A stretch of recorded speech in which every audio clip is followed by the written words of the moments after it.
Hello? Hello everyone! Hiyo! Hiyo! Hi everyone!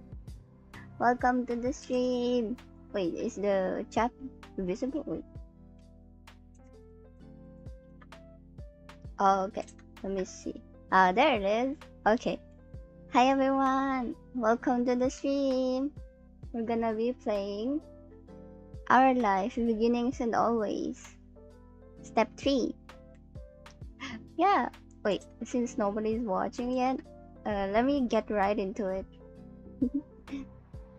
Wait, okay. And then let me open the desktop audio. Yeah.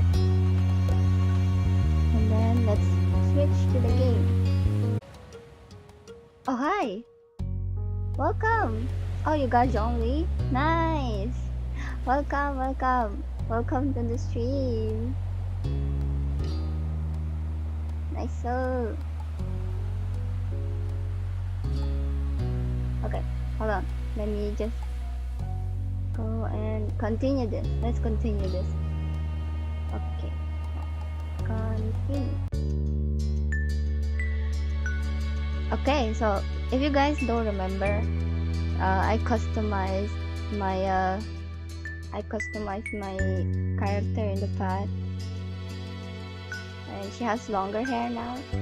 What was her name again? Okay. Oh, can you suggest me a build for him? The best. No, I'm gonna suggest what I have for Zhongli. It's the 4-piece tenacity. Yeah, that one. And I think his goblet is an HP, and then I have a geo damage bonus. Was that a goblet? I forgot. But the three artifacts, you know, that you can change is the HP one, and then the geo damage one, and then I think the circlet is the crown, right? The circlet should be a crit damage. So not only do you have like HP stat, you also have some damage with his ult. Yeah, that one. Oh, I think my crit rate ratio is like 50 to 150. Yeah, that one. I'm planning to build him more in the future though. Yeah. Okay. I'm so excited for this. We're finally advancing here in the stream with our feelings for Cove. Let's see. My feelings for Cove. We can unlock the love one. Okay, I'm definitely picking the love. And where's comfort? Yeah, we're gonna be relaxed. Still relaxed. Direct. Let's pick direct actually. Direct and love. Nice. Let me save this. Quick. Yes. We're probably gonna do some reading after this, after I pick ready. Or wait, we're probably gonna customize Cove, so let's pick ready. Okay. Yep. Begin step 3 at direct love. Yes. Wait. So that's gonna be direct love, so we're gonna be more direct with him. Yeah, it should be fine since in step 2 or part 2, at the end of the stream, we became boyfriend and girlfriends, and our parents also knew about it. So yeah, direct love should be fine. So am I sure? Yes. Okay, let's customize Cove in both his personality and appearance, just like in the past. Oh, he's still wearing his glasses. Okay, let me see. Okay, so which? Yo, okay. So I'm torn between the hair 3 and the hair 2, because yeah, if he's this much grown, you're gonna figure out that his hair is like much longer now, right? So So should we keep the hair long or should we keep it to the... I actually like him this way more. I'm gonna pick this one because I like him this way more with no glasses. Oh, what is that? Is that Ikemen glasses? Sheesh. Okay, Ikemen glasses. No, I'm still gonna pick no glasses. Earrings. Let's see. No, I think it's okay to not have earrings. What? Hey. Okay. I accidentally scrolled, so it went back to the Cove customization window. Okay, no glasses, no earrings. His shirt is... Oh, 1, 2, or 3. Okay, I like the 2 more. We're gonna make him as mature as possible. Okay guys, we're gonna make Cove as mature as possible. Because in step 1, if you guys haven't watched the stream yet, my past streams with this game, step 1 involves him wearing something like this. He was a child back then, so he was wearing a sandal. And in step 2, I made him wear a shirt. So step 3, I'm gonna make him wear this. Okay, so pants.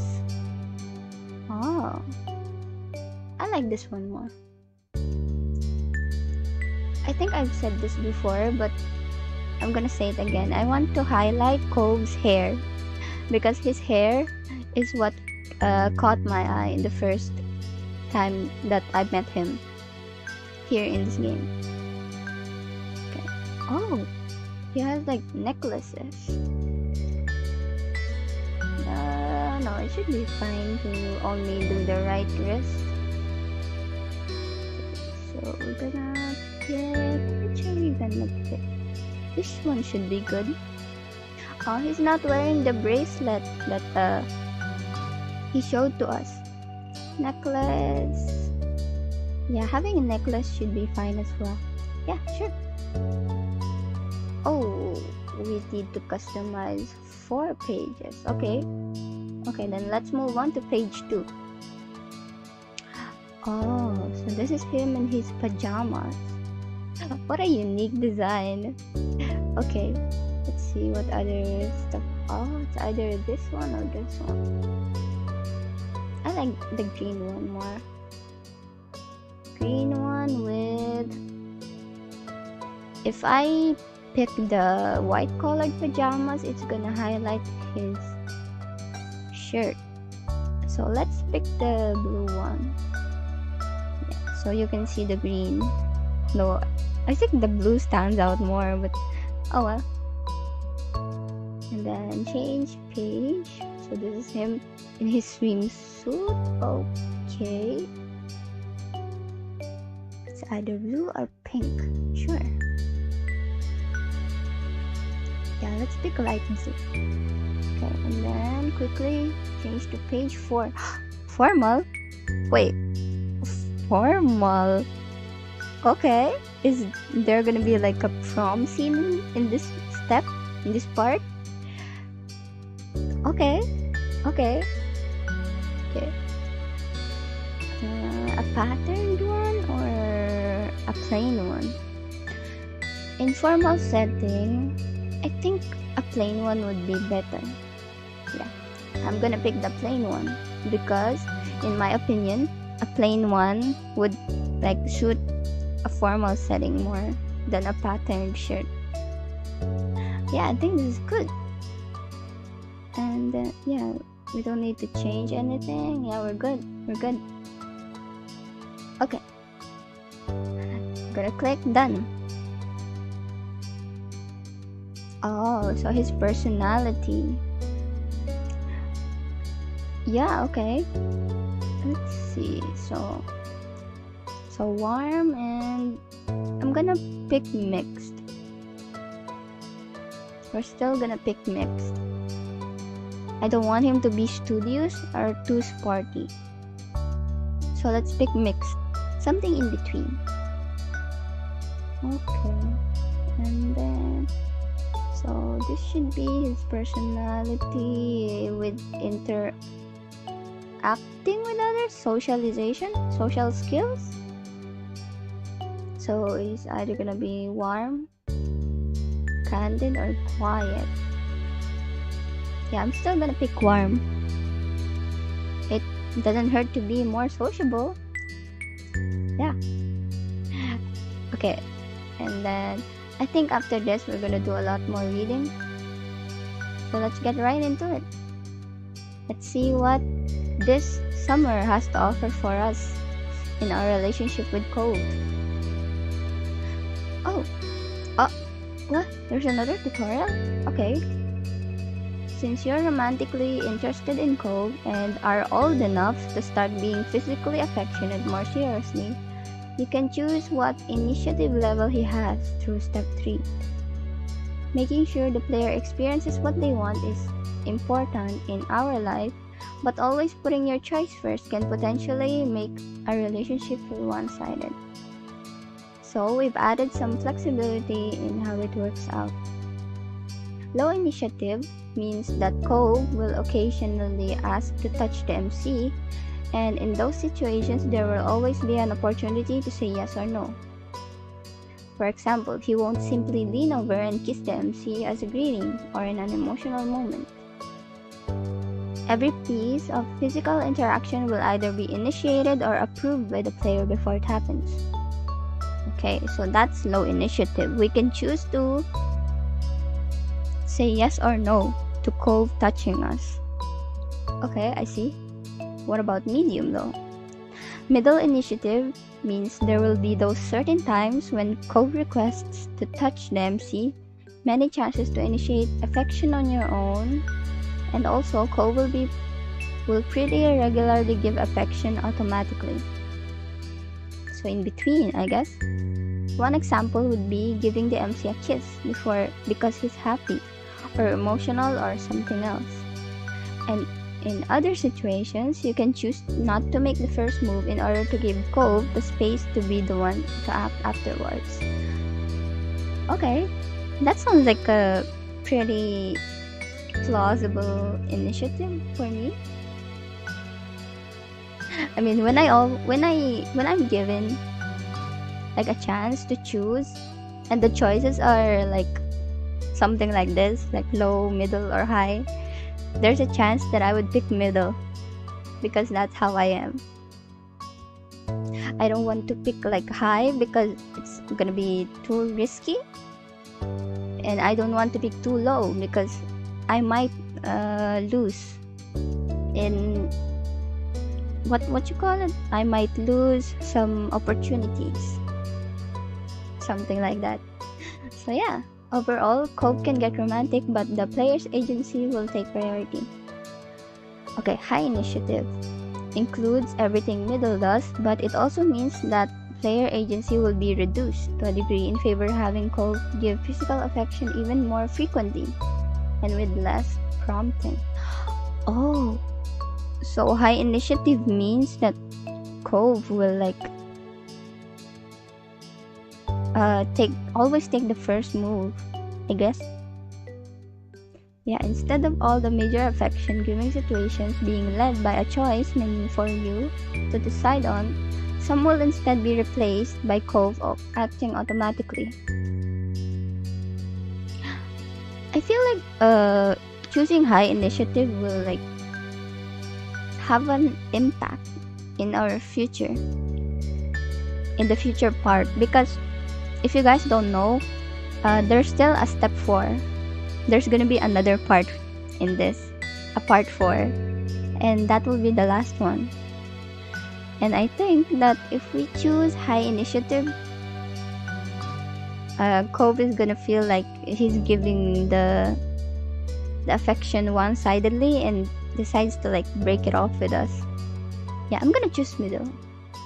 This level is only recommended if you're very comfortable with physical affection and would prefer to simply see it happen rather than always holding the reins on it.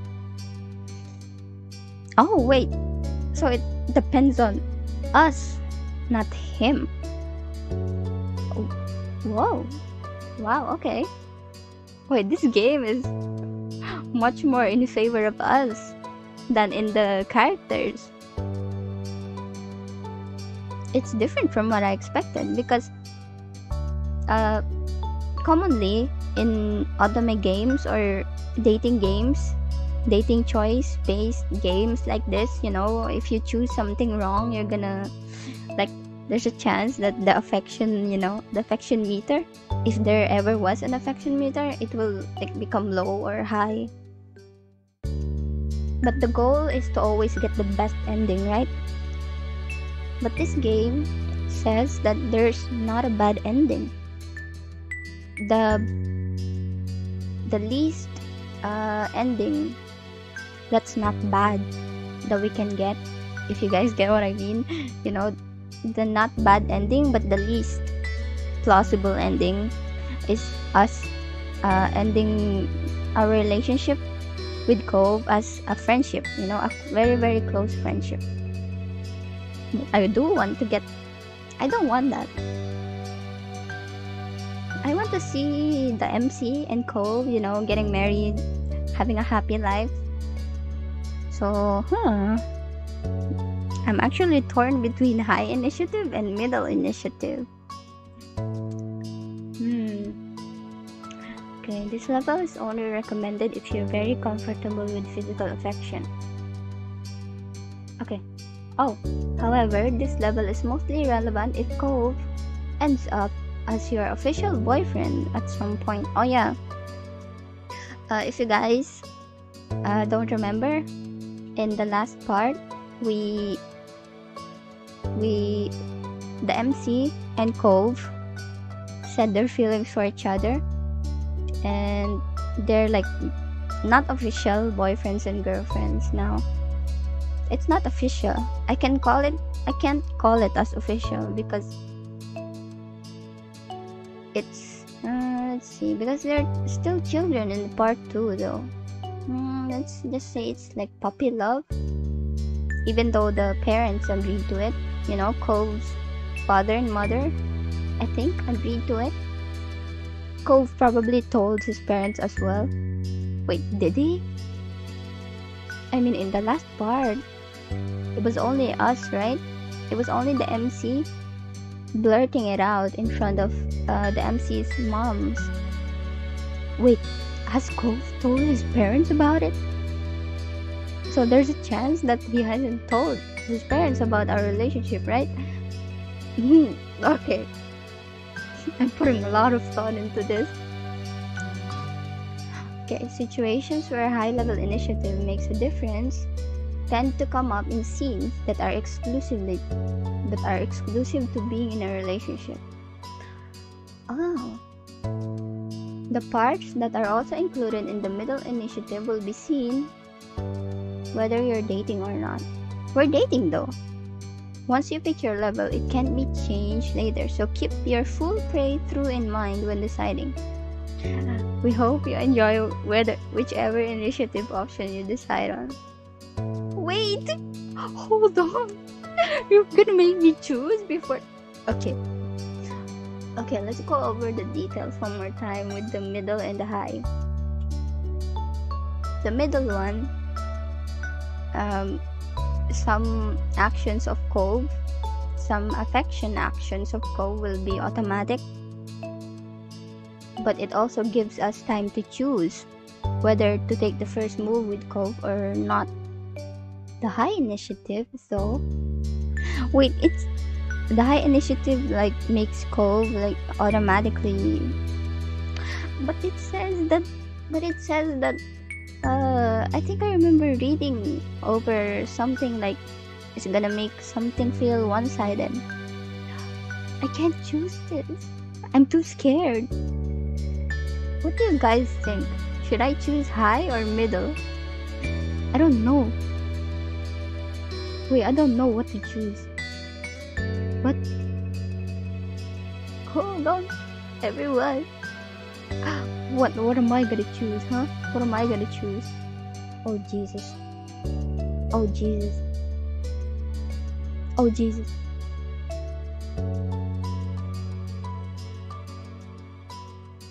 Hold on. Okay, hold on. Oh, what am I gonna choose, bro? Am I gonna choose middle or Aish? Ah. Um. Ah. Wait, can we like go back to that? Oh, we can. Okay. So it says it's mostly relevant if Cove ends up as our official boyfriend. Please tell me we can make it like that. Okay, I'm gonna choose high initiative. Okay, I'm gonna choose high initiative. Okay, I don't care anymore. Just gonna okay, I'm gonna freaking yes, we're gonna direct to it. I hope I didn't make the wrong choice. Wait, hold on. Let me save this. Okay. Okay, so I'm reading again. The start of classes ended the relaxed 3 days of summer. So this is in continuation in the last part. If you guys have forgotten, every part of this love story starts in the summer break.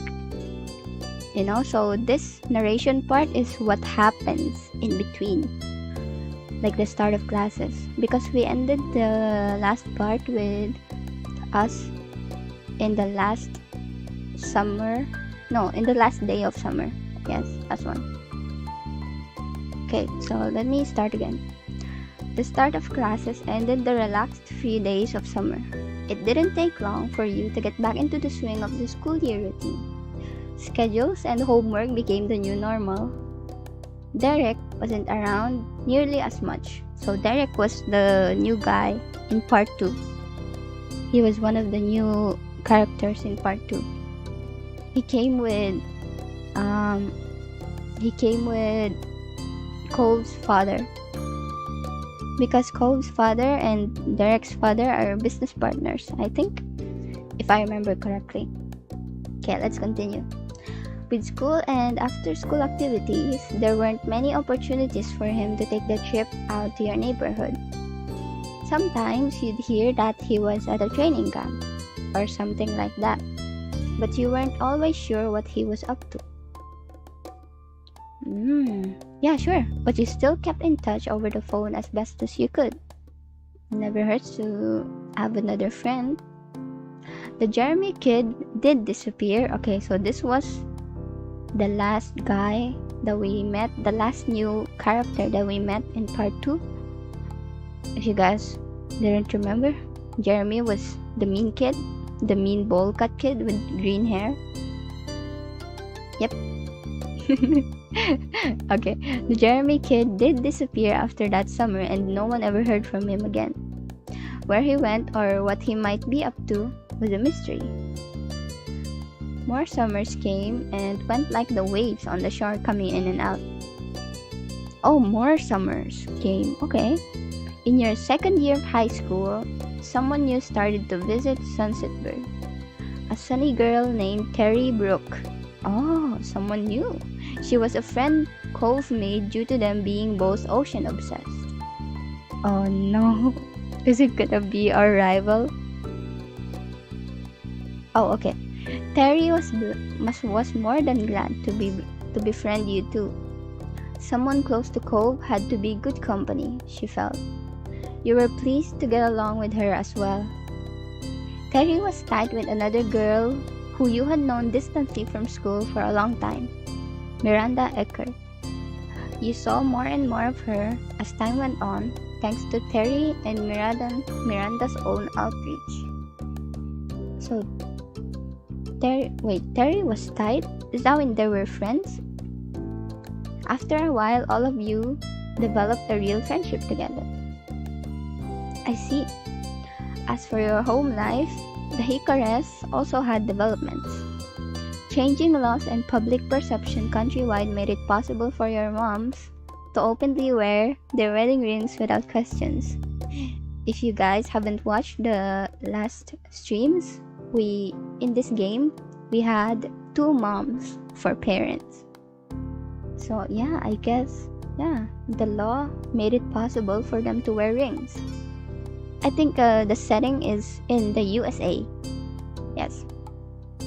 Though they had a wedding years ago, it was only, yeah, the US. Oh, I apologize, it's not USA.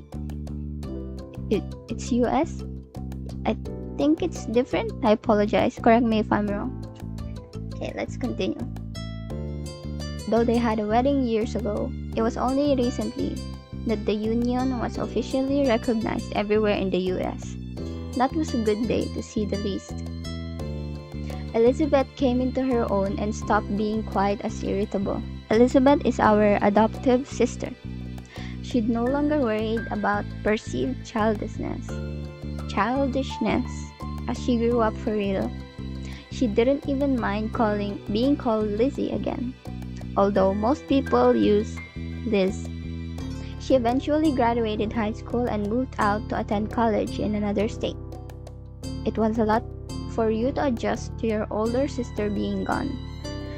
Liz never let you forget her role in your life, though, and kept in touch. I see. Cove's relationships with his family improved over the years. Kyra, Cove's mom, visited several times after that summer, and things became easier between the two. He was also closer with his dad than ever before. You knew they talked more, and that helped prevent a lot of friction before it could start. Nice. And Cove only continued to open up to his parents and the rest of the world. He was so bright, he shone. Nice. He would willingly join conversations, make jokes, and put in an effort not to use overly blunt phrasing. Cove remained interested in everything across the spectrum. He loved to learn and stay inside, but he also loved to get outside and participate in more physical activities. He was multi-talented. Sheesh, that's our Cove for you. We got a... What was that? Was that achievement called matured affection? Okay. Things had shifted between you and Cove, but in a way that most couldn't see. After all this time, he wasn't just your neighbor. He wasn't your only friend or even a guy you were interested in. You were in love with him. You loved Cove. You knew that fact for certain. There was no one else you held those feelings for. Sheesh. Okay. It was strange to look back on it at all. The future faded into your present, and then it was simply the past. Even the most fundamental parts of your life couldn't last forever. You felt that the most pointedly the day you inevitably graduated high school. Oh. It was over, and you would not be going back ever again. From now on, what came next was your choice. You would be directing your own life. That was where you were currently. The summer after school had ended. The first summer of true freedom. Sheesh. What used to be a reprieve from the typical was now going to be your first step into adulthood. Okay, we're here. Let me just quickly save it. Quickly save. Oh yeah, guys, I apologize if I only use like one slot. I don't really see using this. Oh my god, there's so many. Jesus. Okay. Oh, there's an autosave as well. Really? Wow, okay. There was an autosave? Look at this. Oh, the name was Patricia Hikare. Okay. Oh, it shows here. I just didn't see it. I see.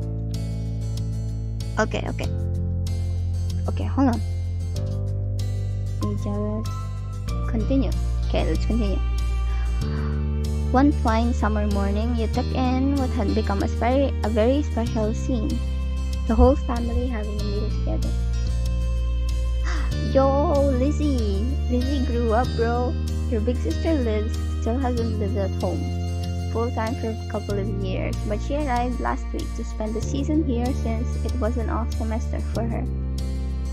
She wanted to make sure she was in town because you had now also graduated high school. So who knew how much rarer these moments would become in the future? You watched on as Liz laughed good-naturedly over a comment Mom made. Her Elizabeth-only mindset had only been a phase. Nearly any nickname was welcome at this point in her life. Sheesh. Strangely, even though she'd moved away, you'd lately felt closer to her than you had in a long time. You idly scooped up more of your breakfast and chewed absent-mindedly. Oh, what? Oh, we can choose what we ate. I don't know what these are, but we will choose the normal one. For me at least. I generally ate whatever. And the meal you had reflected that. It included just about everything your moms had made, though you often made your own food nowadays. With Liz around, though, your parents made even more options than usual. Your sister had been vegetarian for a while, and they wanted to make sure she had choices too. Oh, it's moms. It's our parents. Conversation had gone on idly, without you fully taking in the words, until your ears went peaked when Ma started on a bit of town gossip. Uh-huh. That's how you heard the news? What news? Alright, now stop burying the lead and tell us, what is this so-called news? Ma giggled as she cast a look across the table, satisfied that she had everyone's attention. Well, it turns out the Donalds won't be renting out the condo up the street as per Sunset Burn tradition for the first time in what must be nearly 2 decades. A chorus of gasps and shocked expressions were had all around. After the initial shock, your eyebrows pinched. Wait, who are the Donalds again? Mommy considered them by name, but you and Liz always viewed them exclusively as the mean old couple who would yell at anyone under 25 who crossed their paths. I see, so it was the mean old couple in part 1. Your ma continued on with the story, spreading strawberry jam over a piece of toast as she did so. They've decided not to take big trips anymore. Friends and family will be visiting them at their home. Okay. Have a good summer then, mean grandparents with no grandkids away from us. Well, if I had a mean neighbor as well, yeah, I'd be a little bit happy that I will not be seeing them again because they're mean.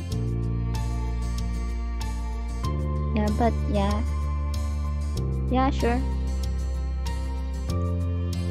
I'd be a little bit sad. Yeah, it's kind of sad they can't travel anymore. They've had a very full life. It's nothing to sneeze at. And you be nice, Liz. You don't want to end up like them, do you? You and your sister cracked smiles at the joke.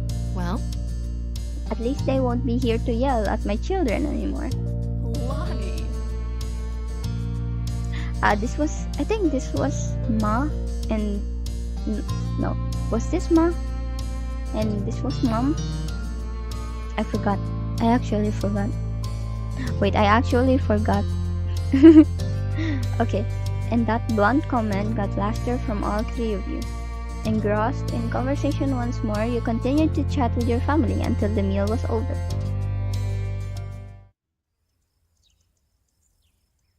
What? Step 3. Third time's charm. Really, huh? Wait, really? Okay, I see.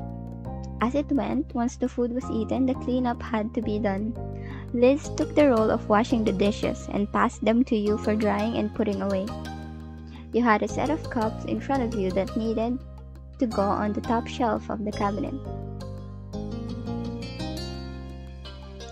You were very tall, you were average height. Okay, you were short, you were very short.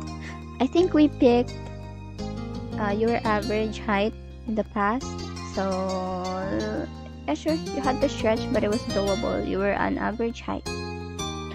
That was simply your lot in life. You'd always hovered around the expected height for your age. Mm-hmm. Yeah. Well, yeah, I would also hope that I'd still grow more, even if I was average height. That was a struggle for you because you remember how you used to feel so content about it when you were younger. Liz shook you out of your internal musing by starting up an impromptu conversation. She seemed to be voicing the thoughts that had been buzzing around in her own head. I have to say, going back for another semester this fall is pretty intimidating. You'd think after the first year or two I'd have my handle on things, but no. I think she's in college now, right? Yeah. College is hard. He stole a glance at her, still placing cups in the proper place. I guess it's only fair. My first round was pretty general classes and year one of my architecture major was the basics. Now it feels serious. I have to actually know some things. The laugh she gave was flippantly airy, but the way she scrubbed at the plates held more force than necessary. Yeah, I know she can handle it. Liz is from part 1, I view Liz as a very confident person. So, yeah, she can handle it. How sweet of you to believe in me. Thanks. Your older sister's mouth curved into a small smile. It'll be fine one way or another. Oh. But I'm not trying to scare you away from college, if that's even your plan. What is going on with that anyway?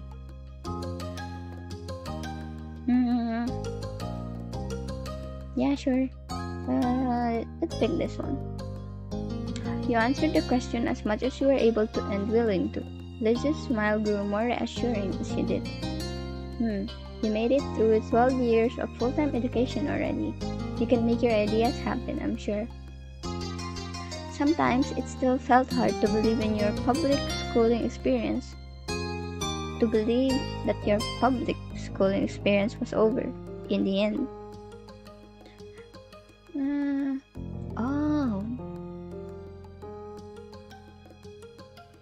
Oh, okay.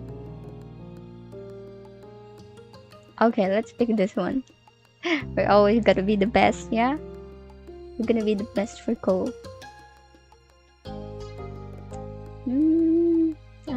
You're going to miss it. It had been a familiar and fulfilling part of your life. Liz picked up on the silence her question ended up creating. She decided it was time to make a closing statement on the topic. You're a good girl. Do what's best for you and we'll be here to back it up. Thanks, you're a good big sister. At that, Liz happily passed the final dish your way. She waved a soapy-soaked hand as a farewell and moved on to the next task for the cleanup job. You refocused on getting the last pieces put back where they belonged. You eventually moved on to a new chore, but it was interrupted by the sound of your cell phone. Oh.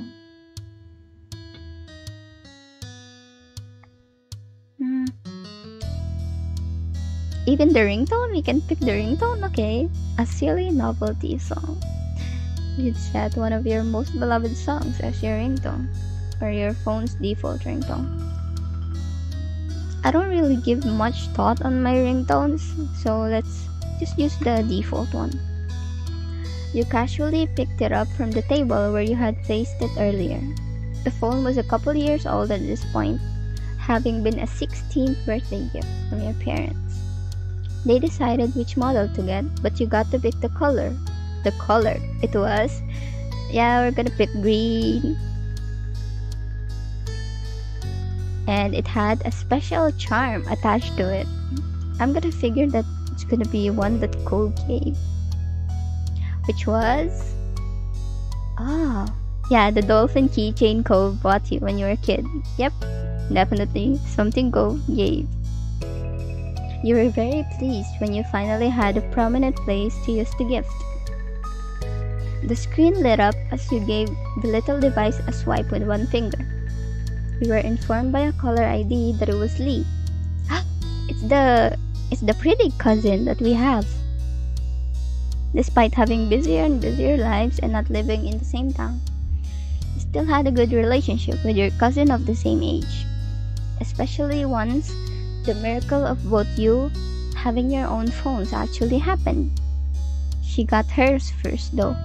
Oh yeah, I think I remember talking to Lee about having like your own phone in the last part of part 3. Wait, part 2. Yes, part 2. This is part 3. I almost forgot. Tapping at the accept button, you answered her call. A familiar bubbly voice came through right after. Hi. Sheesh, she became more beautiful. Sheesh. Hi. Oh, that's cute, man. The green color. Sup? I trust I'm not interrupting anything major? Only some cleaning around the house. Oh, then you're welcome for my call. A distraction from that must have been so desperately needed. Sure. Well, hey, I love doing chores. Just a joke. Right? Of course, who wouldn't? That was sarcasm, right? Yeah, that was sarcasm, right?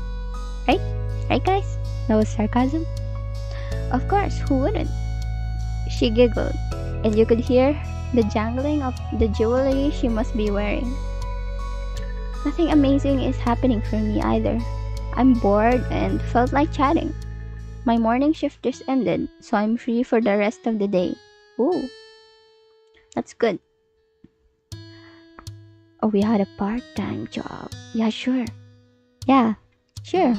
You were off from your part-time job today.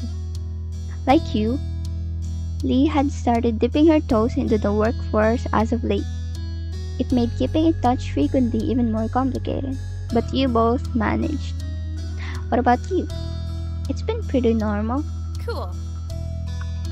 That's you then. So, how's Mr. Cove Holden doing? There was a teasing bent to her tone.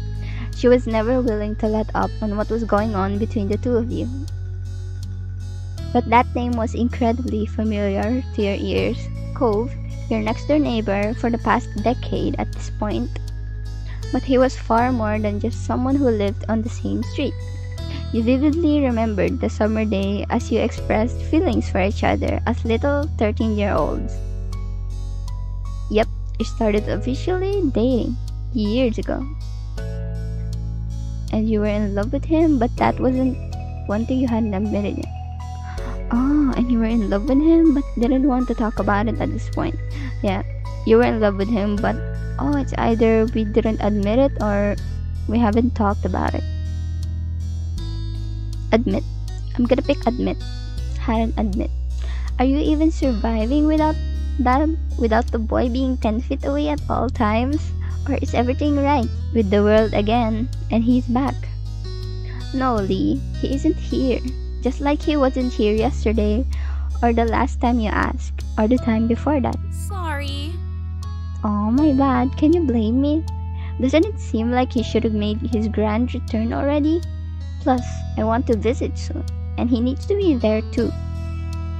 You could understand where she was coming from. This was certainly outside the norm. For the past couple of months, and the last few weeks especially, Cove had been going to his mom's place in Nevada.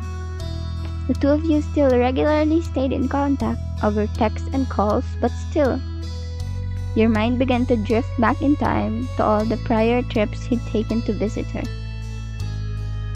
Almost every year, he'd have to go away for a while and then he'd be back.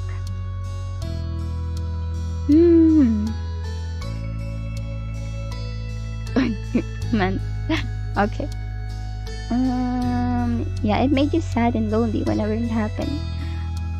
I mean, Cove like taking a few weeks away. Yeah. I'd be a little bit sad, but I'd manage. You sent him letters, your mom helped ship care packages, special treasures. Let's see. Care packages. Yeah, sure. Care packages for him and his mom. Yeah, both of them. It was always full of really great stuff. He sent you regular letters in return. Sheesh. Oh wait, there was an option, right?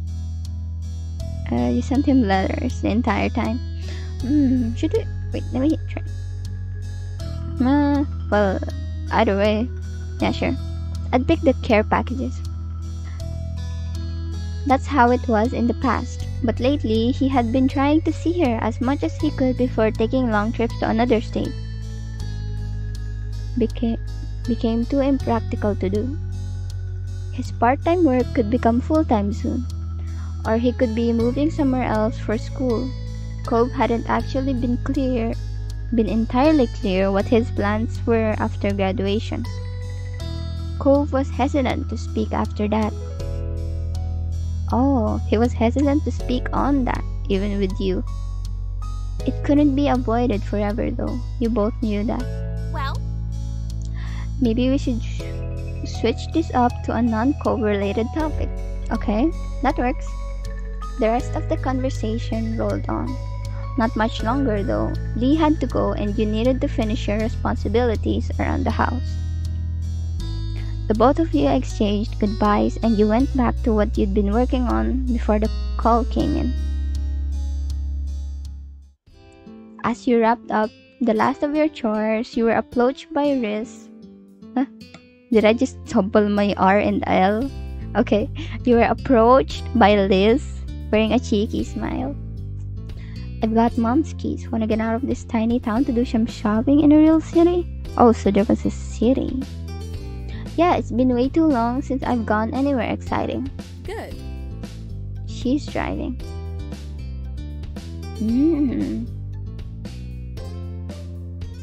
Okay.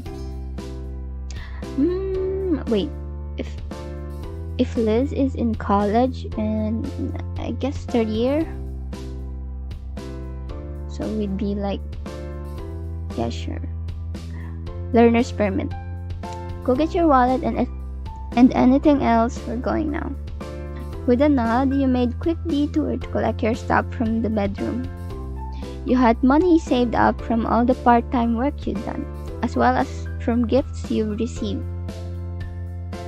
After making sure you were both fully prepared for the long haul to the largest city in the surrounding area, you buckled into the car. It was a smooth ride there, with light conversation about what shops to shop at and the radio blasting. Liz controlled what was played, but she made sure to pick songs she knew you liked. It was something the two of you have always done for each other. The trip there breezed by, and in what felt like no time, you had gone from cruising down the road to cruising through the mall. We're at the mall, okay?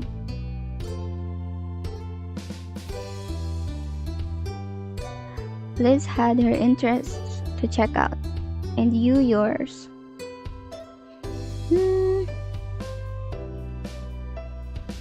New things or still the ones? Let's pick new things. Let's see. I think I picked the one that I didn't pick in the past was fashion. So let's pick fashion. We love clothes and let's see, games as well. Sure. Some video games, and let's still spend our time with art. Yep, still creating digitally. And that was everything. When turning into a corner down a new length of the mall, your eyes caught on a little gift store. Your friends and family had recently given you many presents for graduating high school. You realized you wanted to get a graduation gift to yourself to give to Cove. Okay, sure. Graduation may have already come and gone, but Cove wasn't really around then anyway. You'd keep an eye out for something good, though you might have something nice for him at home already. Eventually, the mall was explored in full, with every shop of note being checked over. Rather than going home, you decided to walk over to some smaller stores nearby.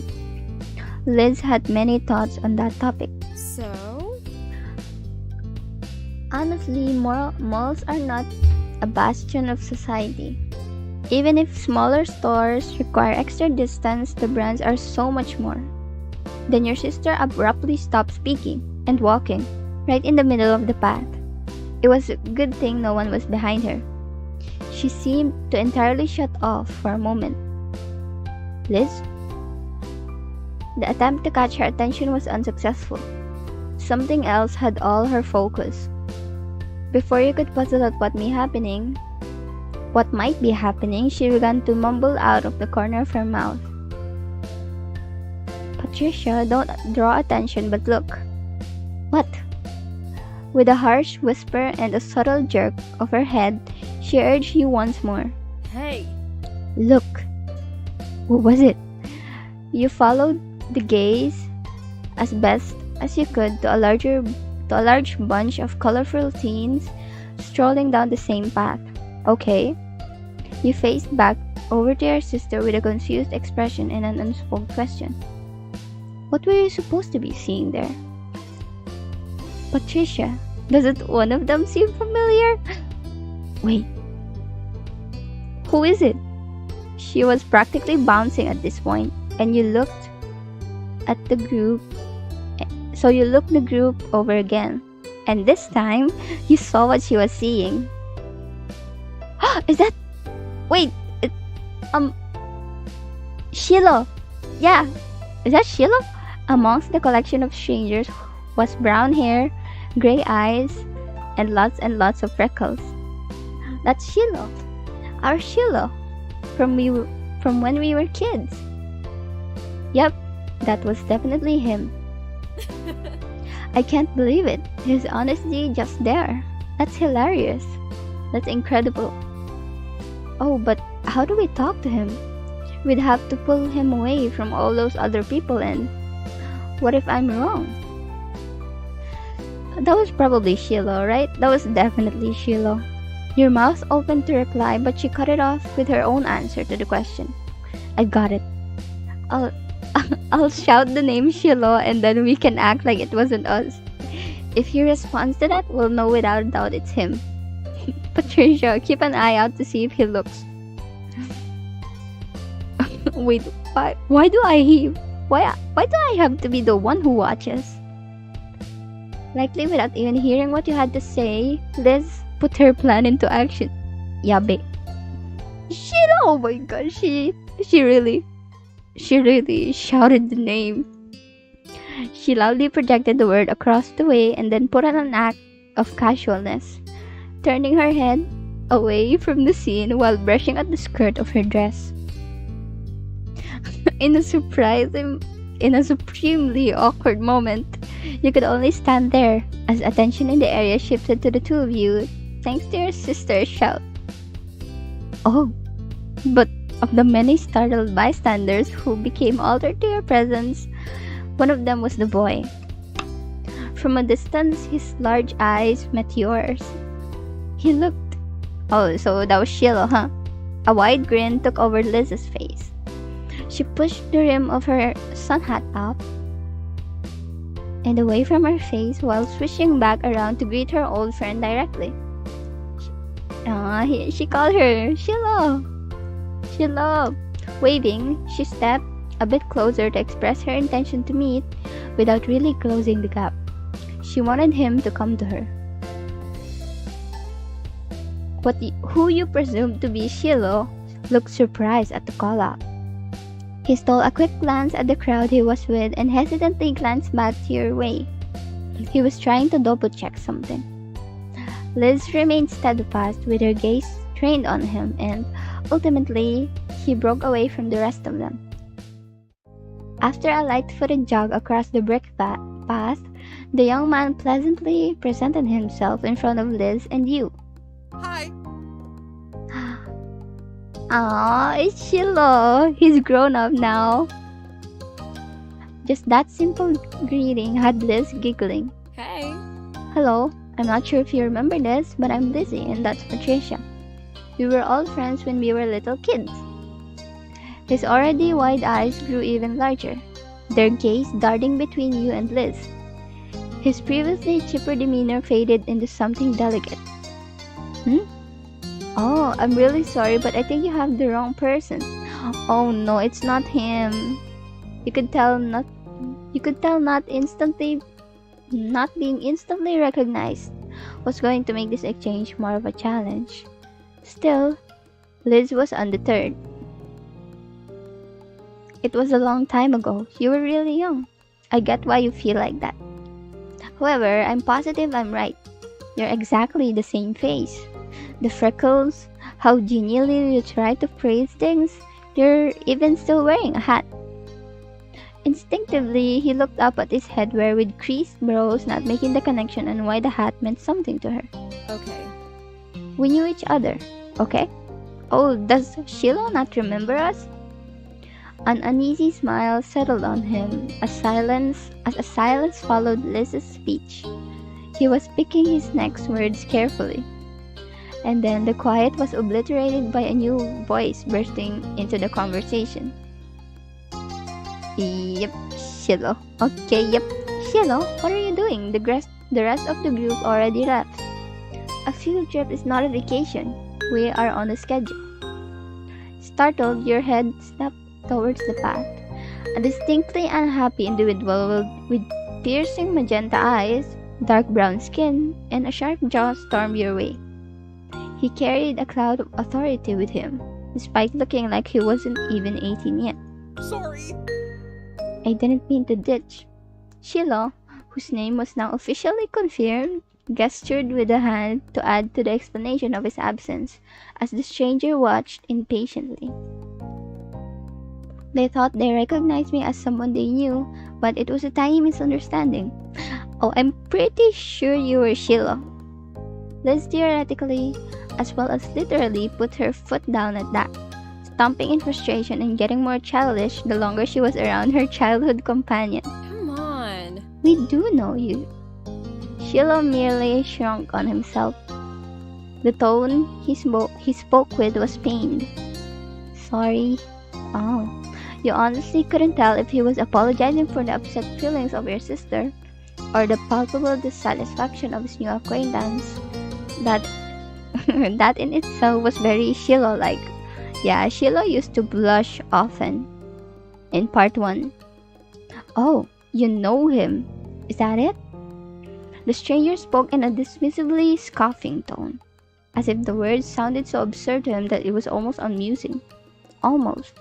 But the sternness of his demeanor quickly reinstated itself. Well, do you know me? I'll tell you.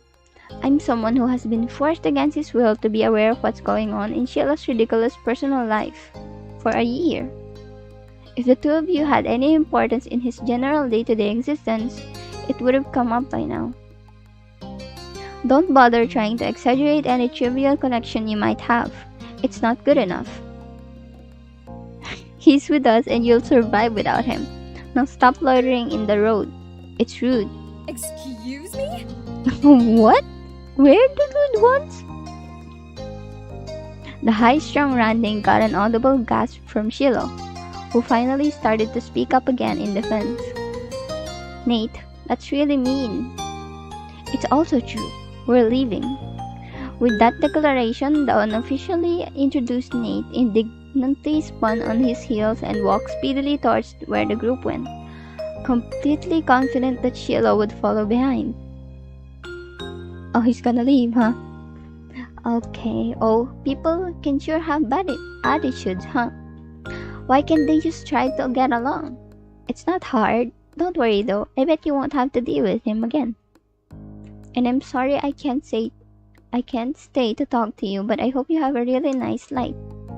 Bye. Wait, that's him though. The way he says bye. Shiloh. That was it. And that was it.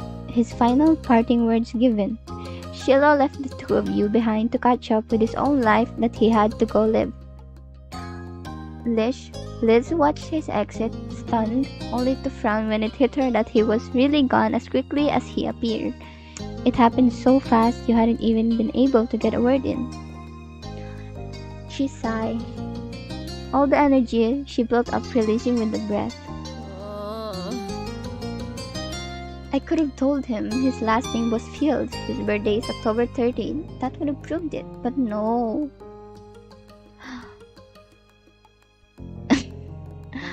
Man. Well, damn. You had no other words for what had just unfolded. Yeah, he really didn't remember us, really? How? How come? How come he didn't remember us? Why aren't you running after him? Liz merely shook her head, pushing off his childish thoughts. I think we can leave it here. Thanks. He is in the middle of a high school field trip and it was already enough being able to see him. There's something reassuring about witnessing firsthand that he's still out there, enjoying his own part of the world. Though, if given the chance, I could definitely have a few words with him about the company he's got. She laughed, but you could tell there wasn't much humor to it. She was mad at the guy, even if she was happy to let Sheila go. Well, yeah, the Nate guy was mean. Maybe they're only with each other because of the trip, and it's not usually how things are. Right? True. You can only hope the same for him as he did for us. Have a nice life, Sheila. Bye, Sheila. Liz smiled at you. It had the self-confidence you knew so well from her. Yep. Come on, little baby sister. Let's finish our own trip. Yeah. No matter how either of you really felt about the occurrence, it was something you simply had to accept. People you know just disappear and reappear in the most unexpected ways. The two of you enjoyed what remained of your outing until it was time to return home. By the time you arrived back, the sun was already beginning to set. You arched your back as you stretched your arms towards the ceiling. While it had been a good day, it had enough activity to cover an entire week. Liz tried to hide a yawn behind her hands. You weren't the only one feeling worn out.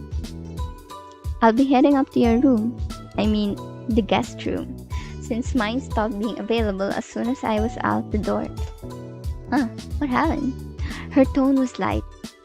She had quite a lot to say on the subject when you'd first taken over her bigger room after she left for college, but there had been many trips back home for her since then. The room hasn't been hers for years. It was more of a running joke now that she continued to bring the topic up to this day. So they switched rooms, huh?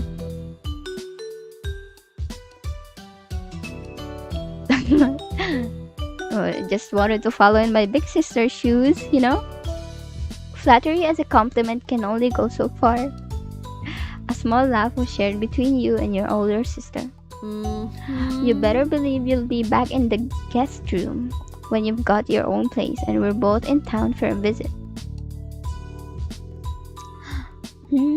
Well, we can take turns. You'll have Thanksgiving, I'll get Christmas. What a reasonable and mature suggestion. I'll think about accepting it. She flashed her familiar grin and you couldn't help but feel glad she was back around, even if it was temporary. With that, she plodded off to the spare room. You were ready to do the same. Moving into a new space was your first opportunity to decorate from scratch. We can design our room? Really? We can design it? Okay, let's... Yo! Yellow! Definitely yellow. Definitely yellow. Definitely. Oh, they're extras. Yep, sure. I'm gonna choose...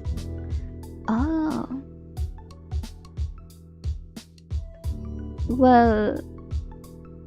Oh, wait. Wait, actually? Oh, we can choose it. Okay, sure. So it's either a plant or some books. What about the right one? Yeah, I don't mind having a couple of teddy bears there. Some plants. Sure, I guess. Yeah, sure. Some plants. Let's see. Oh. Oh, we can either choose lights or pictures. We already have pictures for this one. What's the other one? Oh, some notes. Okay. Then I'll choose these pictures then. And then some lights. And the floor? A volleyball floor. Really? Yeah, sure. Then you were really satisfied with the feel of your tiny part of the world. As your thoughts drifted, you tried to bite down another yawn. It was no good. Your bed was now lodged into your mind and all you can think about was collapsing on it. You trudged up the stairs to your room. Stepping inside, you closed the door behind you, blocking the rest of the house.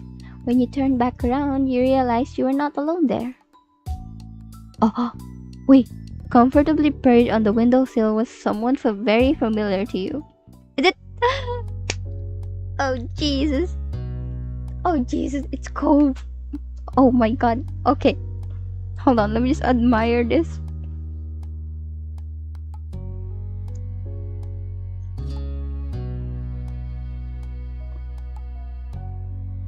I'll have you know my mouth is open. Damn, he looks hot. Damn. Okay. Okay, let's move on.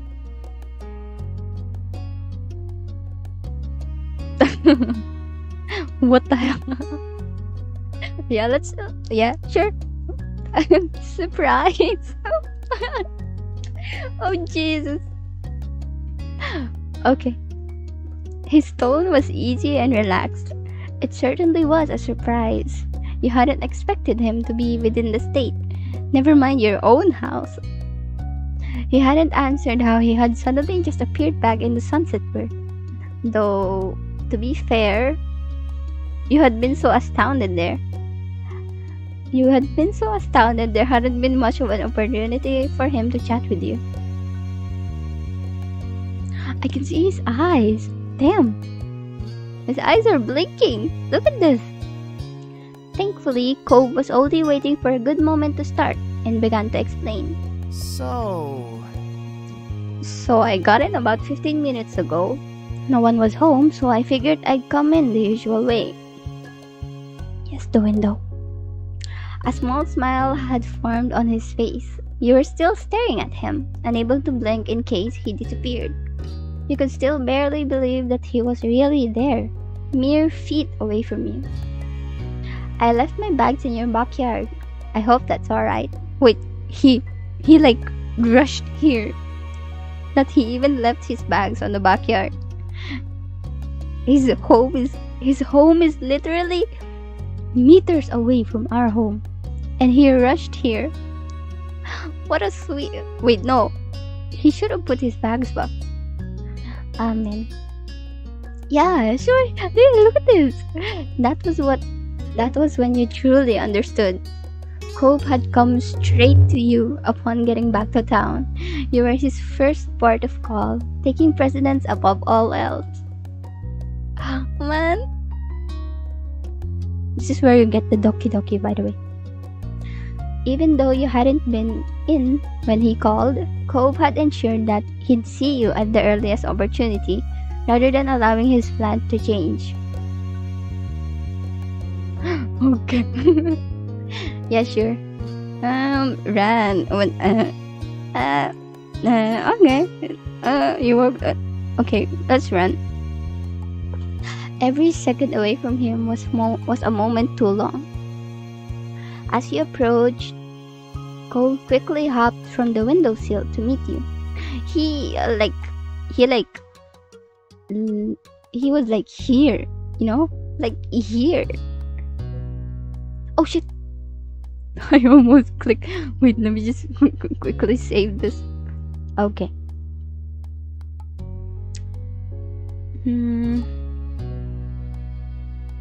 Yes, I can't believe my eyes. It's the most amazing man in the world.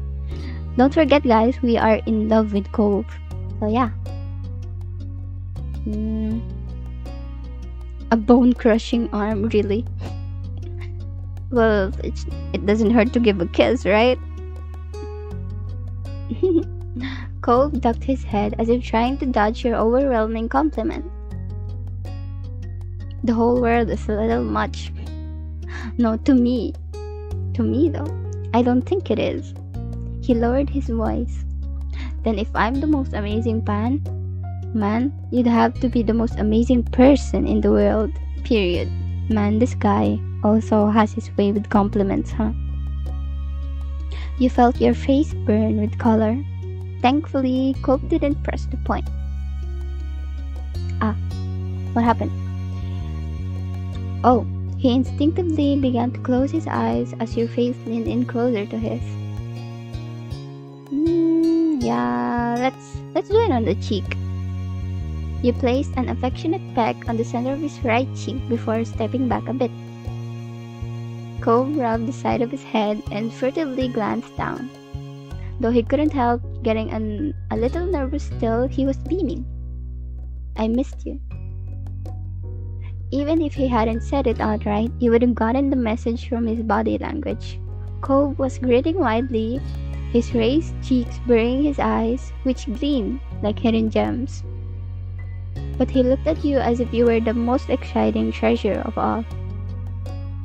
Obviously, was the trip any good? Cove's brow creased as he considered your question. Oh, what happened?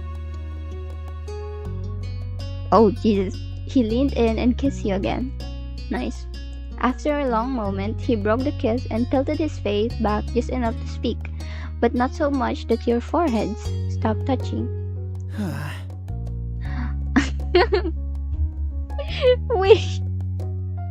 Wait, don't say that. Wait, my heart. Okay. Wait, my heart. Literally. Okay. I hated it. Let's never be apart again, okay? He said that absolutely as a joke, an exaggeration, something that wasn't a real request, of course. And yet, despite all that, it felt real. Your heart hammered in your chest. Your head swam, cast adrift on a tide of thoughts and adrenaline. Cove smiled as if offering a silent apology for his sudden onslaught of tenderness, but he let the words proudly hang in the air all the same. Cove told you about how his trip back had gone. Soon you'd even recovered enough to actually listen. His mom was doing really well. She had a project in the works that she was thrilled about. As a result, Cove was going to be sticking around in Sunsetburn for the time being. Okay, hold on everyone. It's gonna water break.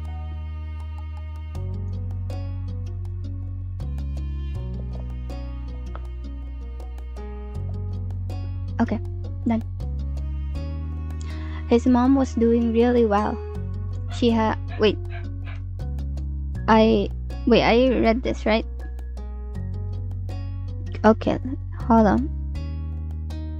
And then just quickly. Okay.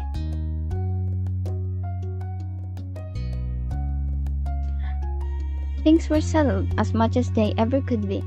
With Cove back once more, you felt at ease. Cove stretched its arms out over his head, his eyes on the window and the world beyond. The sun had set while you'd been busy reuniting. Well, I should probably get my stuff and see Dad. He glanced over to you with a familiar, expectant look. Wanna come with me? Well, you know I do. cool. Cove began to head to your bedroom door. piggyback ride. Uh-huh.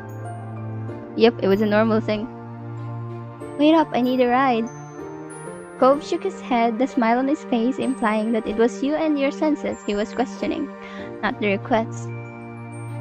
He'd come to expect the latter, even if he didn't get why it held such an appeal for you. Hi, hello, welcome to the stream. Alright. Okay. He crouched long enough for you to hop on his back. Cove was so tall that getting on his back for rides had taken some trial and error over the years, with a few mishaps and bumps along the way. Eventually, he figured out exactly how far he needed to bend down. This understanding and your extensive practice made it easy for you to climb aboard the Cove Express now. Sheesh, a piggyback ride. Cove straightened up with the pose, accustomed to balancing someone over his shoulders. Wait, his shoulders? Really? Wait, I thought it was like a piggyback ride in his...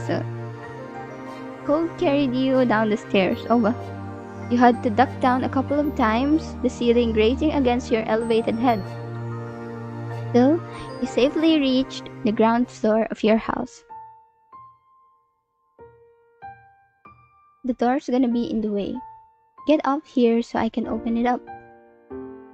He bent down to let you slide safely off his back. Seeing things from your usual height was disorienting after getting accustomed to looking down at everything.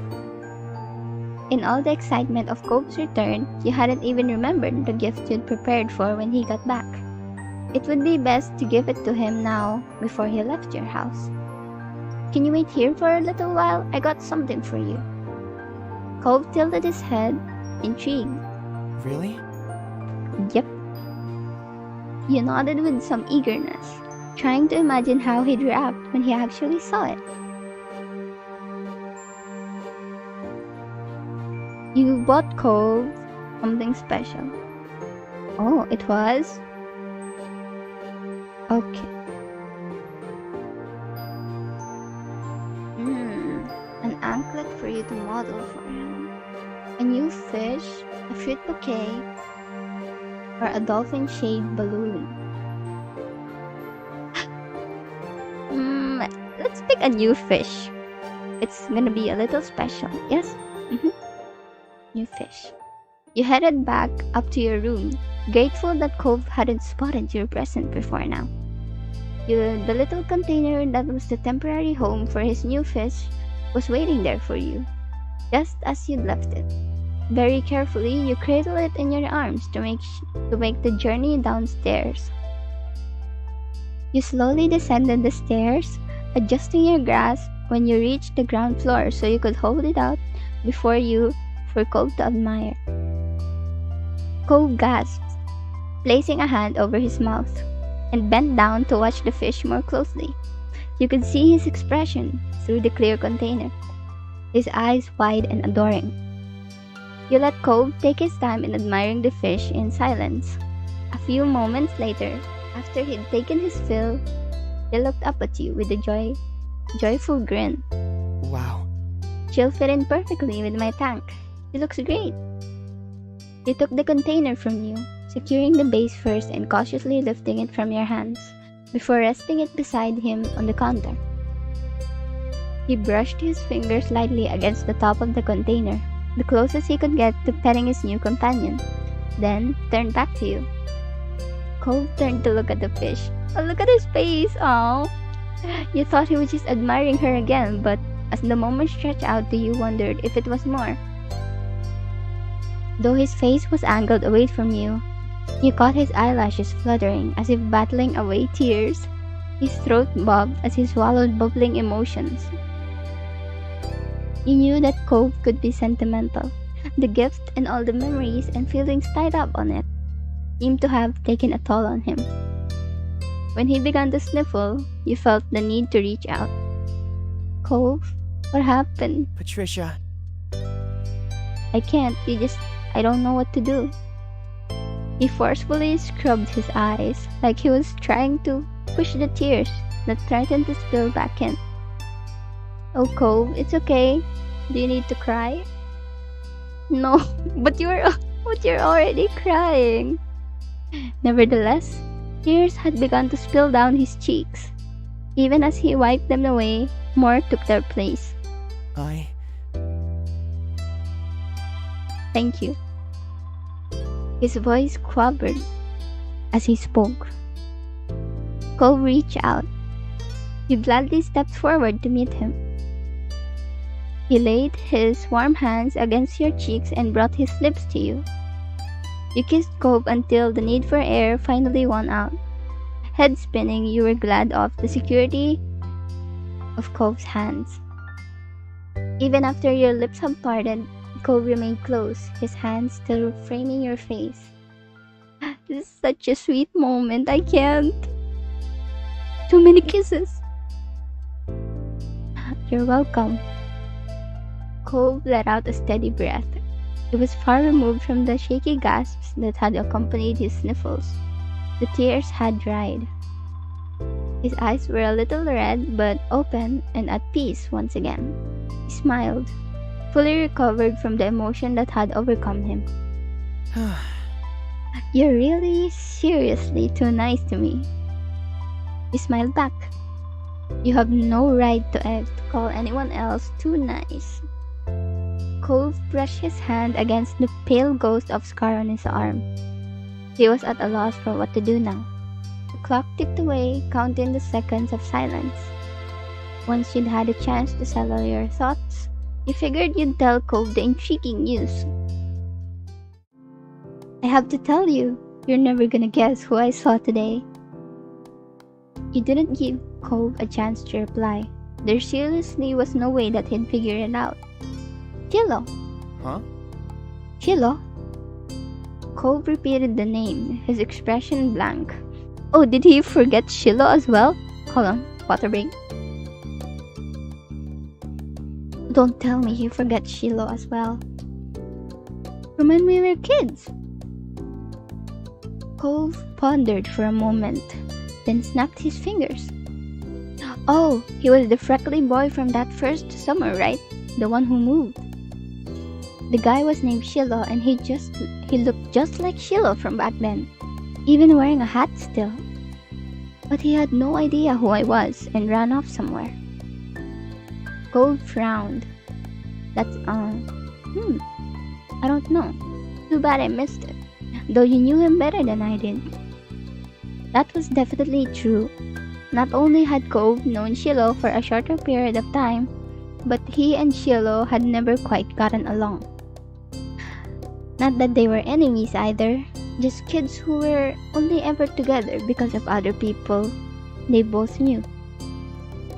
I wonder what Shiloh's up to these days. I don't have any idea. He didn't say much. Oh. Oh well. That was everything you had on that news item, so you moved on to the next big update. Also, you know the mean old neighbors? The ones who would always yell at us? He cringed, recalling those particular memories of back in the day that was not pleasant even for someone as nostalgic as him. Yeah? They're not coming. They didn't rent the condo this summer. Cove's jaw dropped. You didn't blame him. The elderly couple had been an institution for as far back as you could remember, long predating Cove's arrival. Even now, as a teenager, you found your neck prickling as you walked by their condo, half expecting a scolding for breathing the wrong way in the vicinity of their vacation home. It was strange to think of that coming to an end. Wow. Cove blinked, clearly struggling with the idea in the same way you had. I didn't see that coming. People being gone, people coming back. It feels like I've missed a lot. This has been a busy summer already. Well, you haven't missed the fireflies. They haven't shown up yet. Well, that's something. And we'd better not get left behind. There's still stuff to do. You nodded. As soon as you'd left your house, Cove bent down to let you climb back onto his back for the last part of the journey. It seemed that no sooner had the night begun than it was already at an end, and the dawn of a new day was soon upon you. The next morning, your belly was full of breakfast and you were in a pleasant mood. You hoped the rest of the day would follow suit. Later, you were meeting up with your friends, Cove, Miranda, and Terry, to go into town. It was all on short notice, but that was because everyone was so excited that Cove was finally back home. Having a nice daydream? You blinked, pushing all your thoughts away and returning to reality. Your mom was watching you with a teasing smile. Alright. So, what's on the agenda today? I'm meeting up with some people. Well, I hope you and your friends have fun. Don't get into too much trouble. You winked at you. You knew both of your moms wanted you to enjoy every bit of this summer before all the big changes started. I'll try. That'd be great. But before you go gallivanting around the town, could you bring the mail in? I'm finishing up putting the dishes away over here. Alright? Thanks very much. As soon as you were outside the front door, you couldn't help but see Cove and his dad standing around the road. They noticed you too. Hey. Hey there. Hey there, Mr. Holden. Still looking good as always.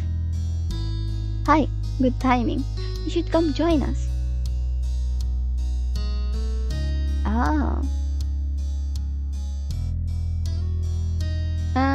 Hug. Yeah, I feel like it would be a little bit. Yeah, sure. Yeah. Oh well. On the cheek, yes. It was a sweet peck. Something that had become a familiar greeting between you both. But as you leaned back, you still caught the blush on his skin. You noticed Mr. Holden was taking in the scene of you and Cove with a self-satisfied smile. Cove followed your line of sight and shot his dad an unimpressed look. For a moment, Mr. Holden seemed like he had a thought of dancing on the tip of his tongue, but he decided to keep it to himself. So, What are you up to today? Me and Cove are meeting some friends later. We're gonna paint the town red. Exciting. They won't know what hit him. Cove shook his head disapprovingly, but you knew him well enough to tell that he was entertained by your notion. Yawning, Mr. Holden stretched his arm over his head. My boy and I have just been waiting around to see what the new neighbors are like. Oh, there's new neighbors? It was definitely his idea. I don't know how you were not interested in this. It's big news. Besides, it'd only be polite to greet the new folks in town.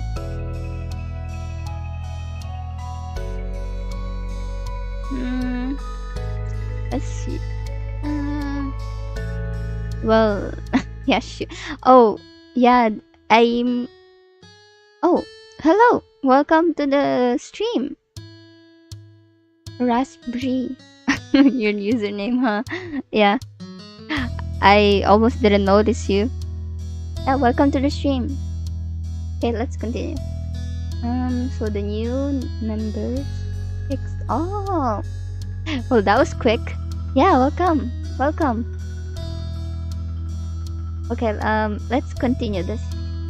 So, as I was saying, the new neighbors, no, the last tenants of the new neighbors were the mean couple. The mean old grandma and grandpa. I think they were too tired to rent out the condo.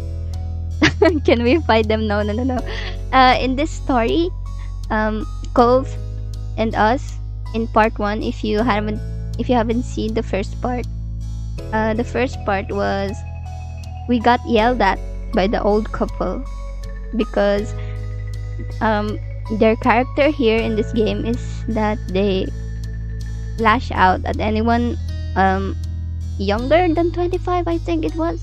Yeah, they lash out at everyone younger than 25. That mean couple.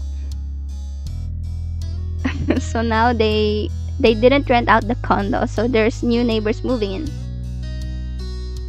Oh, yeah, sure. Okay, let me see. So let me choose something. Yeah, let's choose this. Well, anyone has to be better than the last tenants. Those mean old grand couple were no good. I don't know. I don't know. That house could be cursed, and we could keep getting ones that are progressively worse.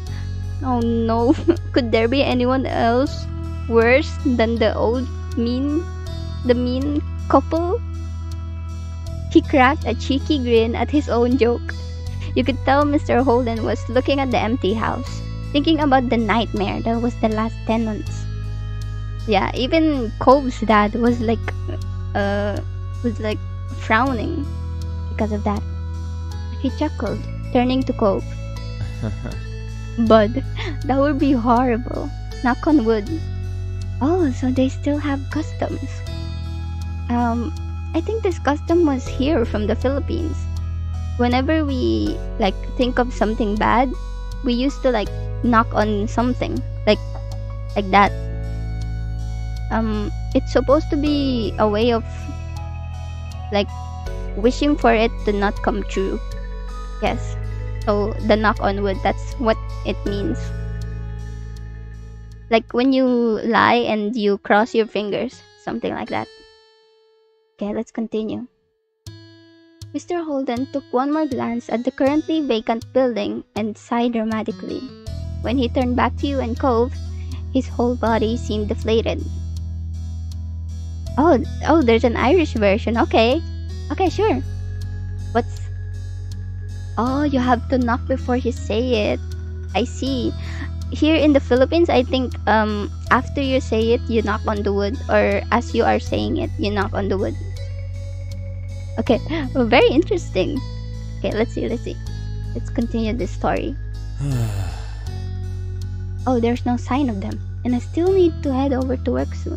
Looks like Mr. Holden really wants to meet the new neighbors.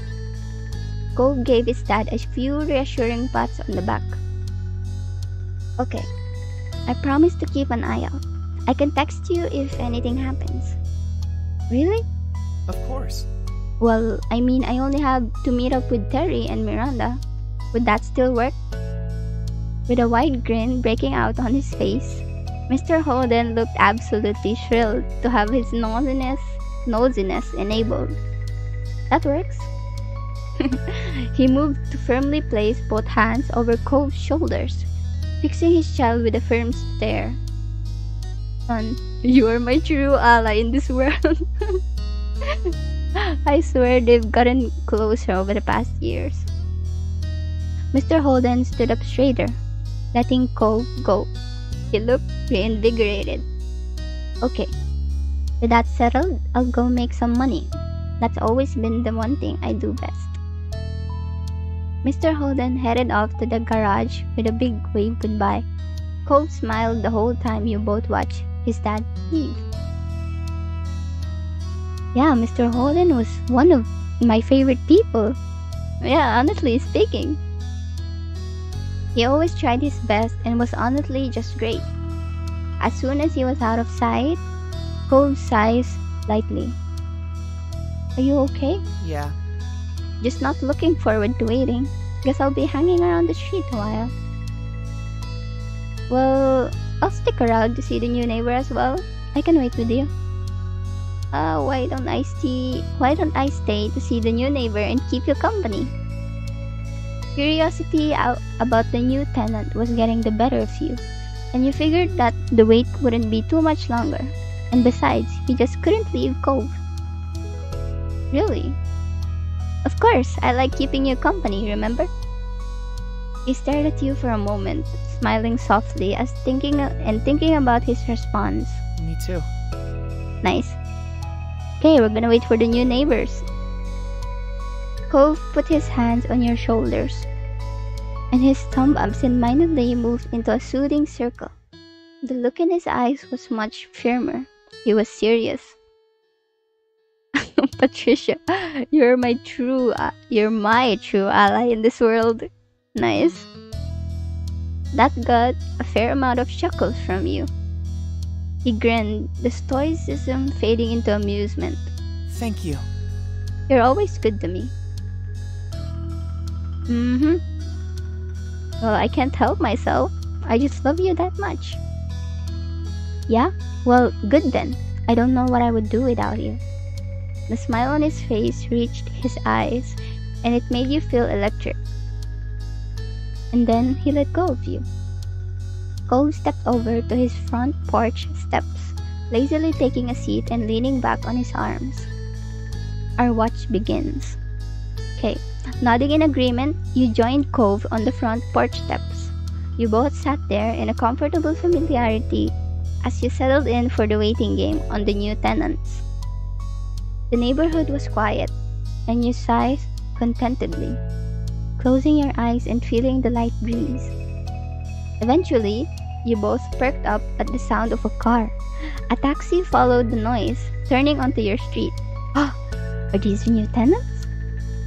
Cove's eyebrows raised at the sight, and he sat up straight on the stoop. Oh? This has to be them, right? Well, the only people who come out here live here. It has to be. Now that they were here, you couldn't help but feel just a bit curious. You wondered what kind of person would be living in the neighborhood for the summer. The taxi pulled to a stop as you expected in front of the now empty condo. Oh, it's them. Okay. It was on the same side on the street as your house, a few buildings further up. Without getting to his feet, Cole tried leaning and tilting his head to get a better view of the passenger door as it opened. The single occupant exited the cab. Huh? Wait, you could feel what Cole was in that moment. After the last renters, this new visitor was definitely not exactly what you'd expected. Who is it? What? Who's that? Wait, he has white hair. It was a young man, had to be close to your own age. He was dressed fully in an electric black, white, and gray outfit. Even his side-swooping hair matched the scheme. No, the protagonist. Wait, that actually makes sense. Wait, no, we're the protagonists here. No, we're the protagonists here. It must be wrong. It must be the villain, right? It's the villain. It's definitely the villain. Bag him. Bag him. Take him away. Send him to another world. Isekai him. Hit him with a truck. Okay. The only other pop of color was from something that couldn't easily be fashioned into submission. A pair of dark brown eyes which you caught when he looked over at his audience. Hello, folks. Who might you be?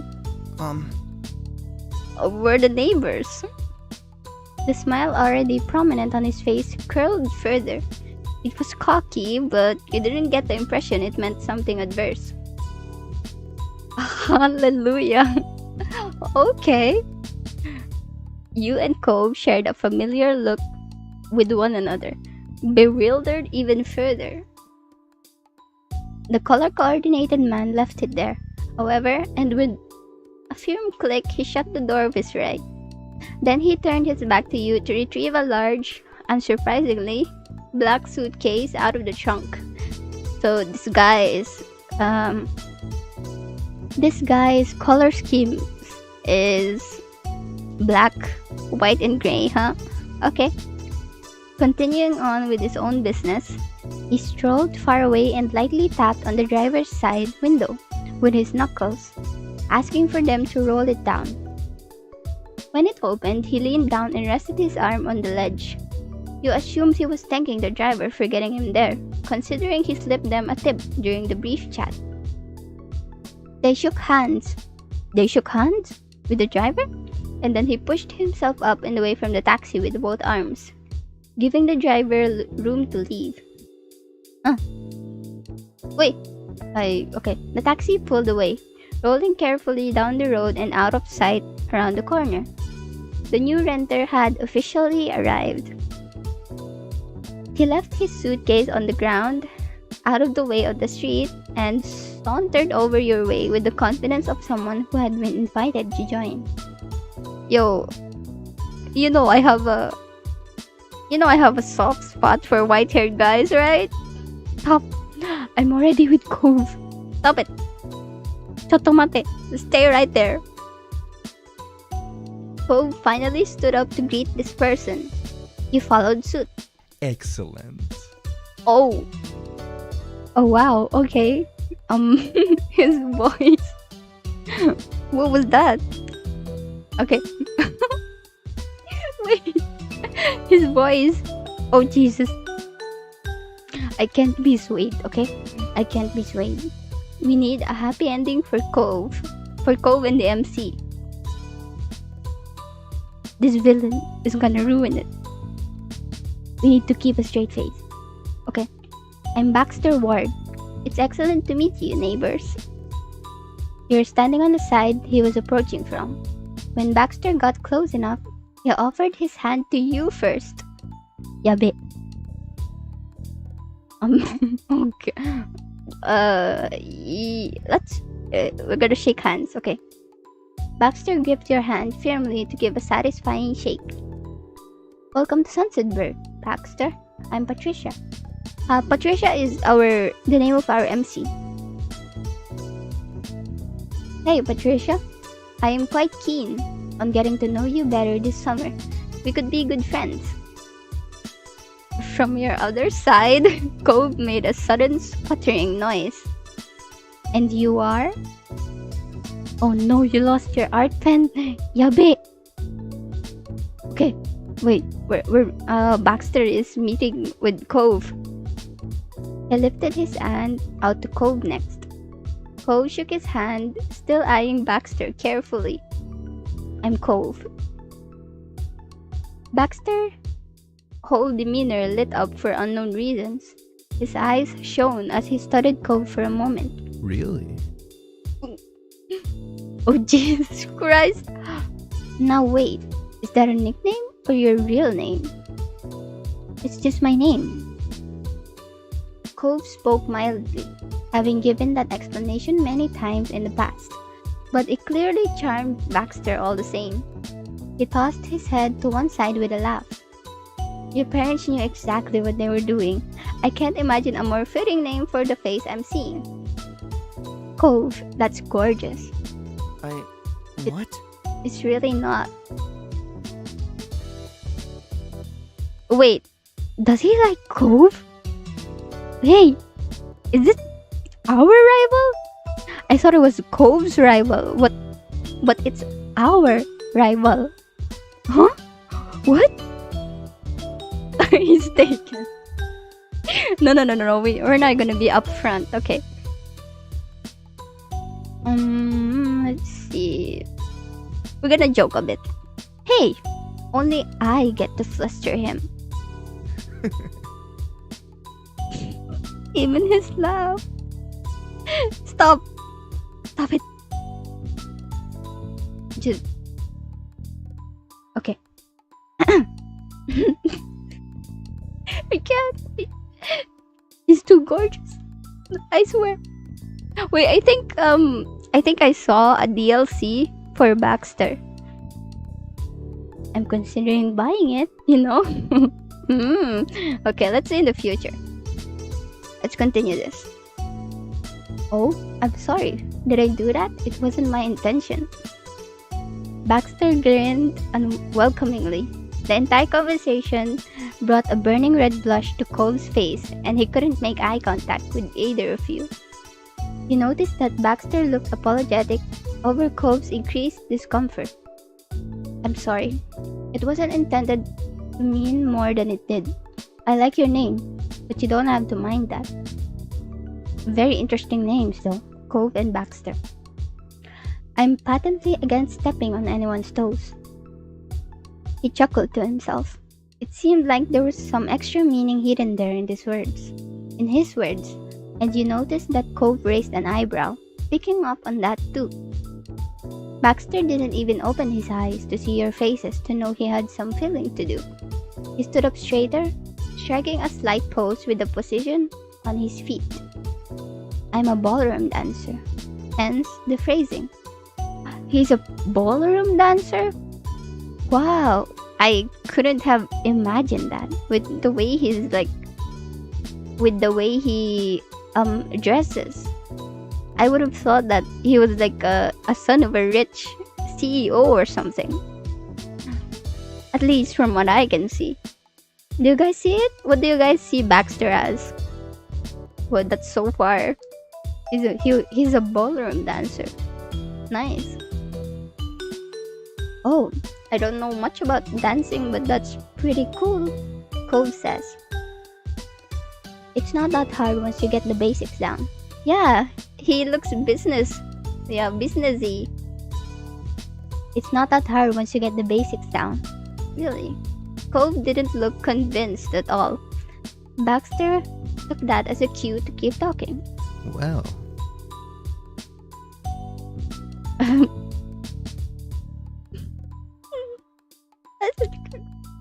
Oh, Jesus! He grinned in a way that was rapidly becoming familiar to you. If either of you are ever looking for a partner, I'm available. Cove peeked at you, smiling softly. You felt his familiar touch as he squeezed your hand for a moment. I already have a partner. Patricia is the only one I'd want to dance with. Sorry, she's my girlfriend. Sheesh, Cove taking the initiative to tell him. You're both together? Yep. Yeah, we are. Now that's crushing, but it makes sense. I got here too late. Should have taken a semester off sooner. I get it. So who was he? Wait, he said I got here too late. Who was it? Was it Cove or us?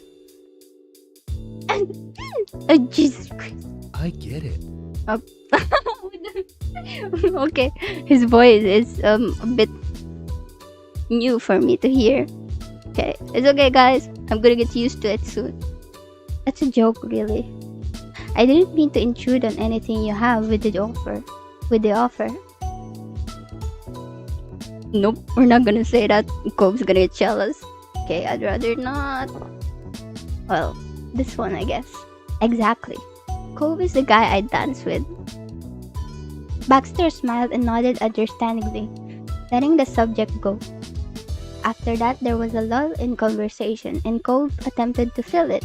So, What made you decide on Sunset Bird? Yeah, what made you move here? Oh yes, well, my parents rented a condo, so I had a place to stay while I'm off for a semester from college and not living in the dorms. There was a playful glint in Baxter's eyes as he continued. Honestly. His voice, I swear. Okay, ideally, they wanted to send me somewhere that wasn't too exciting, but lucky for me, they picked the wrong street, considering the two of you live here. Yeah, I'm gonna guess that we're all pretty much closer in age. More friends to hang out. Baxter then preemptively lifted his hands up in front of his chest, giving the gesture of meaning no harm. It'd be nice not to be the only one my age around the neighborhood for an entire summer. Nothing more. Yep, we get it. That was a story you had heard before. Yep, the same one as when Lonely Cove and his dad moved in all those years ago. Cove wasn't relating, still. You could have phrased it like that in the first place.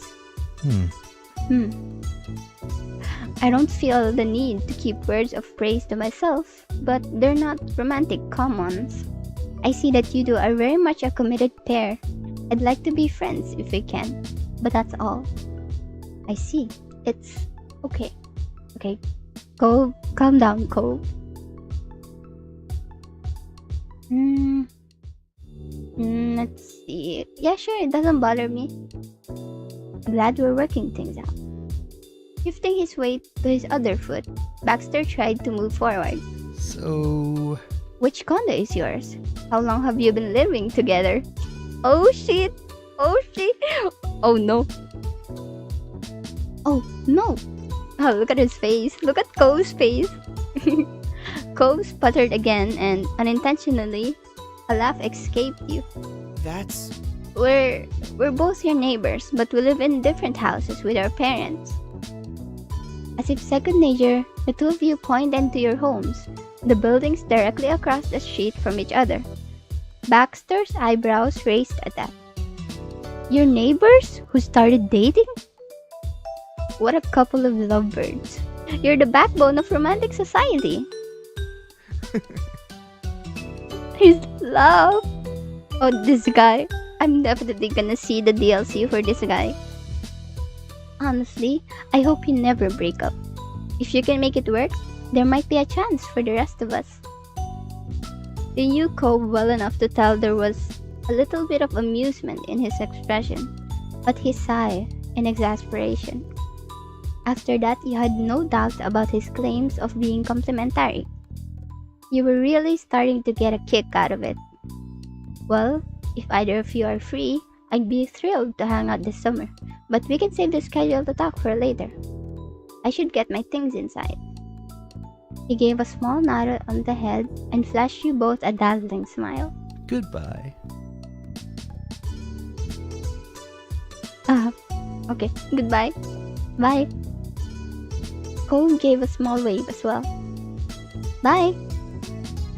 Baxter then turned on his heels and strolled back to his suitcase, picking it up and bringing it to his condo. You and Cove were silent as Baxter unlocked the door and disappeared inside the house. With him completely out of the scene, Cove let out a long breath. Well... I don't know how I'm gonna explain that guy to my dad. Oh yeah! You burst into a fit of laughter trying to imagine the conversation. At least the job is done. We saw the new neighbor, and now we can go meet up with Terry and Miranda. Yeah, we should get going. You gave Baxter's condo one last glance over your shoulder.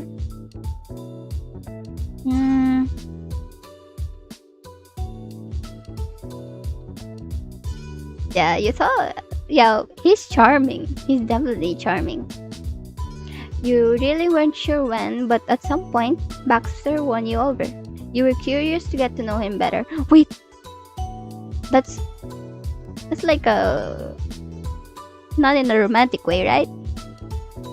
Laughing quietly, you wondered how Baxter would fit in with the rest of the neighborhood. Turning your attention back to Cove, you pushed all thoughts of Baxter aside. You both started making your way towards town. Hand, arm, yeah. We're gonna hold hands.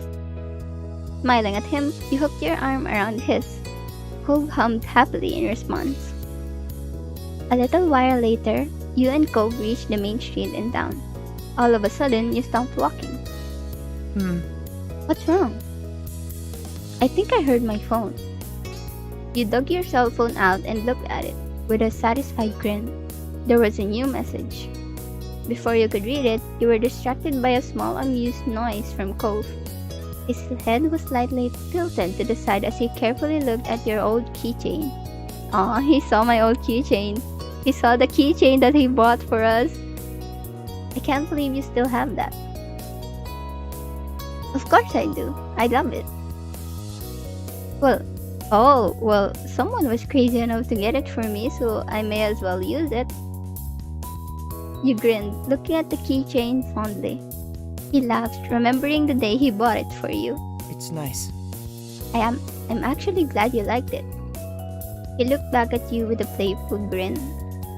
Especially since it cost me a whole $6. That's like $30 in chill money. His matter-of-fact tone had you laughing deep. It took several moments to compose yourself enough to speak. I didn't realize that was the going rate. It was then, probably be more now. So you're trying to say that you were a big spender. In kid money, yes, I was definitely a high roller, remember? That had you both bursting into fits. Smiling, you refocused on the task at hand. You opened the new text from Miranda, and all you can saw was, I can see you. Immediately from where you stood, you started swiveling your head around. You couldn't spot Miranda everywhere, but she did send you more messages. Okay. I saw you holding Cove's arm. Scandalous. Where are you? Oh. Yeah, where are you? The message was sent and you were back to looking around, scanning for any movement and familiar faces, but they were still invisible. Cove looked at you carefully, raising an eyebrow. We're gonna scream, Miranda, come on out! You sigh at the ridiculousness. You're gonna burst into laughter. You sent your own joking text. Let's grab into Cove again. You grabbed into Cove again, wanting to show Miranda how scandalous you could be. At once, you hooked your arms around his neck, still holding your phone, and brought him even closer to you. He blushed and gave you a look mixed with amusement and confusion. Seriously, Patricia? What did the message even say? Before you could even begin explaining everything to Cove, you both snapped your attention to the yelling from across the street. And there you saw Miranda and Terry coming out from behind the backside wall of the grocery store. They both started waving wildly to draw even more attention to themselves. Oh, yeah, Cove realized.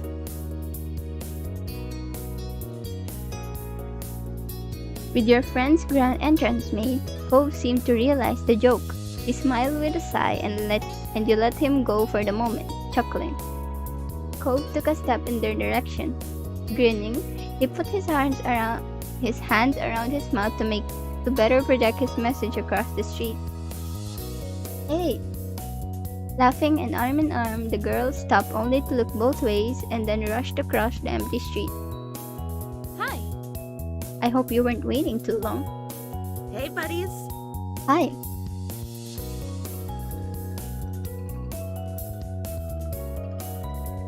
You were happy to see your friends. Their little tease on you was already long forgotten on your mind. Terry then closed the distance between her and Cove and crushed him in a painfully tight hug. You're finally here. It's been so long. What took you? He did his best to eke out a reply with his chest being compressed. Sorry. Cove's voice is still the best. Eventually, she let him go. Terry looked at him with a beaming smile. But Cove was distracted, rubbing his arms. Standing there, Miranda shifted her weight to her other hip. She watched Cove patiently with a bashful smile. Welcome back. Thanks. It finally felt official. Everyone was together in one place. From here, you weren't sure how often you would have another afternoon like this again. They didn't either. So? Terry poked Cove square in the chest. You're gonna have to get me your schedule by this time yesterday. No way. Not really possible, Terry, but I can say as soon as I know. So far, work hasn't said anything, but I can tell you I'm busy with Orca activities. When Cove wasn't at his part-time job or pursuing his athletic and academic interests, he volunteered for the Ocean Restoration California Affiliation, or Orca. The group focused on cleaning up beaches, and removing pollution from the ocean. Cove always loved the sea. It didn't surprise you one bit when he started getting involved with them.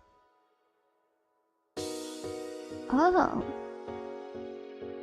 Yeah, sure, we're gonna join as well. Their big smash event for the year is coming up, right?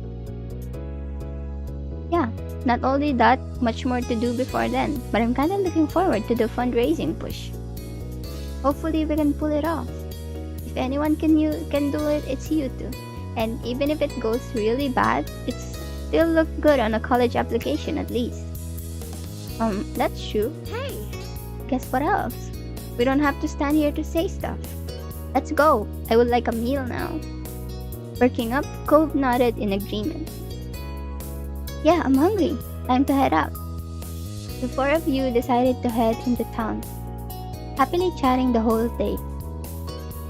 The whole way. The only decision left was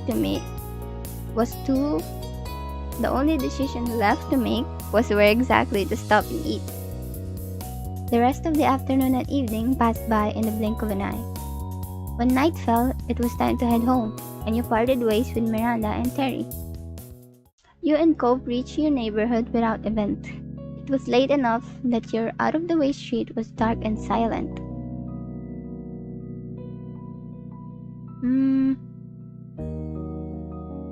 Let's see. Wait, Cove is probably gonna be tired as well, so let's walk. You yawned, stretching your arms high over your head. It was taking a lot of mental focus to keep up and walk alongside Cove. As you did so, you peered at his face out of the corner of your eye. You wondered why he felt so distant to you. It was out of character. Oh yeah, what happened? For a while, Cove silently stared ahead and left you alone with your own thoughts. It's surprising when you did hear his voice all of a sudden. He still wouldn't look at you. It feels weird coming back to the neighborhood and trying to get into things like they're the same. And they're not. They've changed. They're still changing. Your mouth felt uncomfortably dry all of a sudden. It was true. The things that kept the people you knew together were starting to disappear. Each person had to make their own priorities and their own path now, that it wasn't set for them. You thought about your own immediate future. You were still set on first yourself. You wanted...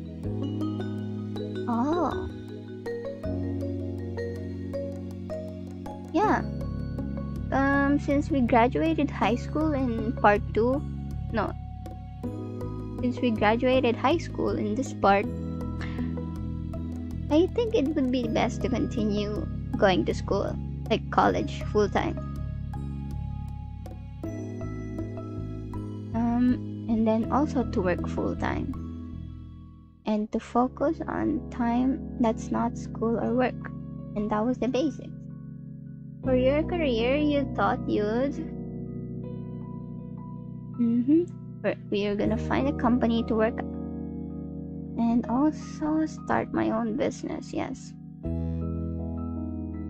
For your educational, you thought you'd attend a public university. Yep. Oh, a trade school would be good as well. For yourself, you wanted to work on since I chose working or going to school on full time. Yeah, I wanted to take some time to just relax for myself. And that was all. And for that, you wanted to...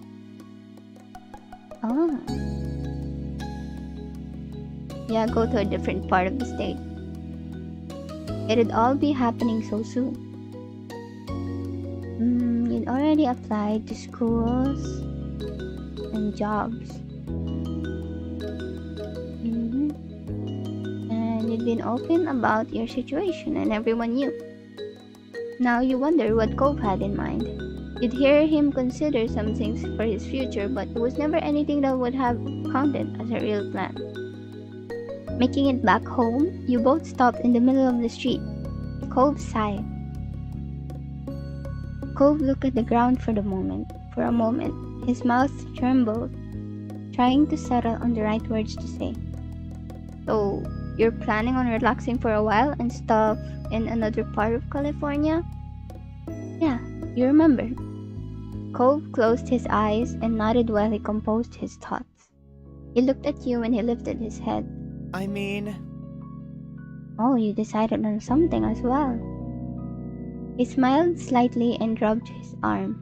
And then, his expression grew more serious. I'm not gonna decide on a school or a career. Not this summer. I'm gonna stay here, at least in Sunsetburg. I'll probably move out of my dad's place. I'll keep working my job, keep doing my volunteer stuff and everything else. I don't know. Maybe I'll know what I want for myself by fall or next year, or maybe I'll never have a plan. Life will continue on with whatever's happening. I'm not gonna crush myself trying to have everything figured out by a timeline that someone else has set. I just can't do it.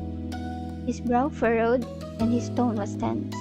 It was clear how much expectations were weighing on him. I know that's not very exciting, but it's the best I can do right now. He laughed derisively, but with the way his face looked, you thought he actually wanted to cry.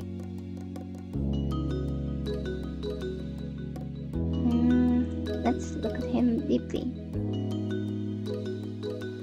Yeah, your plan sounds very you. Nothing about his plan surprised you, honestly. You felt like you should have seen it coming, but regardless, you had to support him every step of the way. He exhaled, releasing some tension in his shoulders. Thanks for hearing me out on this. You knew him well enough to know that Cove wasn't feeling completely better about the way things were. No matter what's happening, I want you to know that you won't ever lose me. I won't really be gone. I'll still be there for you the best I can, whether it's long distance or whatever else. Cove's whole expression softened. His lips pulled into an affectionate smile. It's okay. You deserve to have everything you want in life. Man. Okay. Yep, you're the only thing I want. It came out softly, almost a whisper. You could hear your heart drumming loudly in your ears. Looking at you fondly, Cove took a step closer. Oh, I accidentally clicked double. He then brought a hand over to your face. Shit. Okay. Cupping your cheek. Dotingly, his thumb lightly brushed your skin. A shiver shot down your spine. He spoke to you softly. Wholeheartedly, he meant every word. Things are hard right now. It scares me, but I'll be okay. It will all be okay. It will be more than okay. Now that things are up to us, we can make our lives better than they ever were. Yep. Couldn't believe him. No matter how daunting the future could be, he was right. You would be okay. Deeply, you met Cove's gaze. You nodded. At that, his expression morphed into a look of careful confidence. Clearly, he was still struggling with this topic, and you wondered what else might be on his mind. This was a start, I think, but it's not over, is it? We'll have to keep talking about it going forward. Yeah. Cove softly reiterated his promise. It'll all be okay. We'll still always be there for each other. Is that good with you?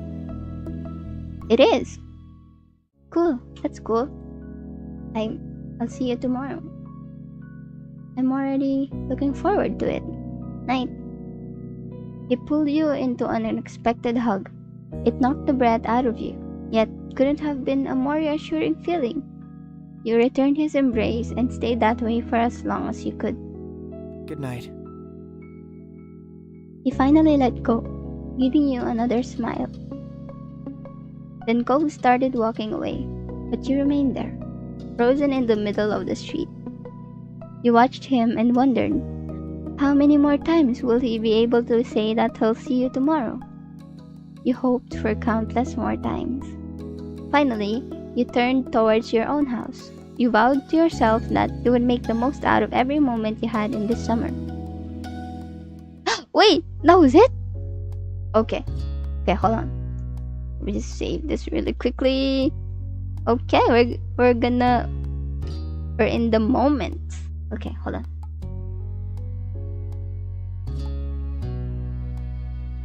A little bit of water break. Okay. So there's 5 moments. And let us do this from left to right. Yes. Oh, this looks like a pizza. Okay, let's pick this one. Hang. Okay. You grabbed the large beach towel from off your bed and stuffed it in a bag. You had already packed your water bottle for your upcoming beach hangout session. Oh, a beach hangout session, huh? The stars had aligned and somehow everyone was free today. Miranda had set things up with several bubbly phone calls with you, between you, Cove, and Terry to find a time to hit the beach. You were hoping that this would be a fun time together. Cove sat on your windowsill and kicked one of his legs into the air idly. He already had his swimsuit on, and his towel was bundled under his arm in a misshapen ball. He'd shown up earlier that morning with a surprising amount of enthusiasm. He was chatting as he caught up to his preparation. But seriously, I couldn't find my swimsuit this morning. I looked everywhere. It had disappeared. I had no idea what I was gonna do.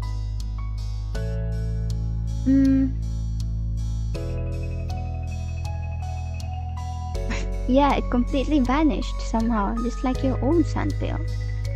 You totally didn't just lose your stuff again. Seriously? Very funny. That was different, and I was 8. Anyways, I don't know why it was in the bathroom when I never put it there. He gave a small smile and readjusted the towel in his arms. You now could see that it had been folded at some point, but then rolled up and carried without much care. I'm so glad. Oh, he found the swimsuit, huh? It would have been crappy to lose my favorite trunks. It was nice to see Cove so happy and comfortable in what he was wearing. He walked over to your dresser and mused about how you would pick your own swimsuit. Okay. Wait, hold on. Luckily, since you were average height, you only needed to worry about finding the right size. When it came to the shape of your body... Oh, we're gonna have curves. And your body was soft. There was a smooth feel to your build without any hard muscle, even a few flexed. You'd kept mostly the same shape you had throughout your teenage years. You were used to your body, and your body was used to your habits. Are you okay? Oh yeah, I was thinking about some things. What things? Just myself and my body, really. His eyebrow rose at your admission of self-reflection. And what do you think? What did you think of who you were? You considered your identity further. You had always felt sure about your own gender. Being called her was right for you. And I think we had growing breasts back then, right? So we're gonna be well endowed now. Your boobs were a large part of your frame. Okay. Yep, you like the size. People had a lot of their identity wrapped up in their physical form. It shaped their self-image. You were comfortable in yours. Your body was you, and it was a good one that you felt content in. You had pretty much always felt good in your body. It was that way through your main growing years, and now that you are an adult, you didn't see that changing anytime soon. You focused on Cove again. He smiled at you and tilted his head, a question still in his eyes. He was waiting for you to come to an answer, but before you could, you had something to say to him. What do you think about me, Cove? About how I look, I mean. Cove smirked a little, his eyes taking you in easily. Fishing for compliments, huh? You look great. Everyone knows that, including you, by the way. Unless that's changed?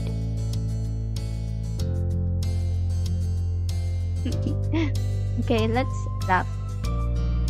You weren't sure why you were surprised. He responded with that. Cove shook his head. His hand went up to try to unsubtly cover his smile. I was kinda worried you were so in your own head because something was wrong. Guess not. Hey! Cove gave a bent smile, pointing to your arms. You're looking particularly shapely today. Huh? He answered not with words, but a solid okay sign with both hands and the same cheeky smile. Cole suddenly flushed when he realized how boldly he'd complimented you. He stood by it even if he was a little red. You were a little taken aback. That came out of nowhere. You glanced at yourself. I didn't know you liked my arms so much. Let's see. Let's give him a hug in return. You hurried across your room and flung your arms around Cove. He chuckled back nervously after you'd gotten a squeeze in. I see you're putting those nice arms to good use. Not the only thing my arms can do. Okay. You cackled at his jokes and hugged him tighter. When you both had gotten your giggles out, you let him go. Finally, you felt that was enough of that topic for one day. You went back to your original goal before you got sidetracked. You needed to pick what you wanted to wear to the beach. Let's see. A one-piece swimsuit, a two-piece bikini, a two-piece tankini. What is that? Wetsuit on swim trunks, speedo. Let's wear a two-piece bikini. A bikini. While you dug around in your drawers, you tried to think if there was anything else you were missing. Oh. And then, a hat. Yeah, a hat would be good. Since it's gonna be hot outside.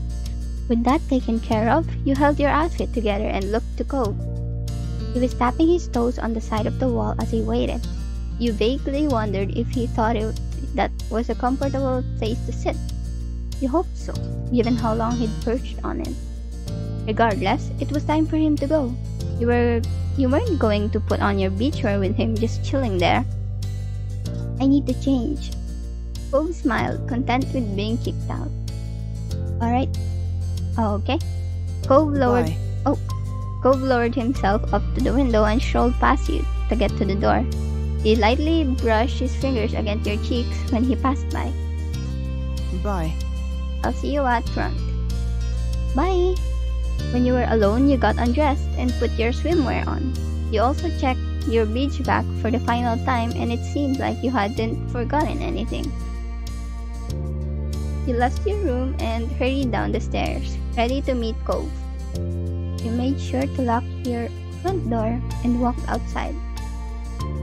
Cove stood in the road, looking down and scuffing his feet on the asphalt. When you shut your heavy door, he looked up at you and smiled. Nice to see you again. Hi, Miranda and Terry are gonna be in here. Not too long. Terry even texted me earlier, saying he was mostly on schedule. Well, Why don't we just head to the beach and wait for them there?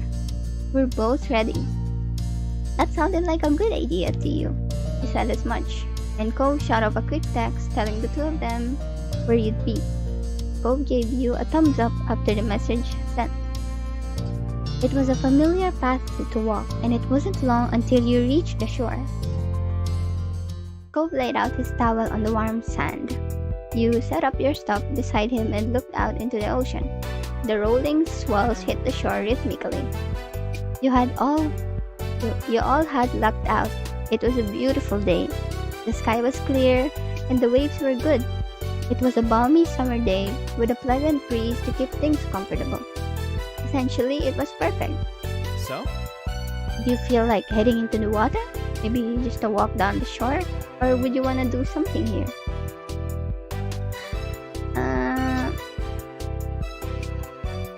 Either way is fine. What do you want to do? Maybe walk a little. At first, anyway. We can do that then. Cove nodded, accepting of the plan. He kicked some sand off his towel absent-mindedly. Yeah, sounds nice. You took a deep breath and tasted the relaxing, salty air. Cove caught your eye and gave you a small smile. You chatted a little before a comfortable quiet settled over the two of you, content to watch the waves as you waited for the others.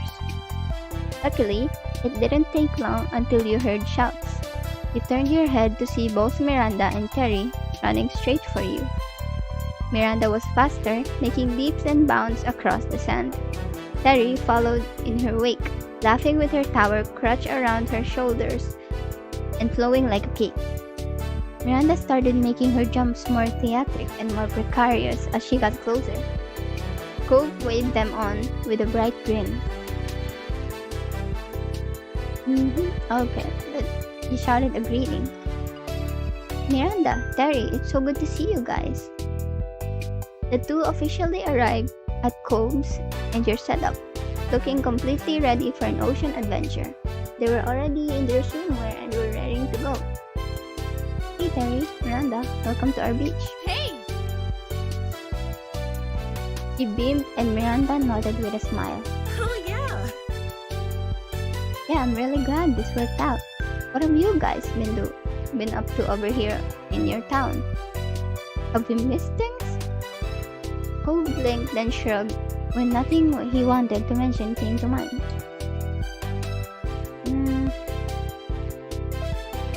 Oh, you gave her a recap over how your family was doing. Your moms were the same as ever for the most part, although they were definitely still adjusting to you being an adult now. Liz had asked you to take pictures of her latest makeup look the other day. This was nothing too dramatic. There was nothing too dramatic going on right now. Terry nodded along and mentioned a couple of things about her own parents. Miranda brought up her family and shared some of the wild things her older brother has done. Terry then started talking about her morning and how she'd almost overslept since she stayed up too late last night. She bounced on her feet as she spoke. But don't worry about me being tired today. You know how I ran on less back during school. Miranda filled in the group about her morning. Apparently, everything had gone smoothly. We met up with Terry on the way here and we knew the rest. Cove offered a suggestion to the girls. Hey, let's walk while they catch up. Okay. Once everyone's stuff was settled on the beach, the group strolled over to the shoreline. The wet sand was cool under your feet. A wave rushed up and covered your ankles in water.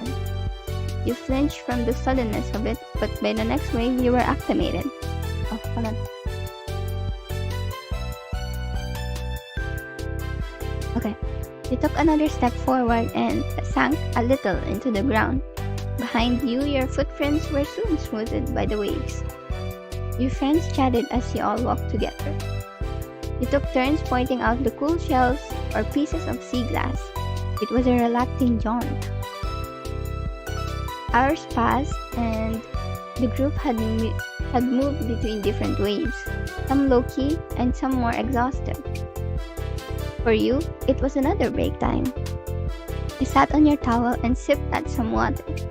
Your friends were hard at work burying Terry's full body under a pile.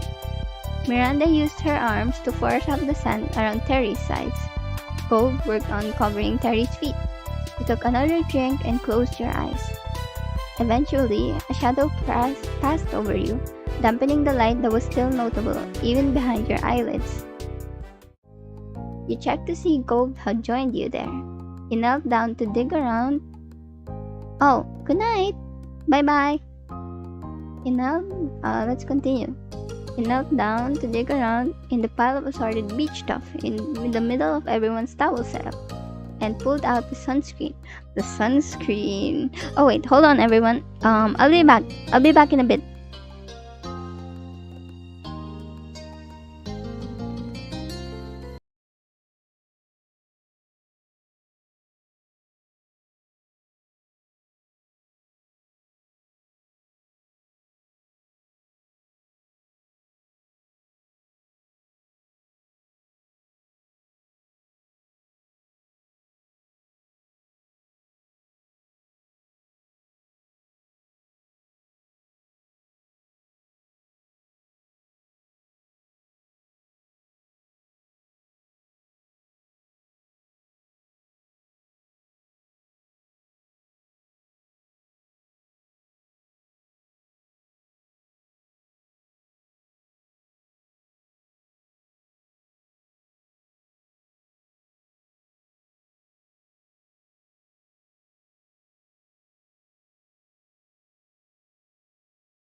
Hello? I'm back. Okay.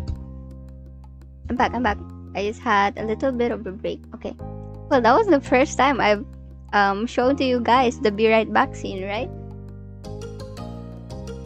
Okay, let's continue this. Okay, so Cove was there. He knelt down to dig around in the pile of assorted beach stuff in the middle of everyone's towel setup and pulled out the sunscreen. He took a seat next to you on his towel. He opened the bottle with a soft pop and began to reapply the cream. Hey. He ran his hands across his chest to work the sunscreen in, and you might have checked him out a little from the corner of your eye while still sipping some water. He noticed you noticing him, and Cove tilted his head your way as a smile formed. Would you want to help me reach my back? Yes. Thanks. You scooted up behind your boyfriend and reached a hand around his front so he could squeeze a small pile of sunscreen into your hand. You rubbed your palms together, spreading the cream out more evenly, then began applying it softly to his shoulder blades. From there, you moved to the tops of his shoulders, the nape of his neck, and down his spine. Cove was mumbling the entire time, but you couldn't make out what he said. He might not have even realized he was doing it himself. The tone of his voice and the look on his face got the message across just fine, however. He was happy. You were too. After he and you finished up, Cove let out a comfortable sigh and looked off into the distance. But then he sighed again, this time in an exaggeratedly disappointed way. You wondered if he was going to sigh again, even more dramatically if you didn't say anything. What's wrong? You inspected his face to see if there was anything actually distressed about him, but he still just looked like he was exaggerating. You asked anyway, since it was obvious that was what he wanted. Cove shook his head, comically despondent. His frown didn't match the sparkle in his eyes. Don't worry about it. Oh, okay. Now you were really confused. You waited for him to continue his next sigh, and his next sigh did not disappoint. It was the most ridiculously sad sigh you'd had ever heard. Then he smiled a little. Mermaids aren't real. Oh. What? That had not been what you were expecting. He continued. You know how much I liked mermaids as a kid? Well, merfolk as a whole. I really hoped that they were out there. I mean... The ocean's a big place, right? They could be somewhere. But the older I got, the more I had to accept it. They were just a fairy tale. He jerked his head over to the waterline and the rolling waves. They crashed against the shore and then drew back. This is a perfect beach for them. It's pretty and vast and never too crowded. If merfolk didn't exist, we definitely would have met one by now.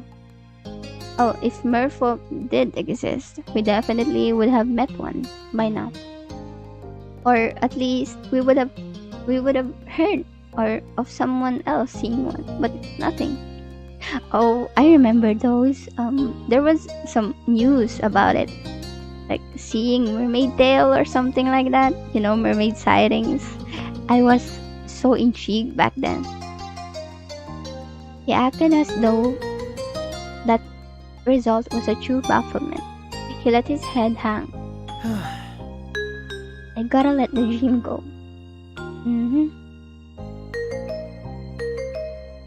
Well, that's hardly proof. It's not like this is the only beach in the world. They could still exist. As you said, the ocean is a big, big place. Yeah, I think I still remember that one line that said, our ocean is like a big part of the earth and we hardly explored any of it. Yeah, I think that was the phrase. Something like that. Yeah, let's continue. Cove chuckled, his eyes tilted up into the sea, his face still low. Maybe it's for the best.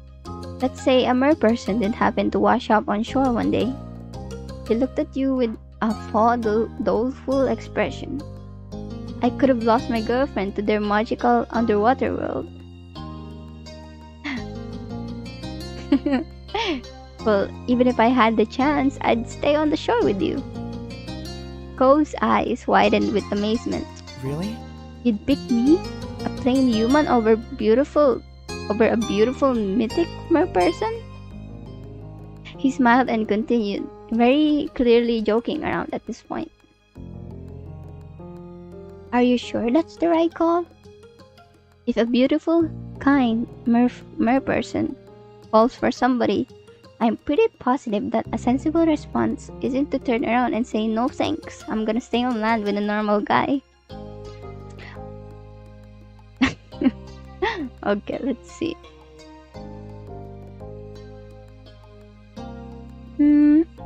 Yeah, I think this one's the best. Cove, there's no one who could ever make me leave with you. Wait, leave you. Okay. So, yeah. Cove, there's no one here who could ever make me leave you. Merperson or not, we're together. He flushed and fidgeted on the towel. In a desperate attempt to do something, he picked up the sunscreen bottle he had dropped. Cove started playing with the cap, taking it on and off again. His smile seemed to grow before your eyes. I was just trying to joke around, you know. I know you were, but I wasn't. He giggled and continued to look deliriously happy. He had no way of going back to the joke. You couldn't help but feel happy at how much your words meant to him. And then you heard Miranda screech. Oh, your attention immediately switched over to your friends. You saw that Terry had gotten impatient and shifted her legs. The walls Miranda had been meticulously building collapsed into a wet heap of sand. She surveyed the damage critically. We're gonna have to start over on that part. Do you just want to give up on this now? No way. The burial must continue. I'll try not to move anymore. Okay, if you're sure, I'll try to fix this. Miranda started to rebury her, and Terry shot her a thumbs up. He realized too late that moving her arm was a bad idea. More of the sand on her crumbled and Miranda put her head in her hands. Facepalm, huh? Cove caught your eye and started to drag himself up. Seems like we're needed. You agreed and followed him over to the girls. Miranda nodded at you both with appreciation, and the three of you did your best to finish the job. You all worked out a system of using just enough wet sand to help hold the rest together. Okay, and then Terry is entombed. Terry is entombed in sand. I used to do them when I was a kid, you know. I remember burying my cousin in sand. We were all laughing and playing. Okay, let's continue. Terry grinned massively, and Miranda offered high fives. The pile was officially done. Resembling the Kool-Aid Man, she kicked herself out of the ground with gusto, and went flying in all directions, and a Terry-shaped imprint was left behind. Miranda yelled again, and Cove chuckled. There probably wasn't a better way to get out of it. The four of you continued to have a good time. You went on the shell hunt. I almost said hell. Miranda managed to find the biggest, while you found the most colorful. Cove caught a tiny crab. You did a bit of everything. There were impromptu games, just soaking up each other's company. However, after a while, you all had run out of water. Drinkable water, anyway. It was decided that you'd head over to your or Cove's house. Things were gathered and you started to cheerfully walk up the road. Oh, so it was only us, huh? Oh, it's all of us. What's next? I don't have anywhere to go, so it could be whatever. Same, I guess we can keep hanging out? Terry snorted and readjusted her grip on her things. Don't sound too sure there, Cove. By this point, you could see your house. It hadn't taken you long to make the trip. The conversation continued with everyone throwing out suggestions. Are people hungry? Okay. She looked from face to face in inspection. Cove and Miranda shrugged in concert. No one was overtly opposed to it. However, you weren't really starving. It wasn't quite a mealtime.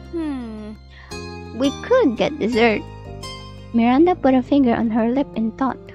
With a smile, her voice became more confident. Yeah, that would be fun.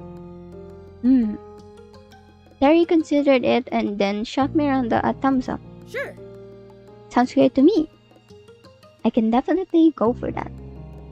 You know, I'm up for more. But there's nothing sweet at my house. Your friends glanced at Cove and his place. He shook his head immediately. Dad doesn't have anything good either. I mean, unless you want dessert-flavored protein shakes. Ew, no. She cut in and held her hands up as if trying to ward off something evil. Cove smirked. Not bad. It's not that bad. Nope. Yep, nope. Well, There has to be some kind of sweet shop around here. Let's look it up. Terry nodded and started to dig around in her bag. I like the way you think. Terry continued to rummage in her bag and grew increasingly frustrated.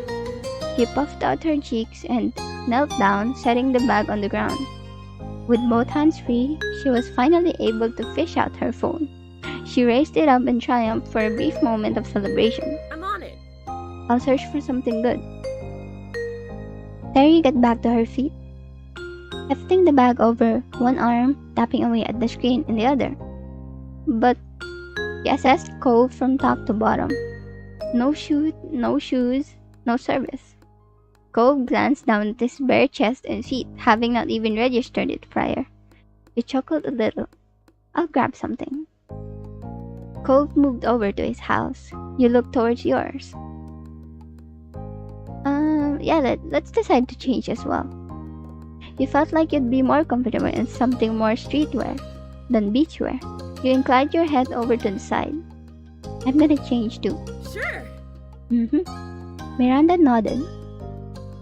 You ran to your house. No one was home, so you just rushed to your room and dropped off your beach top on your bed. Yeah, sure. Let's throw something over on what we're wearing. You didn't want to take too long, so you just put on a couple things over top. You brushed off a bit of sand and thought you looked presentable. With that, you sped back outside. Cove was already there and gathered around Terry's phone. He'd opted to just add a shirt and shoes, apparently putting in the minimum effort for service. Hello again. Hey. You don't really want ice cream, do you? You didn't have a chance to answer. She kept barreling through with her words. that's cool. You look nice, by the way. Terry scrolled further and then made an interested exclamation. Oh, what about this place? They sell crepes. Crepes? Crepes? I forgot how to say it. That's something you don't see every day. Look how fancy they are. She shoved her phone into your face. It seemed like a cute shop. It didn't show any pictures of the actual building, but the food seemed good. It was one of those places that had put a lot of effort into presentation, with branded wrapping for the crepes and well-applied toppings. Huh. Weird. I've never heard of it. I haven't either. Mysterious, but crepes are so good. She nodded approval as Terry admired more of the photos. I'd go. It's not too far, but we could drive. Terry cheered at the success of a planmate, and you all walk around to Cove's car. He had to run inside once more to grab his keys.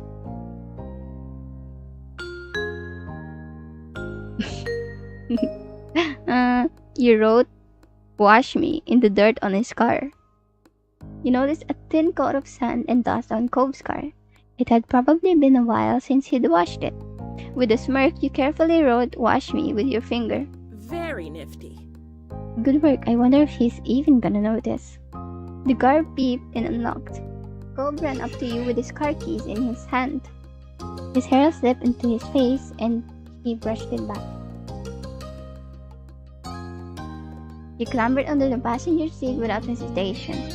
She didn't argue and climbed into the back with Miranda. Terry activated the directions on her phone map and acted as their navigator, directing Cove into the crepes. The GPS tried to get Cove to turn into a non-existent road once and wanted him to do a U-turn instead of just using a left turn, but with Terry looking at the actual path, it went smooth enough. You were led to a small stall in a parking lot rather than a full building. Oh, that explained why there hadn't been pictures of the crepe's interior, and why it was new to you despite living in this town for your entire life. It was a completely new structure that popped up recently. There was a window you could walk up to, and one for cars to drive up to. Cove barked with a laugh. Come on. I don't think I needed to put a shirt for this, but I still want to try it. Let's go. What? Do you not trust us to eat in your car? He gestured to the drive-thru option. Cove shook his head with a snort.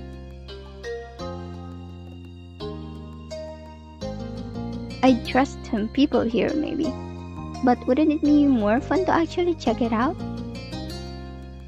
Everyone acknowledged his point and piled out. Harry tried to tease Cove a little, but Miranda started talking about last time she had crepes. Oh, they'd been a desert explosion, topped with multiple sauces, powdered sugar, and what Miranda was pretty sure had to be cake icing. Wheat. So great. Oh, that's pretty cute. There were some laughs. When you got up to the menu, you realized that there were more than just crepes. There were definitely crepes, many crepes. However, the stall also had a lot of different drinks as well. Teas, smoothies, milkshakes. Woo! She grinned and held out her fist for a fist bump. Miranda high-fived it. The two stared at the awkward, vaguely turkey-shaped hand configuration they had made and then slowly put their hands down. Cove's mouth twitched in a smile. He stepped up to order first. He glanced back at the menu. We're gonna order a crepe and a drink. Hello, I'd like to get a crepe and a drink, please. There was a woman who looked a little older than you taking the orders. She smiled back at you, ready to hear the specifics of your purchase. For the crepe itself, you wanted a chocolate one. For the filling and toppings, you picked what is it? Chocolate crepe with strawberries and banana slices, as well as mixed berries, and that was all. After you picked the size, you were asked what you wanted to drink. You ordered a chocolate crepe and an iced coffee. That could be a good mix, right? You could also add a mix in or toppings for the drink. So an iced coffee with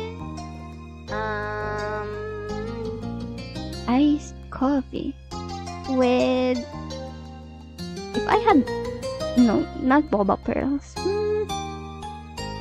Let's see. Iced coffee with condensed milk? No, with whipped cream. You paid and stepped aside to let your friends order.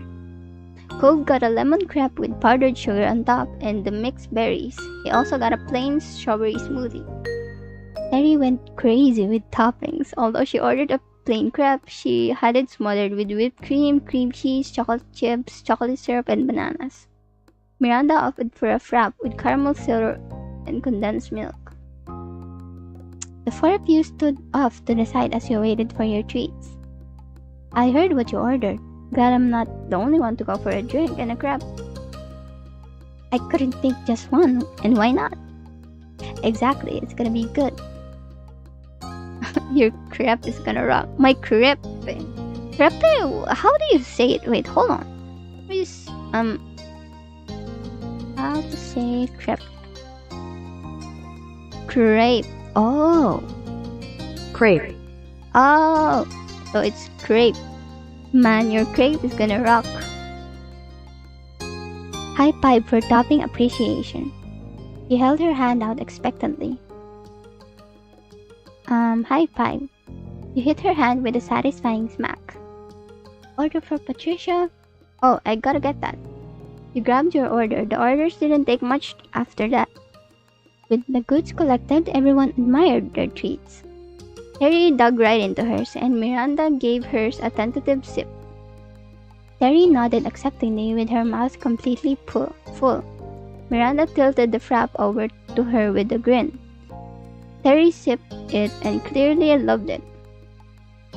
She raised her crepe over to Miranda. You could tell that there was an intent to make it look nice, but with all the assorted toppings piled on, only so much could be done. Miranda took a huge bite with gusto and sighed happily. Terry seemed satisfied and took another slurp of Miranda's drink. They had both only gotten one thing, and probably because they knew they'd end up sharing. You offered to share your order with everyone. You held your order up a little, bringing it to attention. Your friends look at you, curious. Anyone want some? Yes, dibs. You can't call dibs on someone else's food, Cove says. Except that I did. Everyone can try it if they want.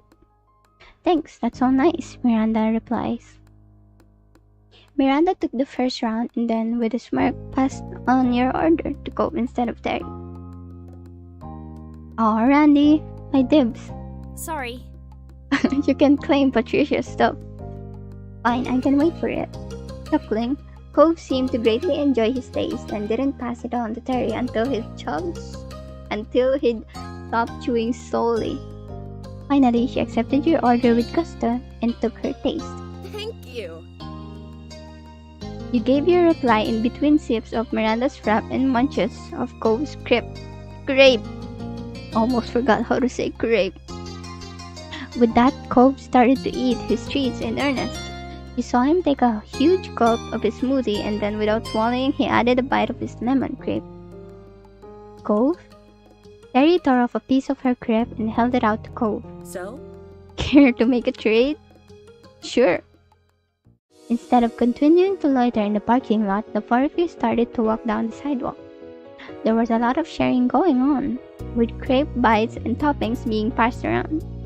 You wouldn't have been surprised if Terry ended up drinking more frap than Miranda did. You kept going on the way, eating, drinking, and chatting. You hadn't realized just how far the group had wandered until you ended up at the now leaving sign. Oh, apparently you were about to just walk right out into the middle of nowhere. Terry took her mouth off of Miranda's straw and stopped sipping the frap. We walked so far. We arrived at the now leaving sign. How are we already at the end? Yeah, I always forget how tiny this town really is. Cove chucked a little and swallowed a chunk of Terry's crepe. I guess. Crepe. It's crepe, okay? It's crepe. Crepe. Crepe. Okay, it kinda is, huh? It didn't feel that small when we were growing up. Yeah, it definitely felt bigger then. There was a time when Sunset Bird felt huge, seemed as endless as the ocean. There was always some street you hadn't wandered down, something new for the tourists. But now, you had realized it was just a pond in this big, big world. Seeing the definite end only reinforced this. Here was a boundary that proved your hometown could be walked out of with ease. I guess this means we should probably head back. One doesn't just walk into nowhere land. We're not only one, Terry. There's four of us. Terry scrunched up her face, not wanting to acknowledge the bad joke. He decided to ignore it. It stinks having to go all the way back. Yeah, but it's not like there's anything out in that direction. And if we did keep going forward, it would be an even longer trip home. You stared off into the stretch of road as Cove agreed that he didn't want to go out any further. Can we take a break here first before we turn around? We've been walking for a while and someone finished my drink. Right on cue, Terry loudly sucked air from the straw. It was so good. Miranda looked at her, but Terry remained unrepentant. In the end, though, it was agreed to hang around the sign before heading back to the car. It didn't take long to finish the rest of the food and drinks. Everyone gathered up the trash and stuffed it into bags and pockets for now. The group relaxed on the grass, keeping account of all the cars that drove past. It was not a high summer. It was not a high number. I meant 14. The newest passing car drove into town from somewhere outside. But as the vehicle came by, it slowed down and you watched as it ultimately rolled into a complete stop. The black car parked right by the now leaving sign. Everyone exchanged a baffled look. But then it's probably Baxter, huh? As soon as you saw his hair, you recognized him. No one else you knew presented themselves so distinctively. Yep. Hey, neighbors. Cove also jolted with recognition. He pasted on a cordial smile and waved politely. Afterwards, he put his mouth back over the straw of his long empty drink, as if trying to act cool. Hi. You inhaled and tried to be loud enough to account for the distance and car noises. It's nice to see you again. Somehow, he was able to project his voice in such a way that it still sounded smooth, even though he was definitely speaking loudly. You wondered where he'd learned to do that. And you thought about the odd picture this made. A fancy black car pulled over to talk to a group of teens, mostly still in beachwear. Miranda was incredibly confused and shrank back to watch. Terry tilted her head in an unspoken question. Cove made a quick gesture pointing towards Baxter, and a light bulb went off for Terry. Alright. Ah, that's the new person in Condong. The B-man, right? The B-man. Oh, yeah, Baxter. Oh, I wasn't sure if I'd ever actually seen him. Her voice was quiet. Miranda usually got shy around new people. Terry was quite the opposite. Incredible, this is perfect. Terry hopped up from the grass and ran into Baxter's car, full of excitement. Behind her, Miranda picked herself up and dusted imaginary dirt off her clothes. She sent a searching look to you and Cove, to which Cove shrugged.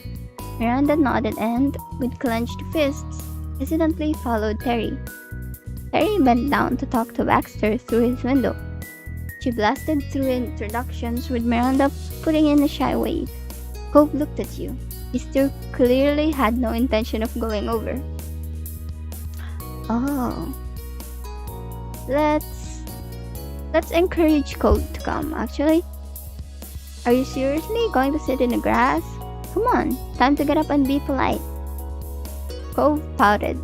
His cheeks flared out in a childish puff. I don't want to. I don't know what to say. Fine. You can go. I'll just wait until he's gone. You can survive Baxter for a few minutes. Do you want to be the only person who doesn't go see him? Well, why can't you just stay here with me instead? You sigh. He was definitely going to be difficult about this. Some days, he really was that same grouchy 8-year-old you met all those years ago.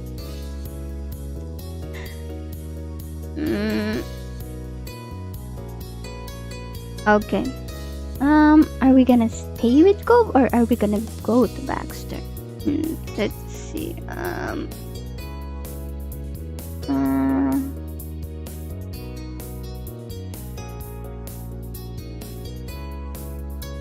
Do you really hate him that much? No. I don't hate him. I get weird around him. I know his forwardness bothers you, but think of him like Terry. She's super friendly and loves to chat with new people. She's doing it right now. Terry doesn't hit on me. Terry doesn't hit on you. If that's what he's even doing. So he was jealous. Baxter says serious things when I don't think he's actually very serious. That's what's bothering me. That's what bothers me. It'll be alright. He's trying to do less of that with you, and we'll all be there. With an unnecessarily whiny groan, he relented. Fine, let's go. Slowly, progress forward was made until you two arrived at the driver's sidecar window. Baxter smiled welcomingly. Hello. Hey. Cove greeted him mildly, his expression cautious. Sup?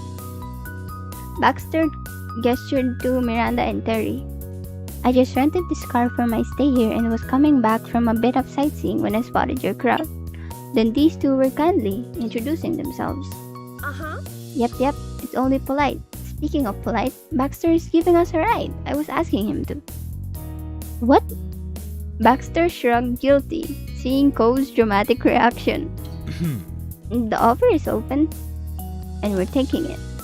Okay.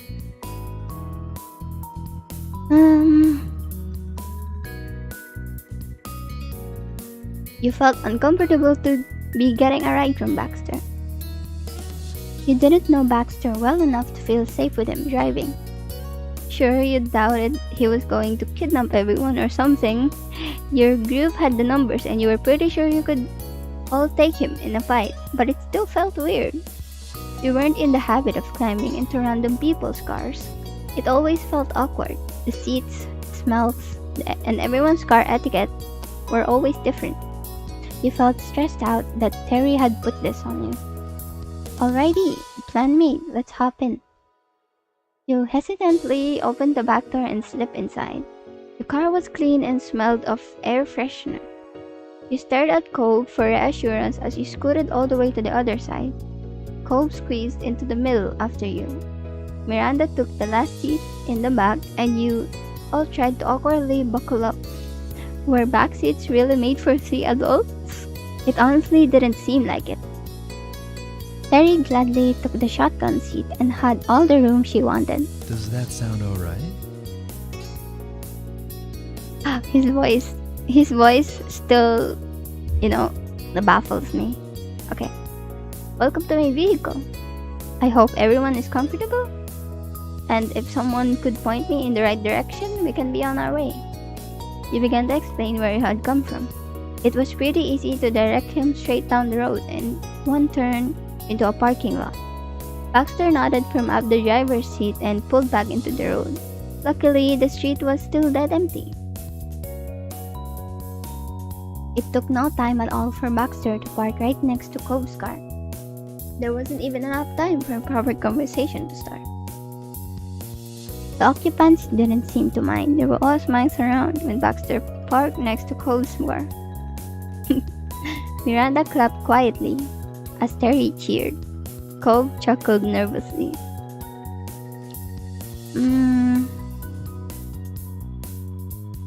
You smiled. You were glad to have reached your destination and pleased at the fanfare of your friends.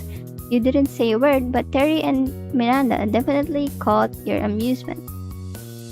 You've arrived. That was easy. Terry flung open the door and climbed out. Thanks. Everyone else exited the car as well. The group thanked Baxter with varying degrees of enthusiasm. Baxter himself got out too. Everyone congregated again in front of Baxter's and Cove's cars.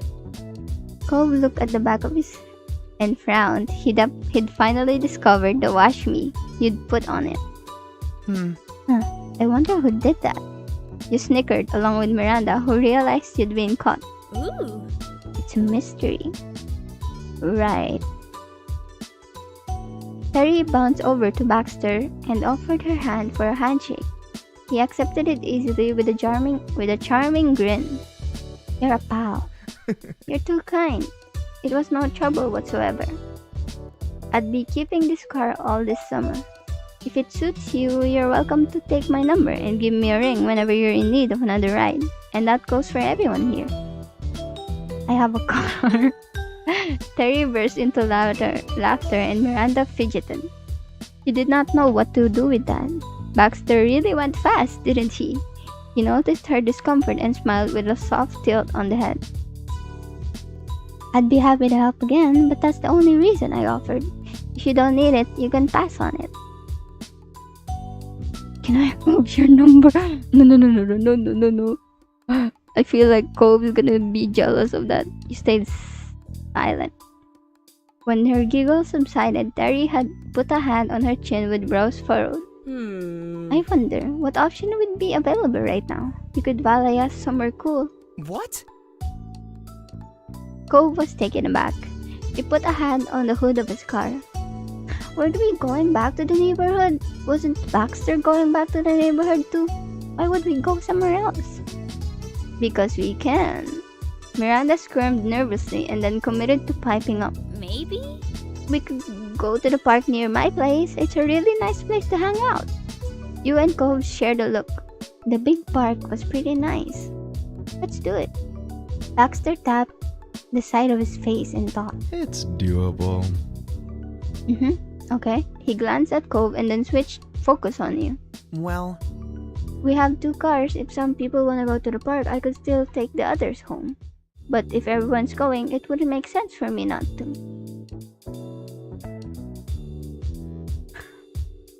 Well, yeah, I'm gonna go with Cove. You decided to go back to the neighborhood with Cove. You would rather go back now. You let the group know. Both girls frowned. Neither wanted to leave you or Cove behind. Harry especially looked troubled and started bouncing in place. No. Today is all about us hanging out. We can't just bail. Miranda nodded and bit her lip. We don't have to go to the park. Going back to the neighborhood has plenty of appeal. It could prove to be the better idea. Cove winced and shook his head. don't worry about it. No, really, it's fine. We've done plenty of hanging out today. If you want to go to the park, you should. It'll be sunset by the time you get over there anyways. The day's gone. Just have some fun with Baxter. She didn't sound too thrilled, and Miranda patted her on the shoulder. Okay. Guess we'll see you later then? Probably. Cove smiled and she rolled her eyes at his wishy-washy answer. He knew you'd be seeing them again. Everyone's finished saying their goodbyes and the 3 climbed into Baxter's car. Let's say bye. Terry started to shout back and startled Baxter slightly. Miranda laughed and waved back. Terry rolled down the window. See ya. See you. Have a safe journey back. I'll see you around the neighborhood. Baxter started to pull out of the parking lot and Cove waved them off, stepping forward as they pulled away. Then it was just you and Cove left in the parking lot. He rubbed his hands together for a moment and unlocked his car. You got into the shotgun seat this time, and Cove took his place at the wheel. He put his key in the ignition and turned to you. I'm surprised you didn't want to go. Well, let's see. I was ready to go back. Cove smiled, satisfied, and finally turned his key to start the car. The car ride back passed quickly. They were all familiar roads you'd seen before. Soon, you'd return to the comfort of your own neighborhood. Cove pulled in and parked. He shut off his car and you both got out to stand in the road. I guess. I guess that's it. Thanks for the ride, Cove. I'll see you later. It was fun. Pleasant farewells given, you walked to your front door. You completely changed out of your swimsuit and into more comfortable clothes. That was definitely a benefit of coming back. Time ticked by as the sun started to set. Orange gold light streamed through the windows. You could tell the weather was still really nice out there. Your attention was taken by your phone.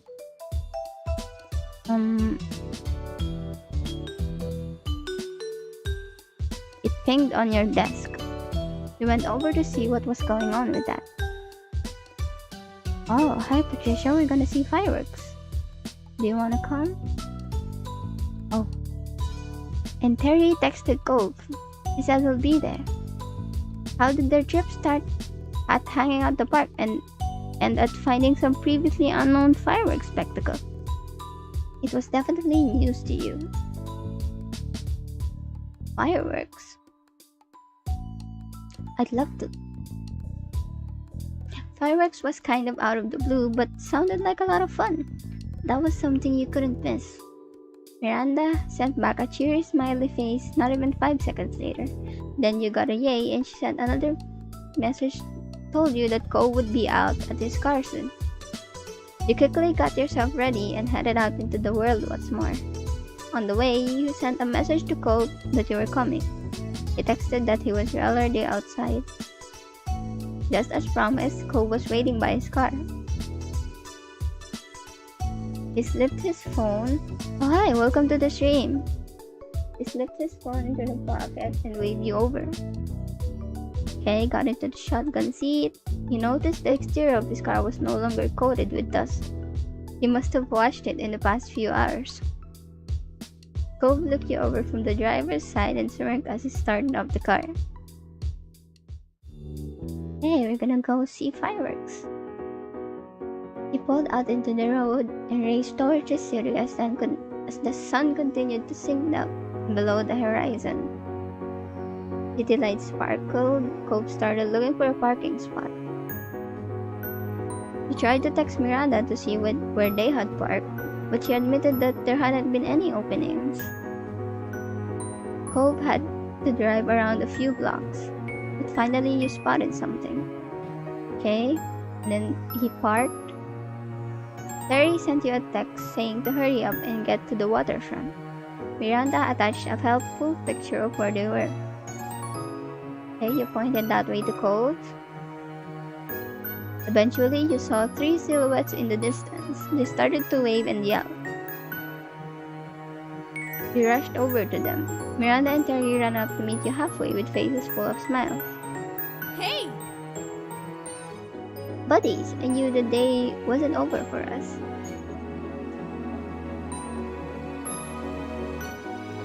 Baxter stepped up at some point too. Miranda hand through his hair, trying not to interrupt the reunion. Cove gave him a nod.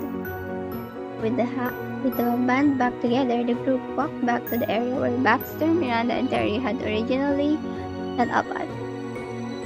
Okay. Did we miss anything? Nah. Okay, nothing's happened yet. We think it's gonna start really soon though. What are these fireworks even for? She smiled a big grin at Miranda. Andy talked about watching fireworks at the park, and that reminded me about how there's a big company having an event tonight. Oh. We're cool. Okay, we'll see the fireworks from up here.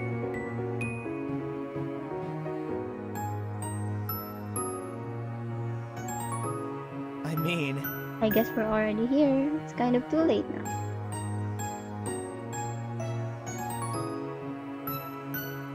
Feeling excited, but yeah, there's gonna be fireworks.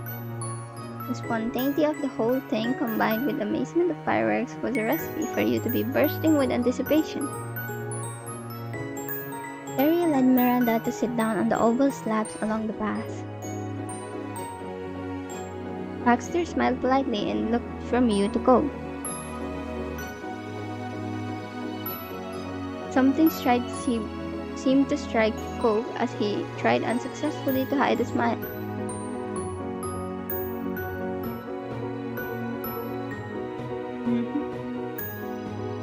Whoa! So those were the fireworks. Okay. A flash lit up the sky with a brilliant green. Your eyes flew off the building in the distance. You heard a second boom and a red firework lit up the night. They came running over to get closer, positively beaming. More fireworks went off, shooting out hundreds of tiny sparkling lights.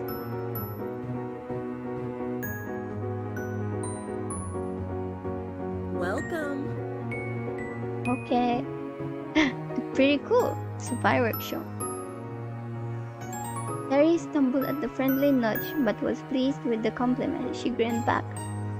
Miranda lightly swung her hips the opposite way to give you a bump as well. Woo! You gave her a little push in turn with a laugh. You were pleased that you hadn't missed any of the show after all. You were glad that everyone seemed to be having a good time.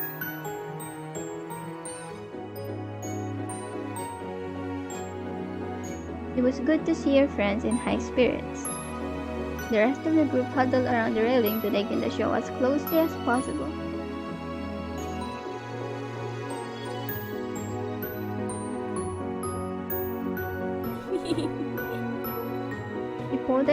She pointed out a golden firework and beam. That's so cool. Terry held up a hand for a high five and Miranda obliged her. Terry whooped and shot you a smile. What color do you think the next one will be?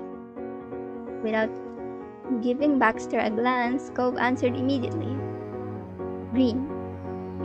It was orange. Baxter chuckled but wasn't interested in calling Cove out for being wrong. Mm-hmm. That your favorite color? Green? It's one of them. I think that's nice. It matches you. And is yours black? That's one of them. Cove smirked just a little and left the conversation there.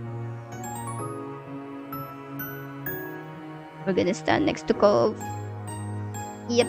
Cove looked away from the fireworks and grinned at you. He was glad to be spending time with you and tilted his head at a spectacular multi-colored firework above. He shot you another look and nodded, wanting you to move up closer. In front of him, he could see the night lights reflected on the water. You took a moment to watch him and the fireworks reflected in his eyes. Cove grinned like a kid.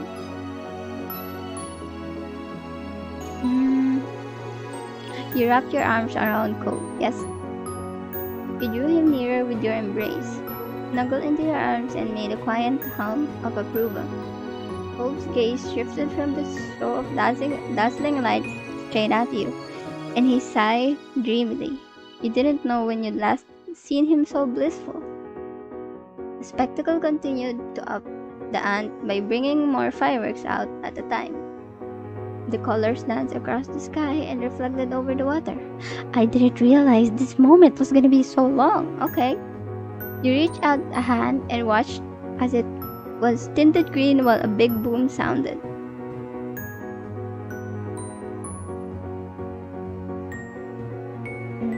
Okay.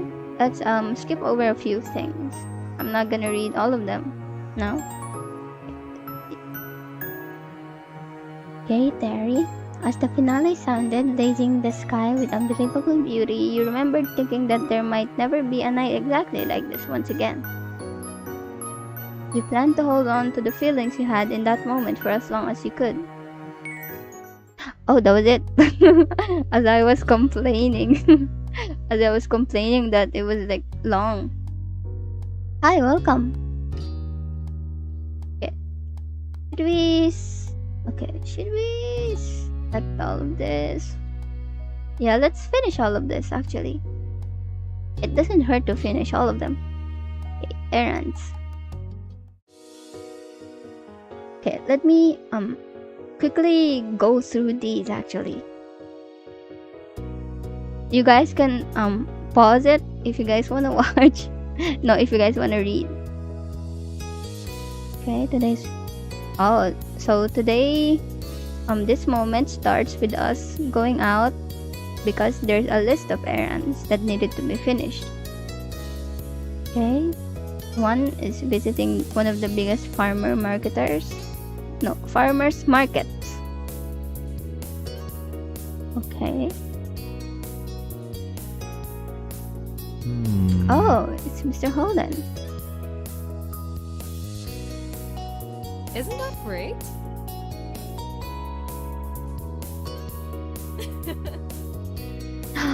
A true family outing, just like in part 2. If you guys don't remember, the family outing in part 2 was the what you call it? A road trip. Yes, a road trip with all of us here.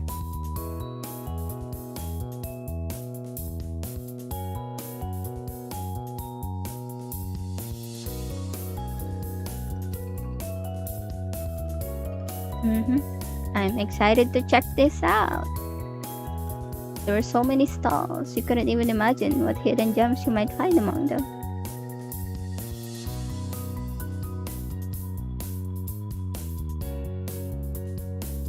I got it. Sounds good. Okay, divide and conquer.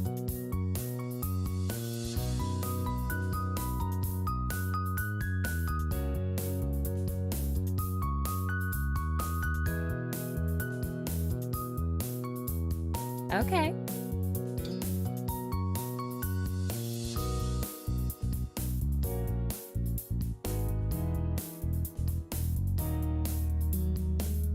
All right. Okay. Yeah, let's go. Thank you. Let's go. Oh, so we're splitting up, okay? So we split up to take a look at the stalls. Cove looked at you softly and found himself pulled forward, stopping in front of you. His expression flickered for a moment, hesitant. Bye. Bye! See you later! Cove lightly took one of your hands and gave it a small squeeze. He dipped his head forward, wanting to kiss farewell. When instead he stopped midway, his whole body stiff. He jerked his gaze back at your mom and you realized that she had grabbed the hem of his shirt. He gave it a small tug before letting go. No. Nice. The two of you can snuggle and make out as much as you want later. We have important shopping to do now. Cove gasped at what he felt was truly obscene thing to say. His face burned red, but that was ignored by him. He spoke with an unimpressed roll on the eyes. Seriously? You don't need to literally pull me away. I'm not that clingy. Mom fingered with a shake of her head. Cove's eyebrows raised over the reaction, and he turned to Mom. He wouldn't meet his eye as she whistled innocently. Liz smirked ear to ear and Cove whipped his hand toward his dad. Mr. Holden couldn't offer anything more than an apologetic shrug. It was only then that it dawned on Cove that everyone did think that he was that needy. Finally, he dared to face you with wide, pleading eyes.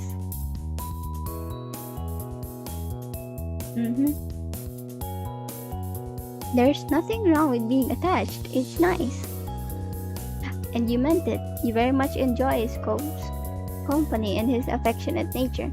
But that wasn't exactly a denial of what he was being accused of. Mom's smile grew. Cove couldn't believe he was being completely outnumbered. His mouth twisted as he struggled to come up with something to say in his defense. Yeah, well... so what? That admission had everyone bursting into laughter. Cove grimaced and walked several steps from the group before stopping. For a moment you weren't sure if Code heard you over the noise, but he nodded. He smiled softly, watching him get over his embarrassment and relax a bit. See you later. See ya! Okay.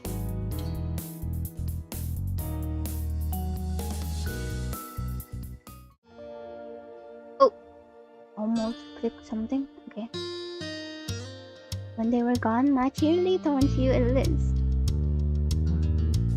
Okay, so where are we going? Oh, nice ginger.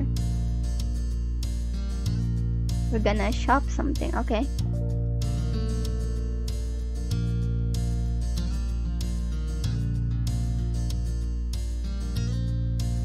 Yes.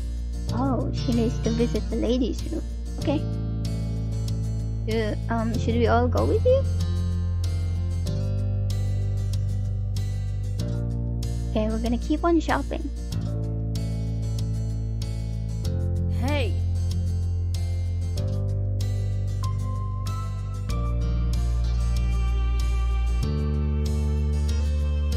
Oh, so they're gonna leave me alone to do shopping alone. Okay, sure. Have fun. Bye. Bye.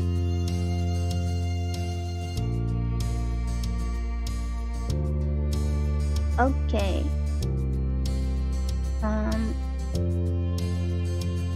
Well, you thought Ma was being ridiculous, but you didn't really mind. Okay. Let's walk off on our own.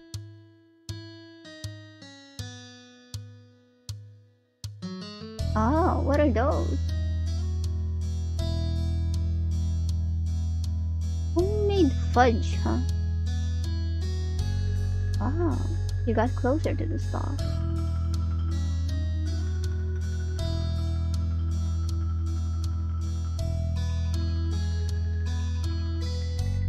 Oh. Let's get a box to share with everyone. And also another one for Cove. And that was all. For the group, let's pick a dark chocolate and cookies and cream. My favorite. Okay, and then milk chocolate.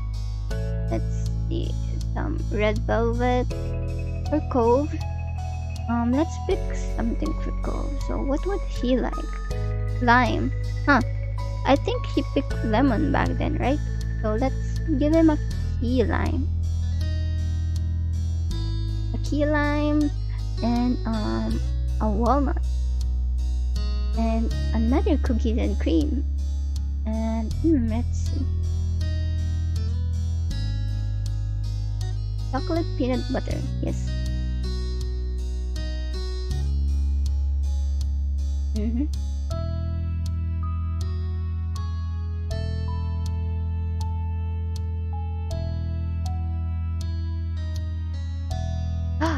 It's Cove.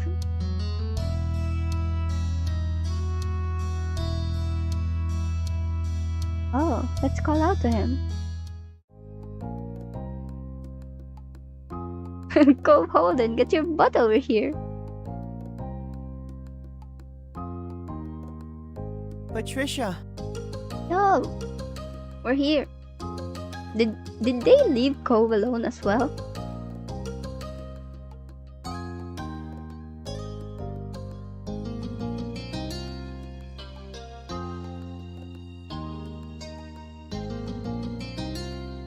What? Yep, they abandoned me too. Yeah, they planned it probably. So...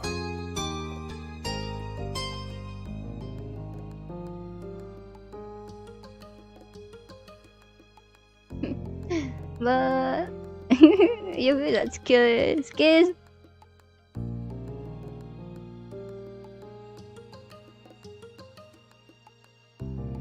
Me too.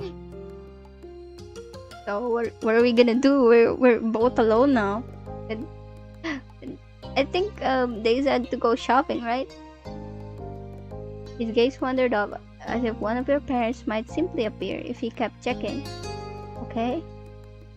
Do you want to forget about whatever's happening and go shopping together? Sure. Definitely.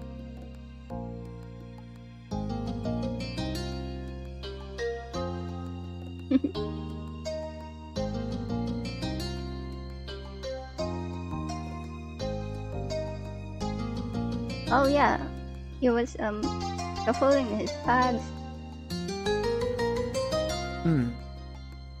Oh, few cucumbers, some lemons, sweet potatoes.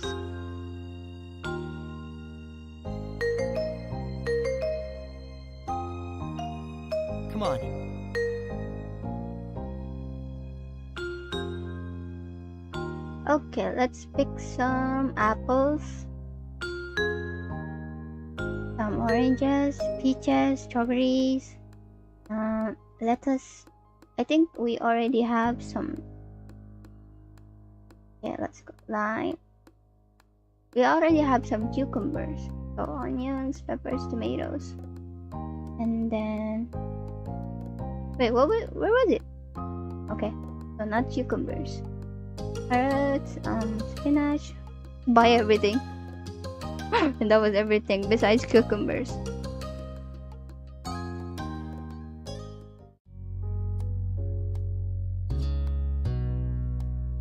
Oh, wanna hold hands? Sure.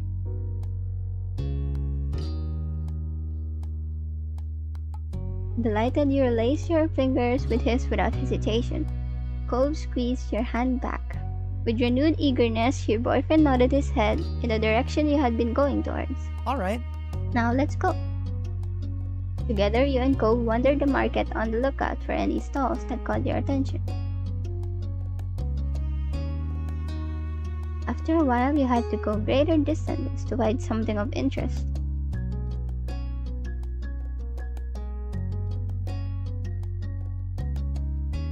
Homemade jams and local honey. Ooh.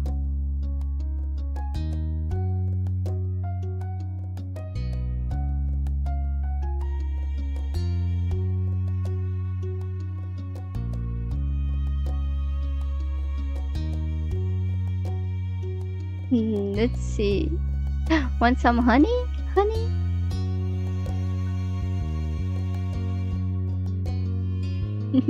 You thought it was sweet, and the smile it got from Cove made it even sweeter. He nodded. You thought the things over for yourself too. Okay, let's see. Let's buy some strawberry jam and a blueberry jam. My favorite. Sure. Okay, let's buy some honey as well. Orange blossom honey. Sounds good. And that was everything.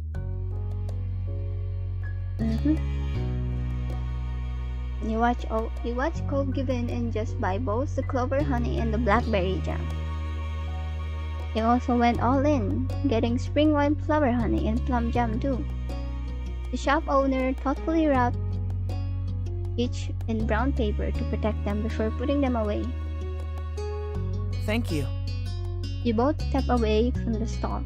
Cove didn't fail to notice the look you'd been giving him.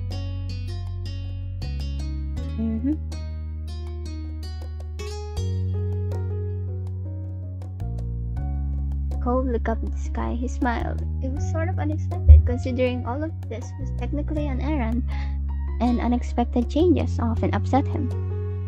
But he was happy, and Cove liked doing this kind of normal thing. And you could tell that Cove especially enjoyed doing these kinds of things with you.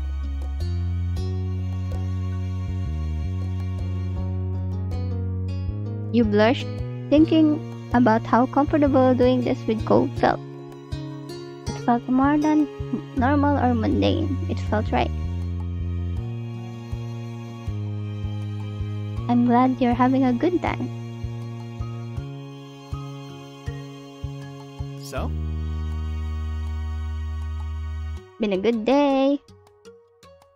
Cove started rummaging through one of his bags just to check on how his goods were doing. A smile grew on his face as he went on to the next. He chuckled, knowing that Cove wouldn't let anything go to waste. There wasn't a single doubt. He was gonna eat it all.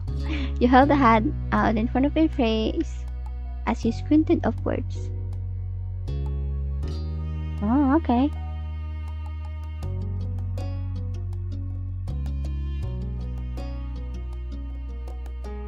Let's see.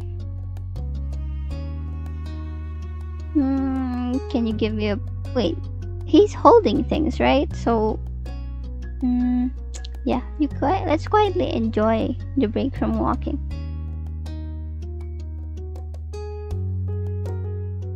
Hey. Wanna ride? Oh. oh, I sure, I guess. Yeah, okay. I like that.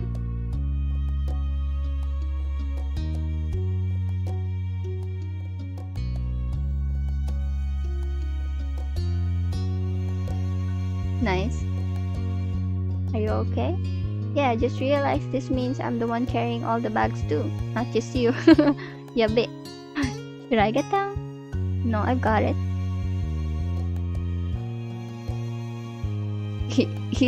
He's just carrying all the bags right now while carrying me. Nice.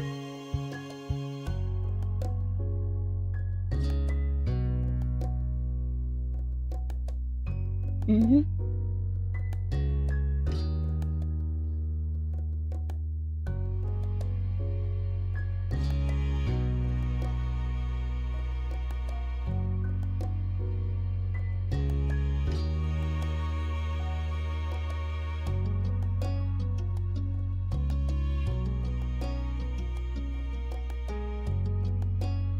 Okay, we went down from the piggyback ride. Cove rearranged all the bags he was carrying, freeing a hand so that he could pull out his phone. He watched his eyes dart over the screen as he read the waiting messages. Not important, I can reply to that later. Huh? Wait, I've got a message from my dad. Listen to this. Cove, I wasn't part of the plan. I didn't know what was going on when I left with Patricia's mom. Where are you? Oh.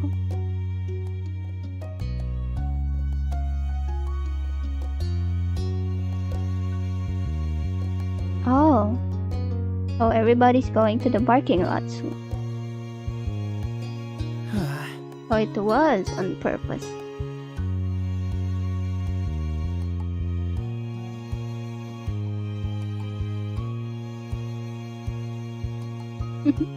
well, it's alright.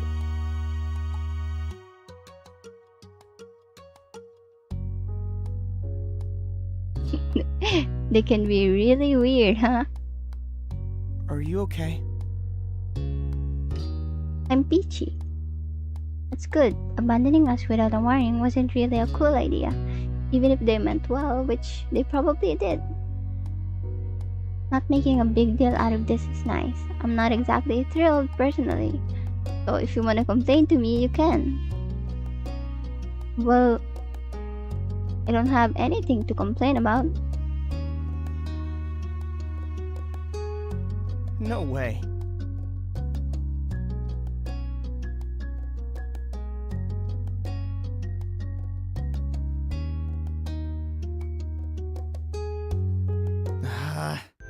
So they did do something stupid. I knew it. What happened?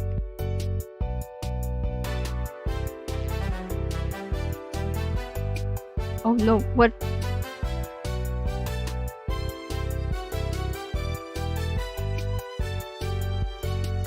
Oh, he was impersonating the guy. No, the bull cut me, the kid. Sometimes he wondered if the act had grown more exaggerated over the years, or if the kid really was always that ridiculous.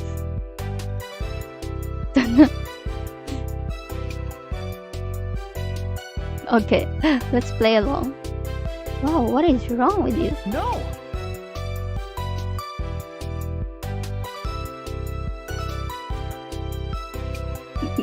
Come on, we should probably meet up with the group. You didn't dally any longer, slipping back into the crowd and making your way towards the entrance of the farmer's market. It didn't take long to reach the parking lot. Your parents, Mr. Holden and Liz were already waiting there, and they waved at you both as you approached.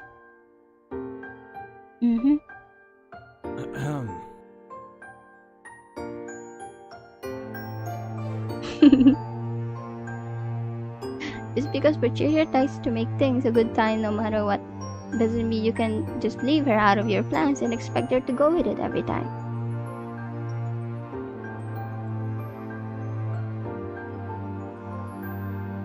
I'm so sorry.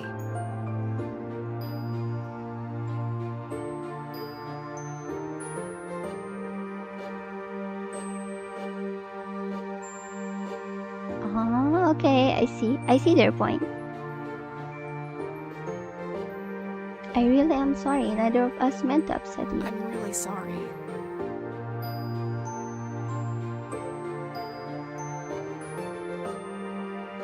Sorry.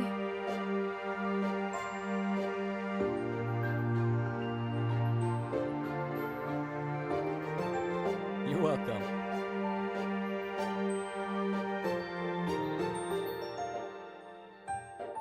Not bad.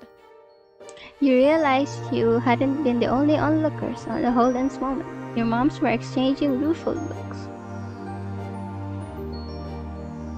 In that case, Maybe we can do In that Patricia's case- chores for next week? Shush!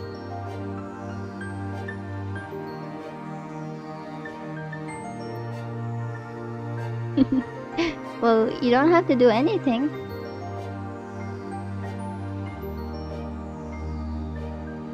yes. Who will be the best sheepdogs over guarding the flock and catching any strays? Nice. Funny.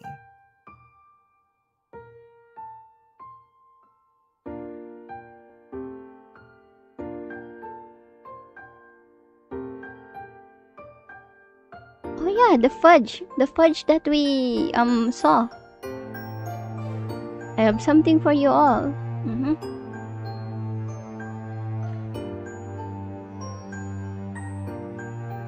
Yeah, we have a fudge. Aw. Come go get some fudge. Free dessert. Yeah. You're fantastic.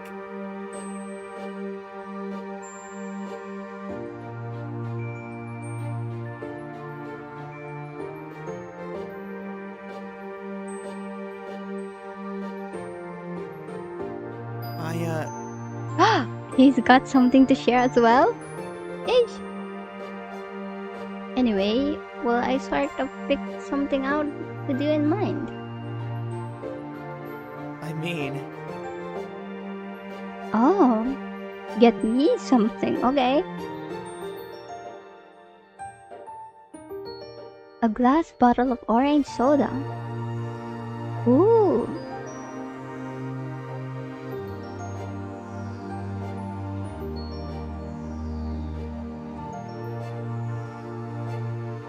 Nice soup. Thank you.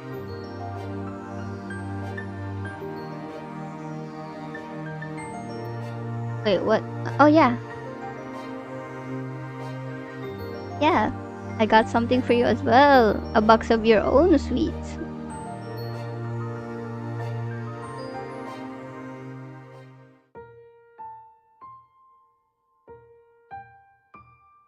You weren't even apart for a whole day. And you both still used that as a chance to get each other little gifts.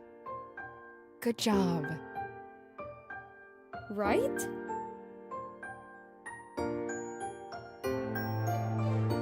Yes, the box of fudge.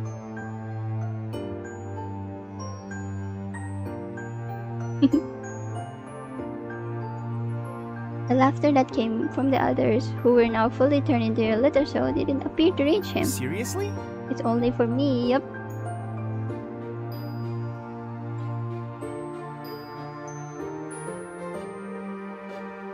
He looked at you with shining eyes. At this rate, it wouldn't just be your little group that knew that you'd been cheating him.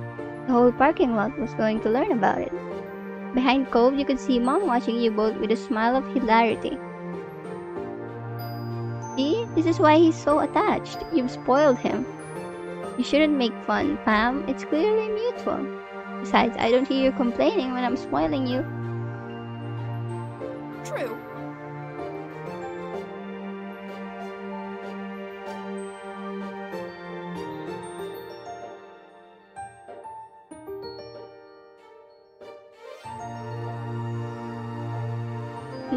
Liz tooted with amusement at her mother.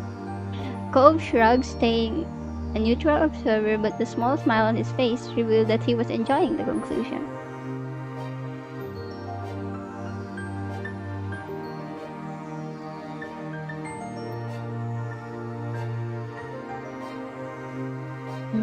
He sat next to Cove in the back of the car. Okay, we're going home. Immediately after the click of the seatbelt in its lock announced that Cove was safely strapped in, he began to unfold the box of fudge he'd been given. Gonna eat it now? Oh.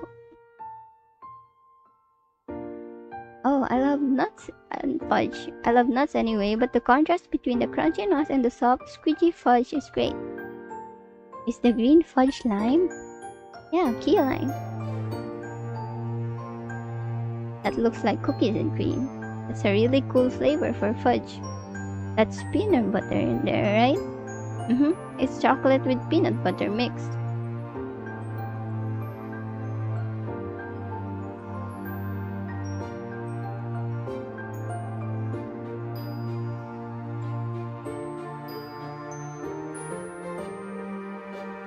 Thank you.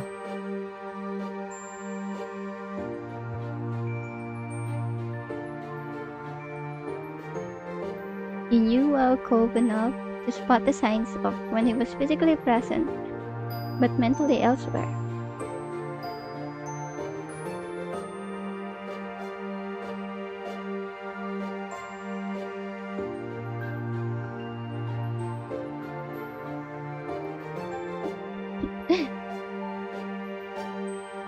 Is it too late to ask for a taste? You teased him.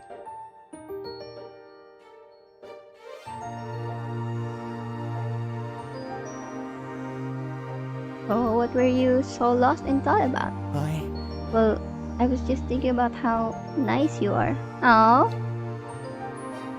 His face grew redder as his hands clenched around the top of his knees. He stared at him, hoping for an explanation. I'm lucky I get to be with you. Oh, it's so cute. I feel lucky too.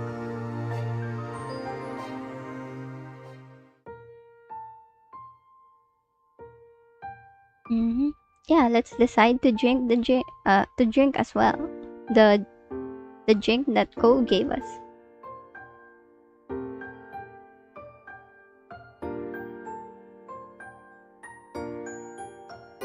You're welcome.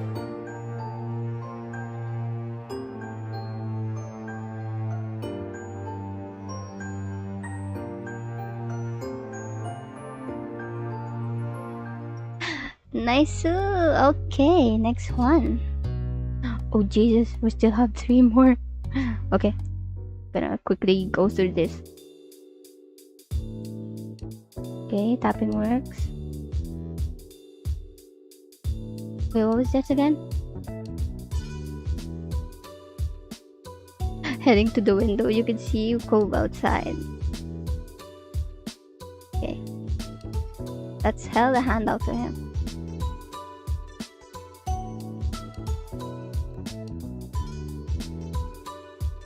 Hey.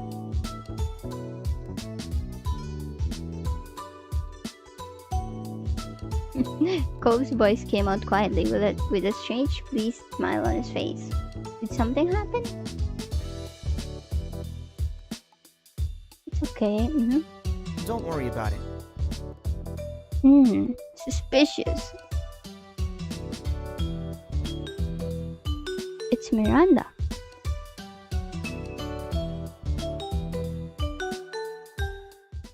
Oh, there was something off about her tone. Oh. Have you heard from Terry? Oh, what happened?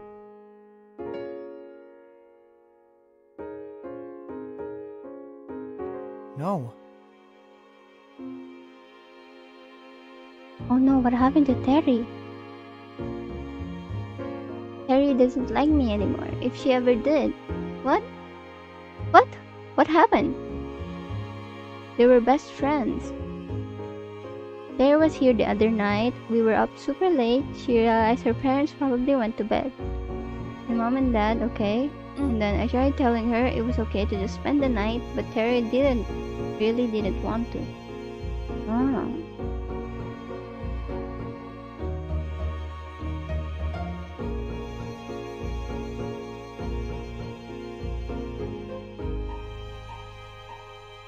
Oh. I thought we could tell each other everything. I guess I was wrong. Did she stay in the end? No. No, we got too loud in the kitchen and my dad woke up. He offered to drive her home when he heard what was wrong. Oh. He's not talking to her anymore? Oh.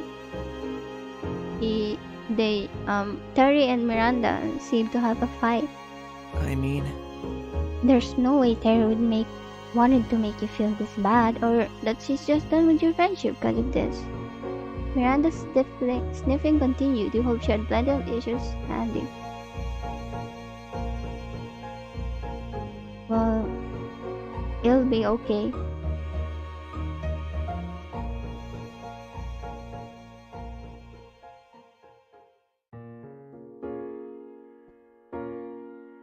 right. Let's see. After her shaking voice finally conveyed little optimism, or at least relief that she wasn't dealing with it entirely on her own. Is that all right? Oh, I've been live for 4 hours. Well, that's fine. You can. Thanks. Let's talk later, okay? I wonder what happened with Terry, that she didn't want to stay over at Miranda's house. That didn't really seem like an especially productive point to end the call, though you weren't also sure where to go from there. Looking to Cove, his face seemed as lost as yours. With no alternative, you hung up and put your phone back on the bed. Cove crossed his arms, a frown creasing his face. He began to pace the length of your room, clearly trying to put the pieces together in his head. I'm worried. Biting the inside of your cheek, you stared at the ground. Hearing Miranda so distraught like that was not easy. And what about Terry? The uncertainty was tearing you up. Okay, we should probably try calling Terry. Cove's voice managed to drag you back to some grounding. He'd stopped pacing, but you still saw a perturbed look on his face. Yeah, I'm worried about her too. You bounced up and moved to his side, ready to act on whatever plan you two could come up with. It's just ringing, huh?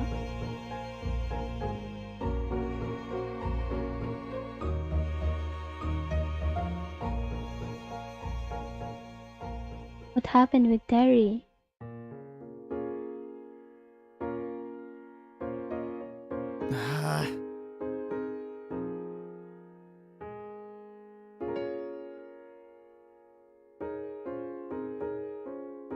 Okay, you need to try to relax.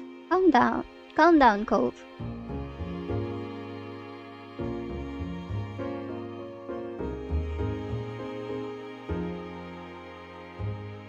Yeah, you're probably right.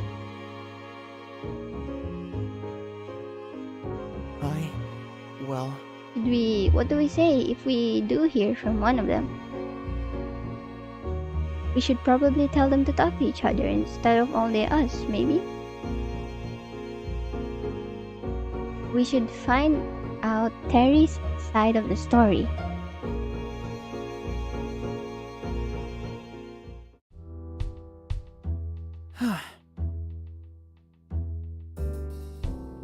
Okay. Wait. Let's see. Wait. But,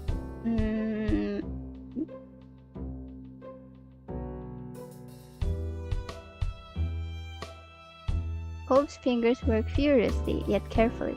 He was giving his full attention to his words.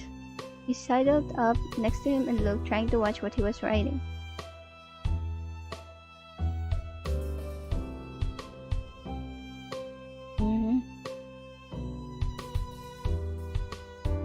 Yeah, hopefully she gets back to us pretty soon.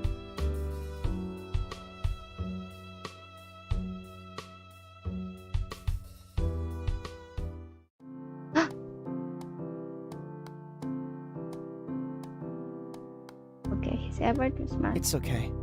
We can just forget about it for a while. Terry will talk to us when she wants to.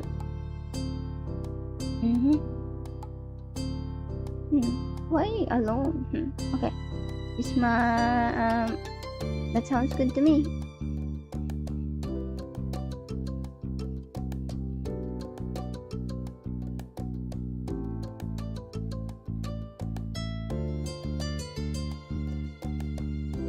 What's going on? We're okay.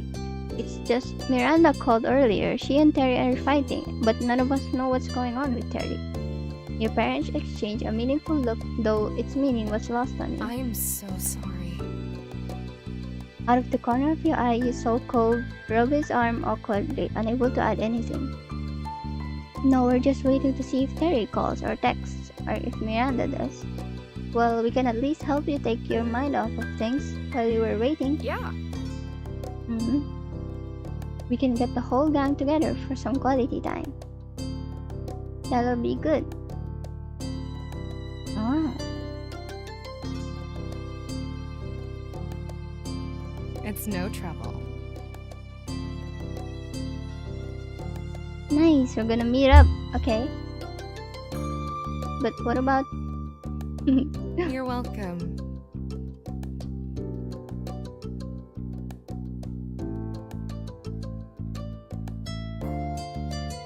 Yeah, let's see.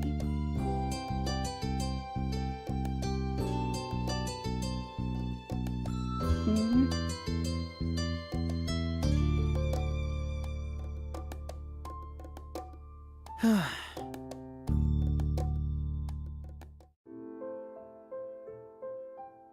Oh, what's wrong? What's really wrong? One disagreement doesn't make you act like this. That got a pointed pause in his movement. Cove was carefully trying to put his thoughts together. He spoke in a fragile voice. When people you care about, when they're unhappy with each other, there's nothing you can do. Oh, I think Cove is feeling uncomfortable because it's very similar to when his parents, argue. So,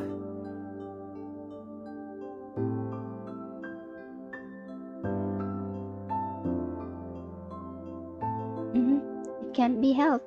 I know.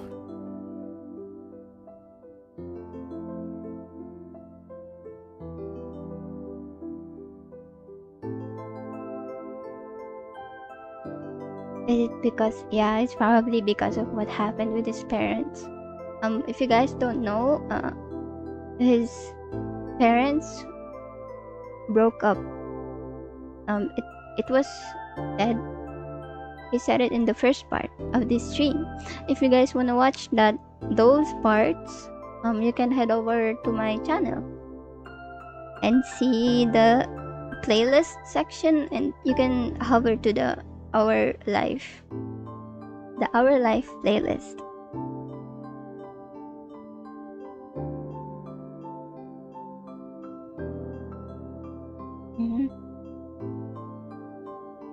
That's... They used to fight all the time.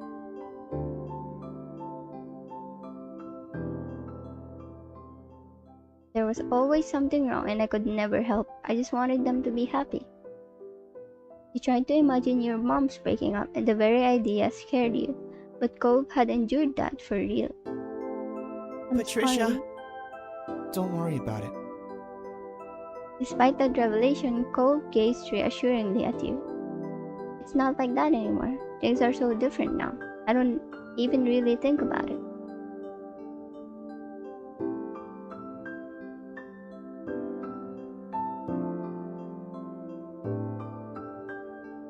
Let's give him a hug. You crossed the room, picking up a little bit of speed, and Cove's eyes widened. He shot out of the stair and stood waiting for you with a nonplussed look. When you collided into him, wrapping your arms around his middle and knocking the air out of his lungs, all mystery was gone. Cove squeaked. Oh, He returned the gesture longingly. Exhaling, you pressed your cheek onto the warmth of his chest.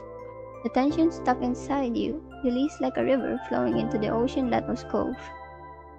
The firmness of his hug told you Cove didn't plan on letting go anytime soon. You both needed the comfort and closeness for just a little bit longer. When he finally did, he kept hold of your hand. The two of you took a seat again, this time by the side of your bed. well, Yep, today was a lot.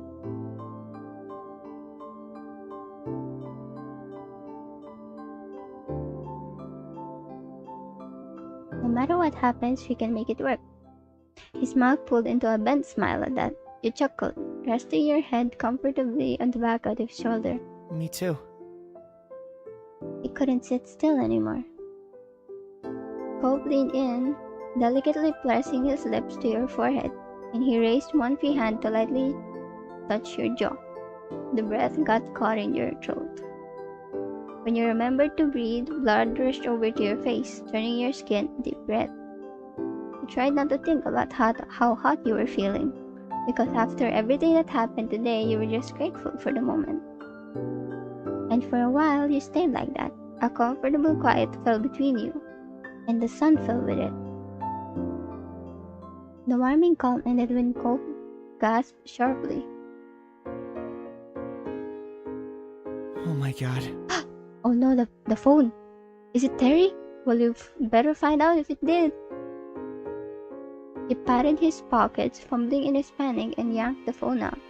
The force of the action nearly catapulted the device out of his grip entirely, but he caught it just in time. His eyes honed in on the screen. It's Terry. Thank God. She says she's sorry. He looked back to you, eyes wide as his nerves started to fray once more. Let's see. Tell her to call us.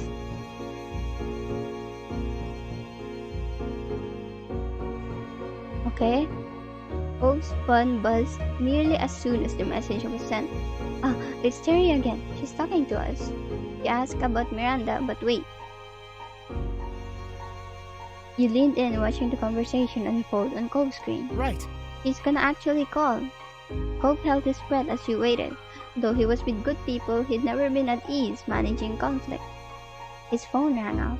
Cove jammed the answer button.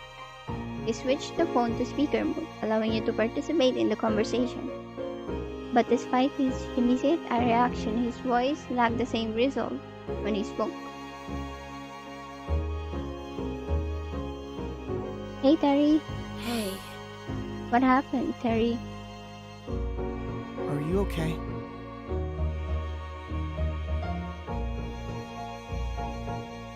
Can you talk to us about what happened? Don't you know already? Pretty much, I was at Randy's house. We decided to watch some movies. He super liked it, and that I'd never seen before.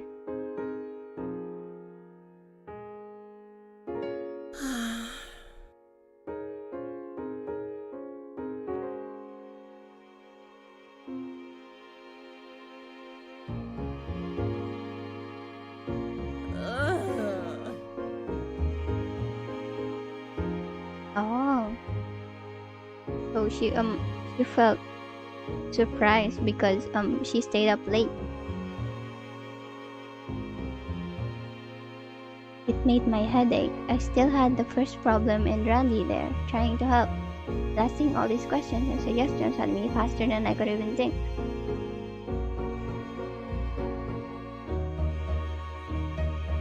Oh.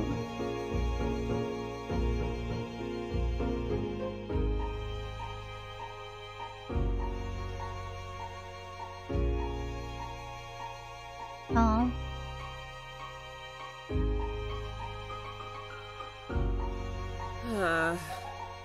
Terry, Randy isn't mad at you for did it. Randy isn't mad that you didn't want to stay or that you fought. She would just want to feel like you can talk to her. Yeah, she'll listen.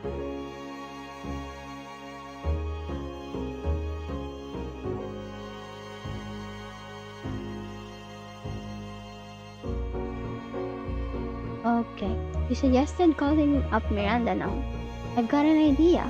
What if we called Miranda on my phone? Cove and I could make sure your conversation didn't fall off the rails. Well...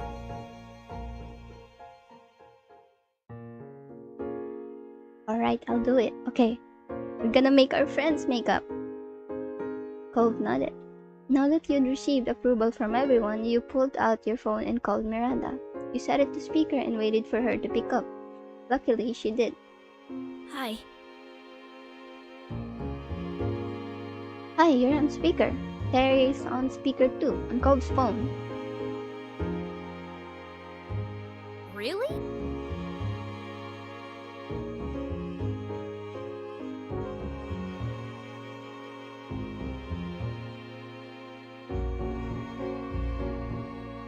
Okay, let's wait for them to speak over our phones. Sorry.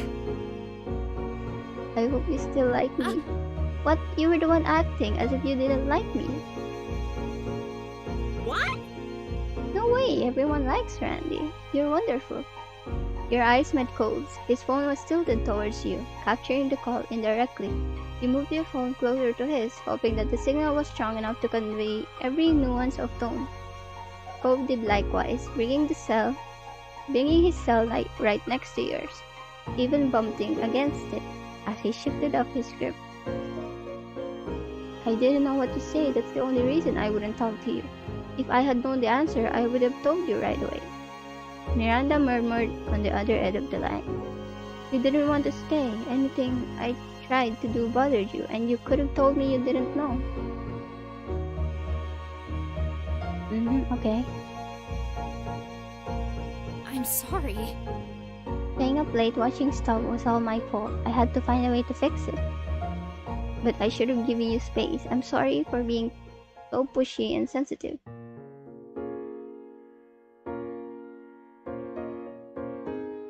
Maybe you should call each other now? Sure. Thanks for giving me the kick in the butt to do this already.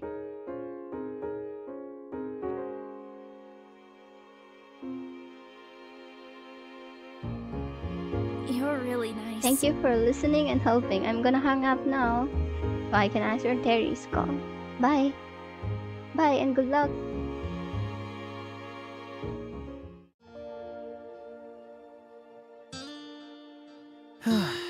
Nice. Thank God. I'm so relieved it's okay. I think I need to find better ways for dealing with conflict because that was awful. I think you did okay given the circumstances. Huh?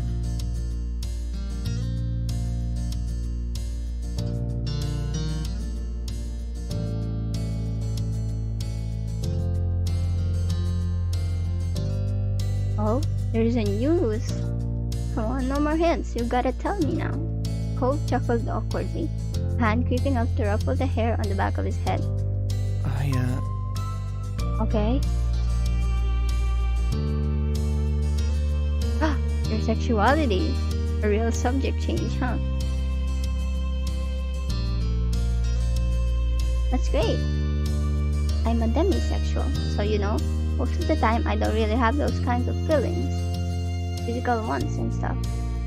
It's only in some situations when I'm already really emotional and romantically connected to someone that I start to ever think about anything sexual, and it's only with them.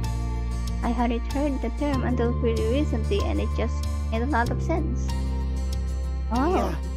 unromantic, okay.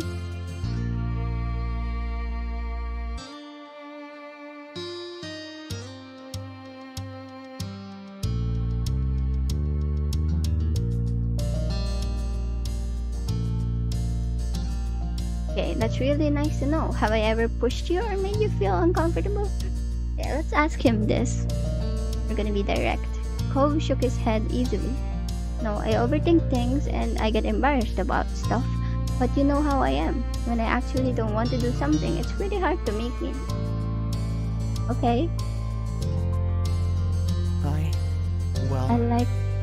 I like what we do together, and you know, I'd be glad if it didn't stop. Nice. Okay, thanks for answering.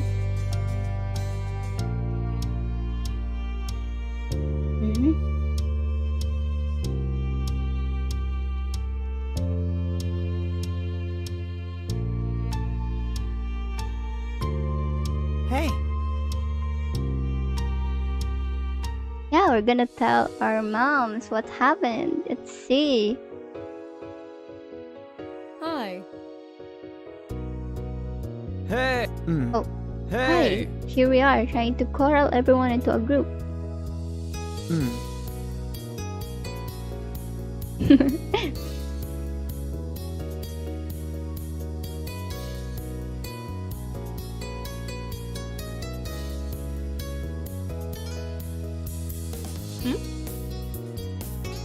Oh, the secret, huh? Right.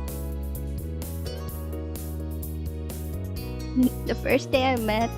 Oh yeah, this one was the first time we met Mr. Holden. Well,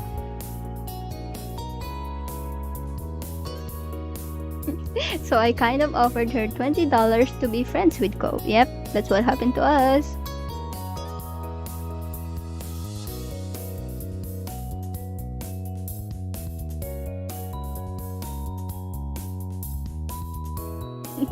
But after a while, I really did honestly forget it even happened.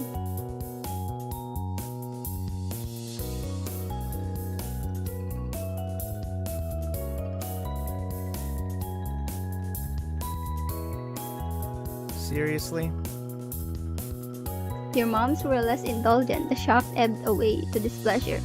Mom's foot was tapping rapidly as she frowned at the next door neighbor, while Ma had her arm crossed over her chest and her lips pursed.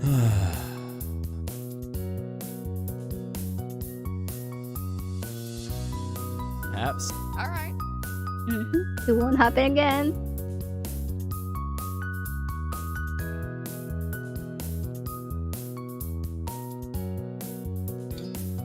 In that case,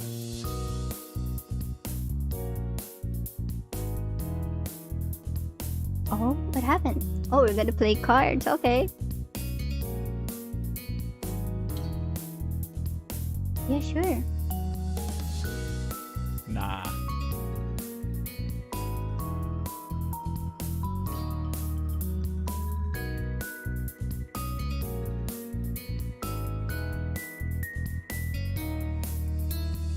Oh, I used to throw the card game so you could win. Oh no, I put up a good fight, but I always made sure to lose a lot more rounds than I won. Yeah, but I know people want to be taken seriously and fake wins don't mean as much, but I couldn't help myself. So much better when everyone else got the chance to be victorious. I knew and went along with it. Really? Oh, what? Lots of parents do that. I hadn't guessed it, sure, though looking back at it makes sense. Oh, why? he waves his hands expansively. It's just actually, I'm something of a card shark. Oh, I used to make lots of fast cash off games. Casual players don't have a shot unless it's a game of pure luck. Ah, really? Mr. Holden was like so good at card games. Okay. Yeesh.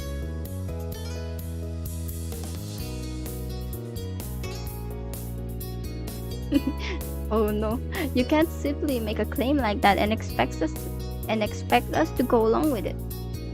Let's see you back it up, shark man. Mr. Holden gave a crooked smile, and his demureness quickly being replaced with the confidence of someone very skilled or very misguided. You're sure about that? Definitely. Yeah, let's go. Please? Alright. Oh, he's gonna play with us. Okay.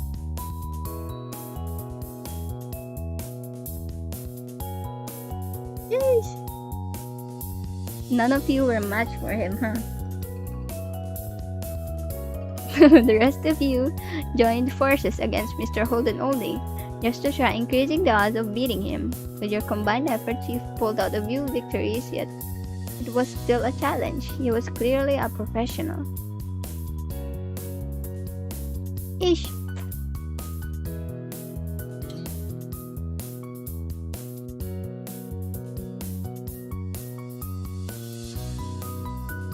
It was freeing. Okay, only two more, guys. Only two more.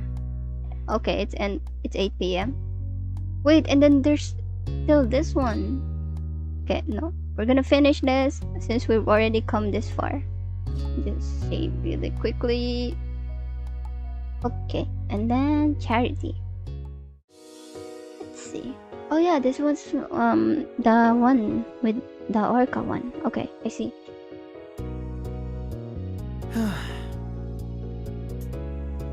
Mm-hmm.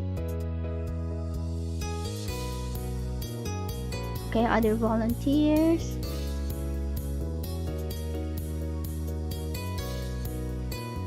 Yeah, I think it was a volunteer organization for picking up trash in the beaches. Mm-hmm.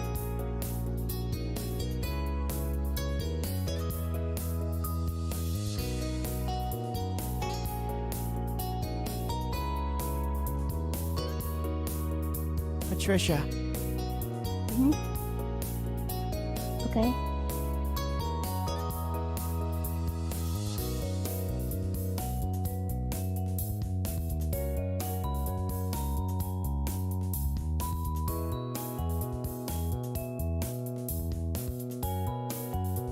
Oh, there's an event as well. I mean, Super formal meal. Oh, wait. Is this gonna be the time where we see Cove in his formal wear?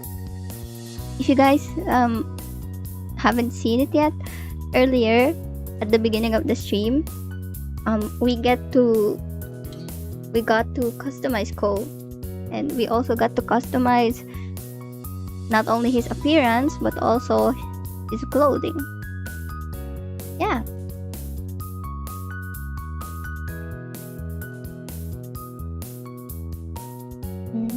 Well, you can make it work for one night.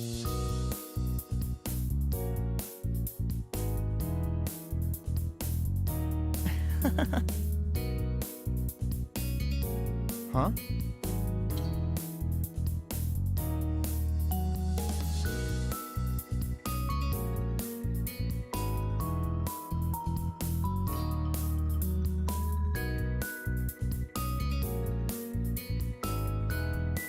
Okay, let's see. High five! We collected the trash bags spread along the way together, heading across the beach to hoist them back into the trucks. Before heading off to the next job. Okay.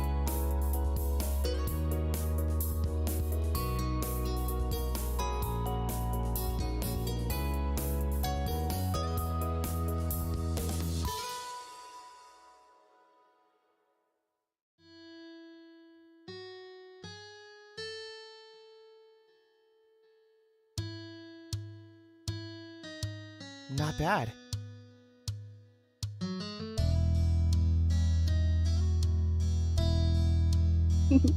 That's right, that's us. We're joined at the hip, some might say. Yeah.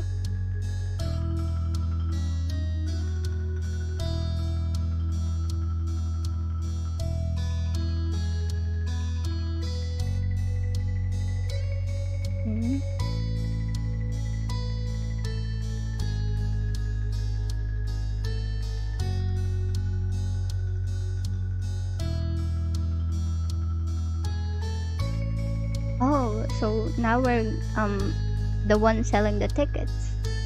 I see. Oh wait, there's a small script behind. Okay. Uh-huh.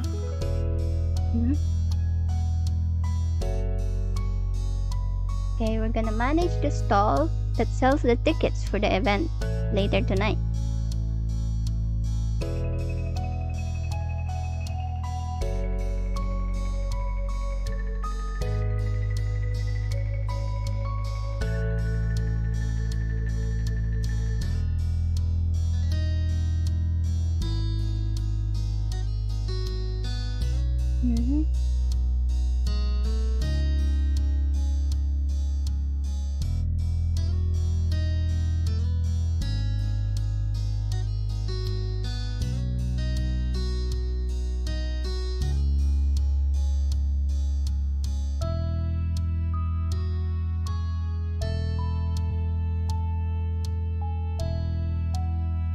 So? Cove set his water on his side of the table before pulling out another, holding it out towards you. Yeah, sure.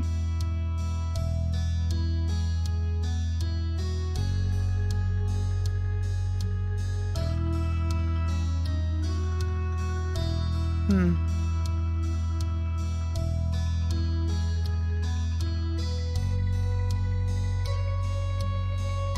Okay.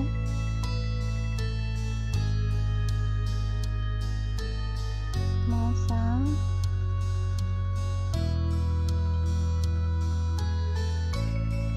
First ticket sale of the day. Okay. You had to give it your all. Make sure the event was a success. Hi, how are you doing today? Time passed as the two of you manned the stall. Okay, maybe next time. Now you managed to sell a decent amount of tickets and you could tell that Cove was happy with the outcome. 6 p.m. arrived.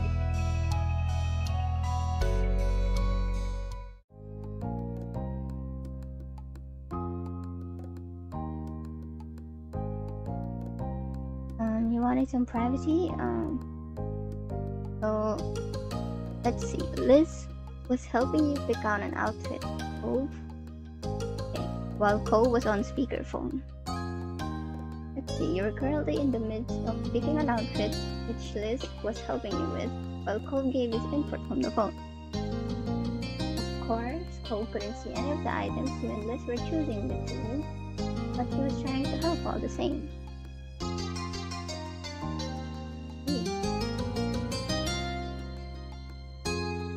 Truly professional outfit, huh? Let's see.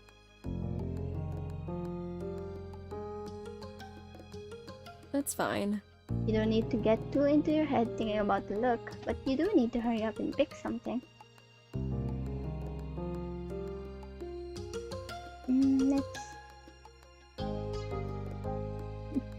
Let's laugh a little. But it shouldn't be this difficult. Well, even I have a hard time picking out outfits, what I wear when I go out, since I rarely go out.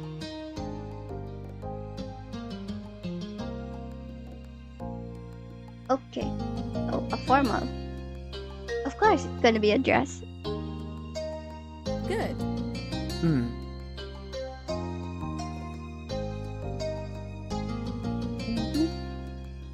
Sure.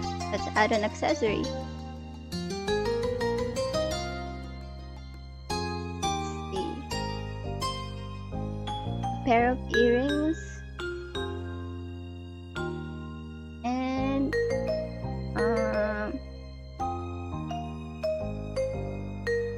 an earrings and a bracelet.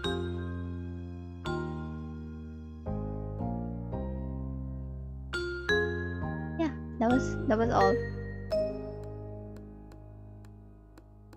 Let's see. Let's ask Liz if she could put on makeup for us.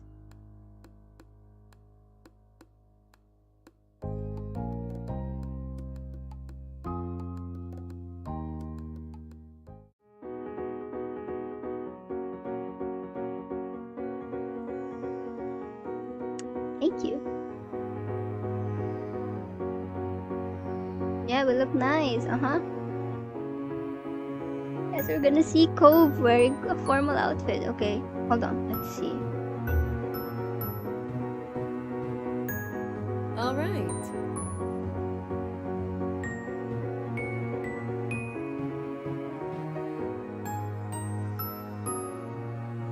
Nice.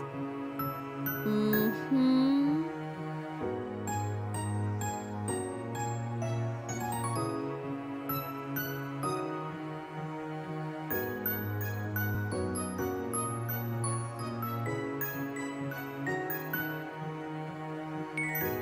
Have fun. We're gonna see Cove. Nice. Oh, that's cute.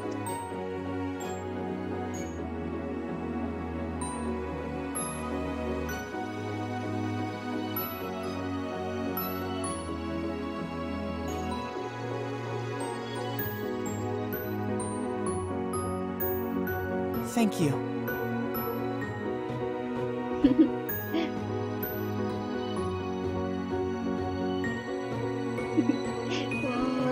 Flirtatiously, well, you look amazing tonight.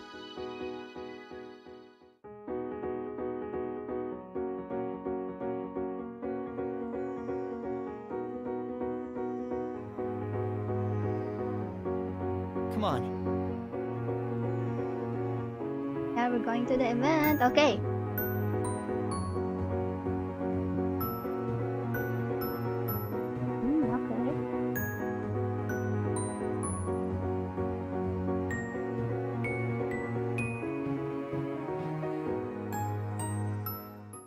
Whoa, that looks cool. Ish. Okay.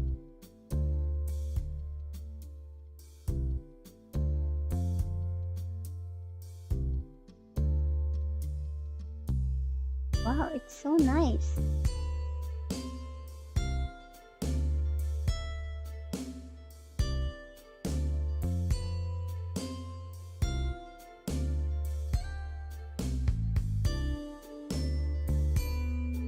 Of course.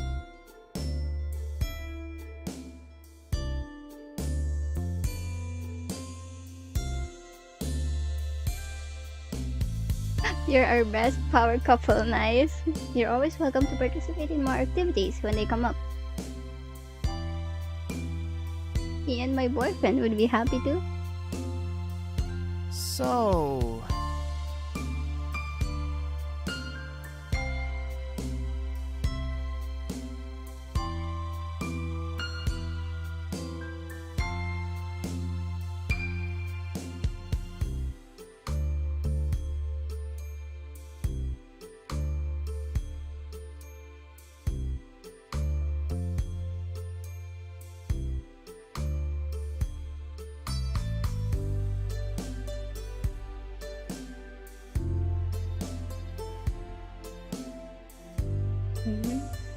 Orca, wait, I forgot what Orca stands for.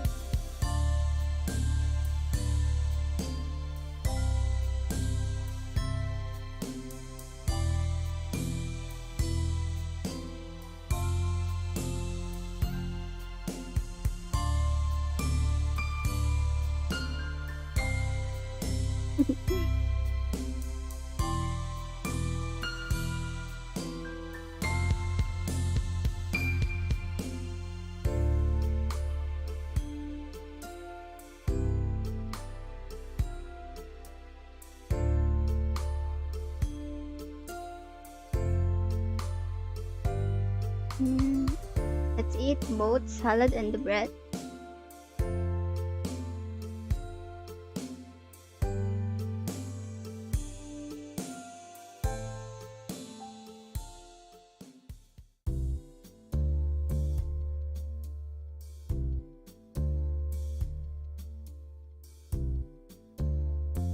It was really, let's see, too small.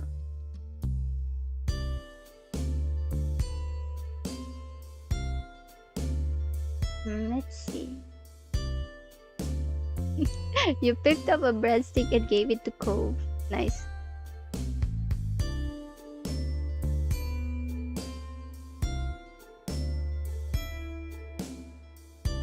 Okay. Let's choose the steak.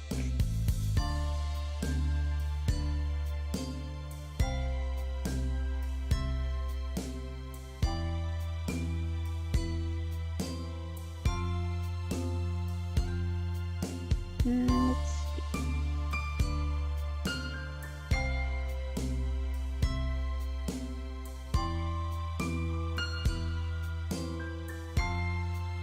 Ooh.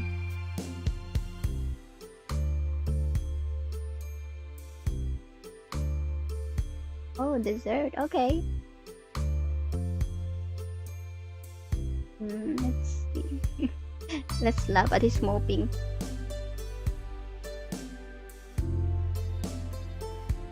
I mean... Well, would you like a bite?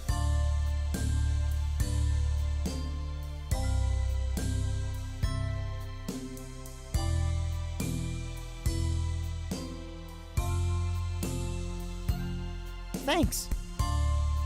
You're welcome. He seemed to really, really, really, really like the result. No, the dessert, huh?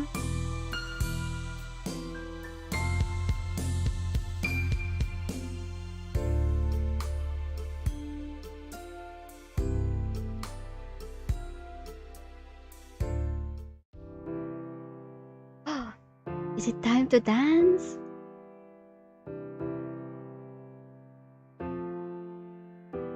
Nice. Huh.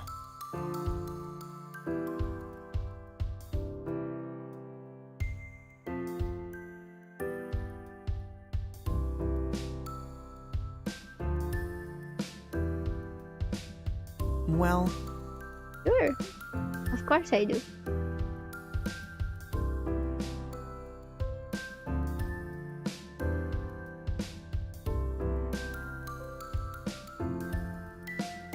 um...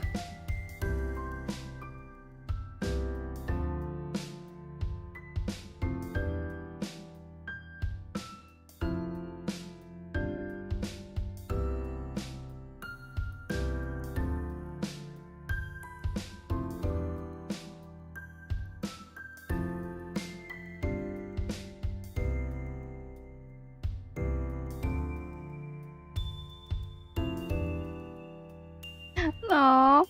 Such a beautiful. Thank you. Nice.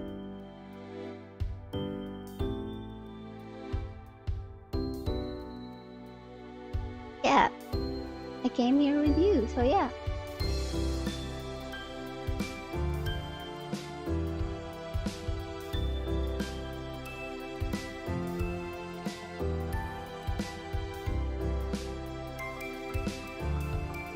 Mm-hmm. Okay.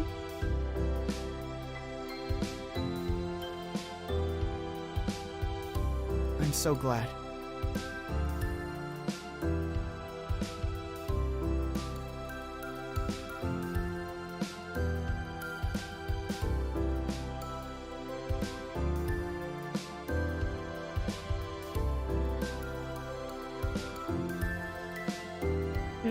Let's see.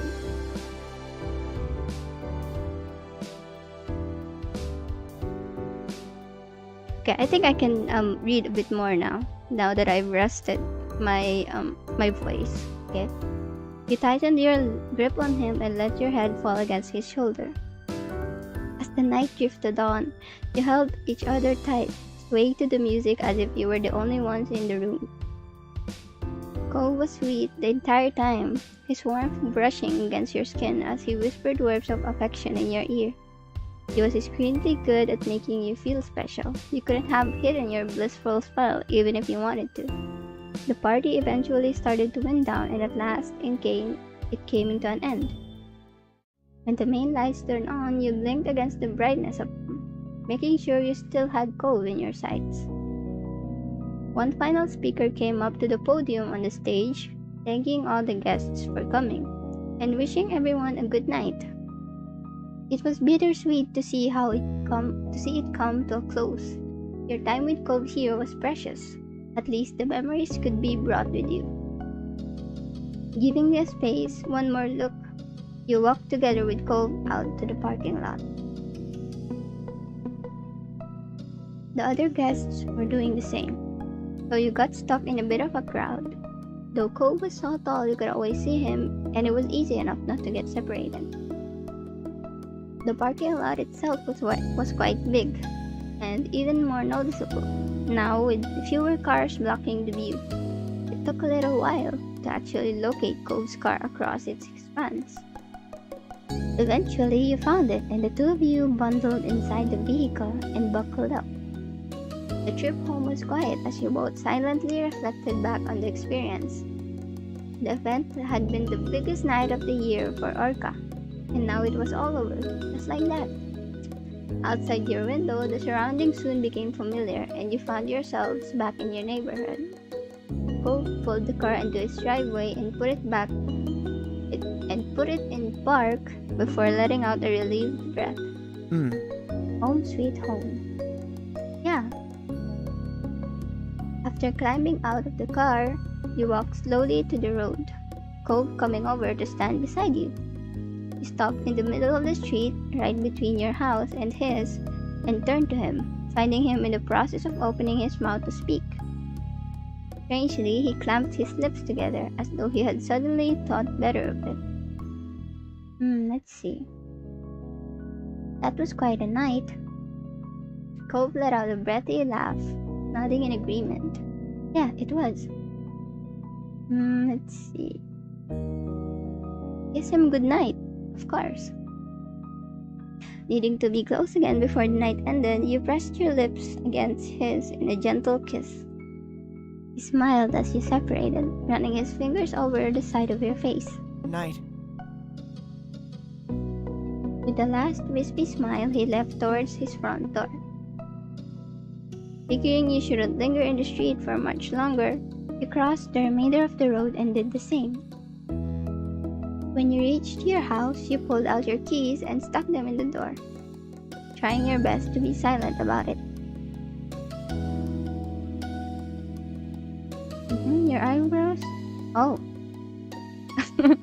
Your eyebrows lifted in surprise to see he was doing the same, holding his front door open, waiting for you to go inside before he did. You shared an amused smile before you both stepped into your own houses, locking the door behind you. It was quite late, so everyone else was already asleep. As quiet as a mouse, you tiptoed up to your bedroom and changed out of formal clothes into your pajamas. Now that you were finally home, you were exhausted. You brushed your teeth and got ready for bed in darkness before crawling under the covers and letting out a heavy breath. It was still strange to think about how that was it. The build-up to the event had felt like so much, now that it was completely behind you. Your mind was busy with rapid yet muddled thoughts as you faded closer and closer to sleep. As unconsciousness crept upon you, you felt more content. It was a big deal, but there would be more in the future.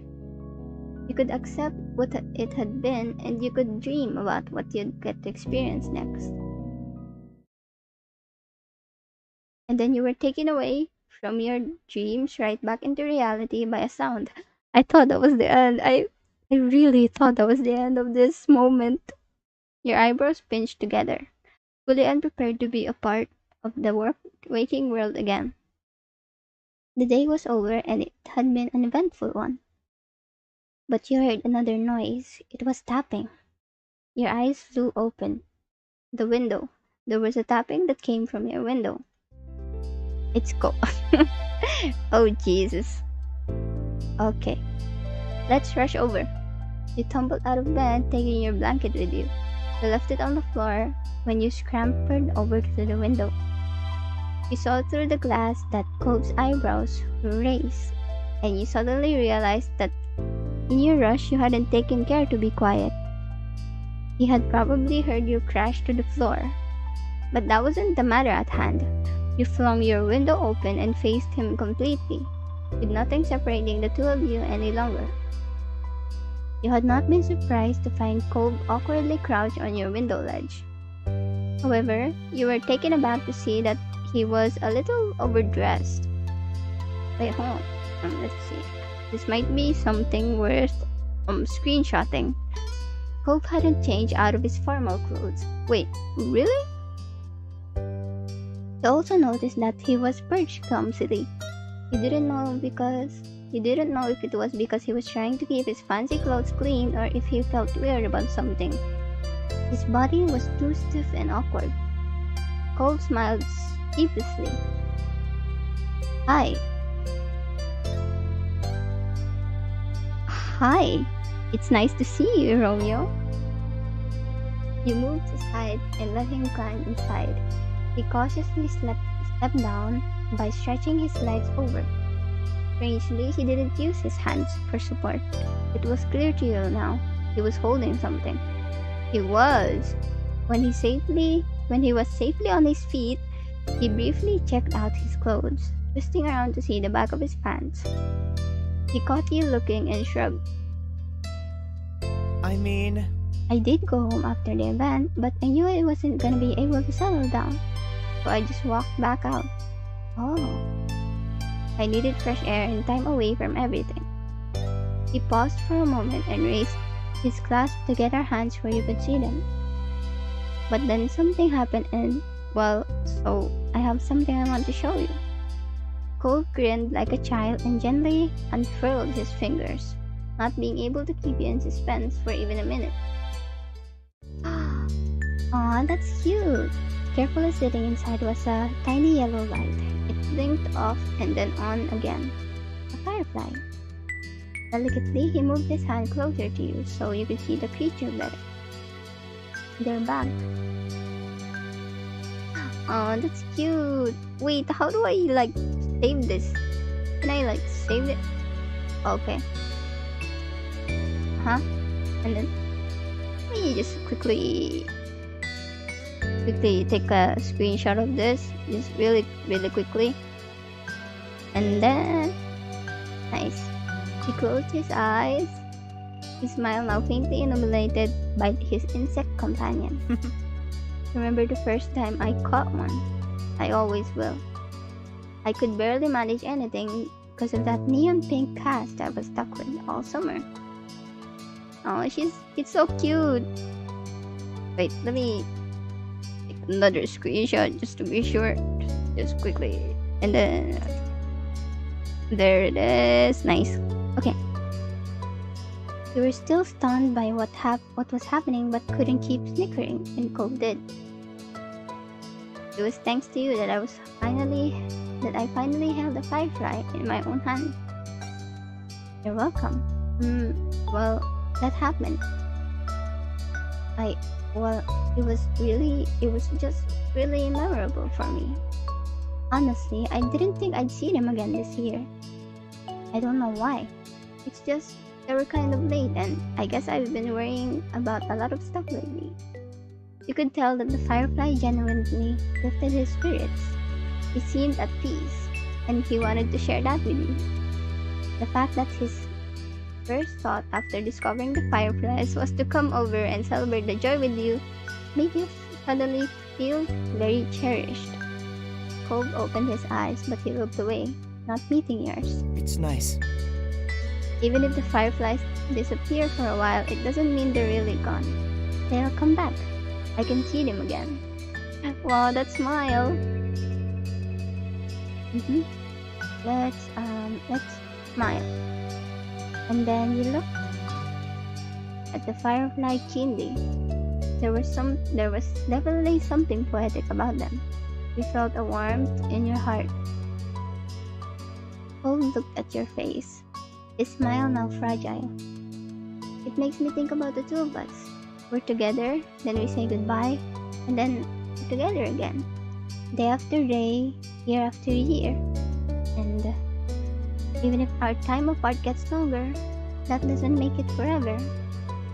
Patricia, I'll always be there whenever you want to see me.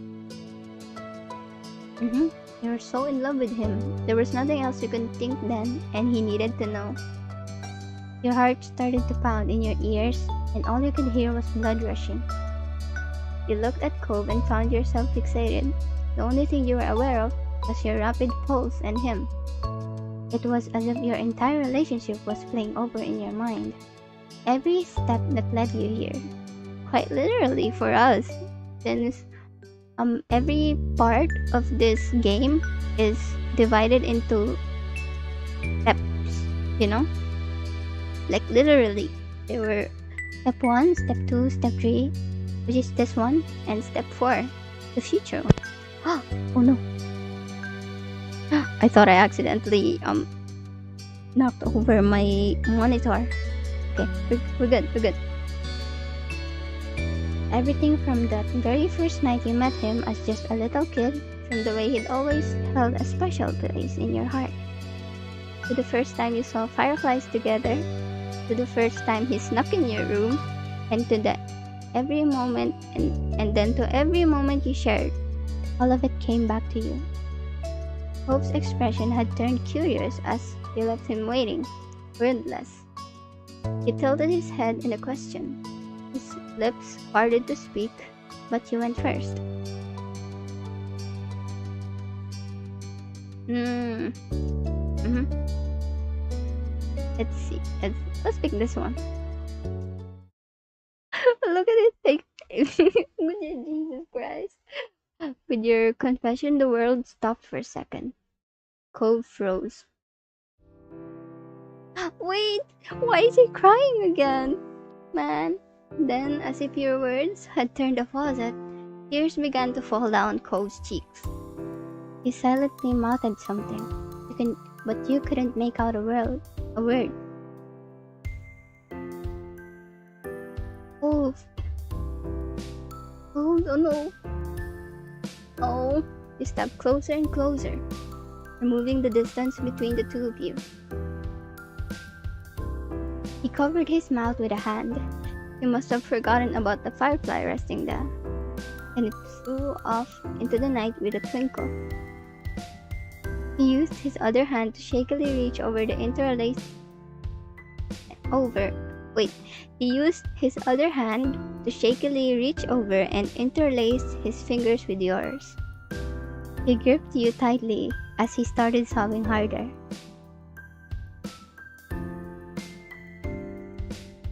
Let's wipe away his tears. Gently, you took your free hand and wiped his tears away.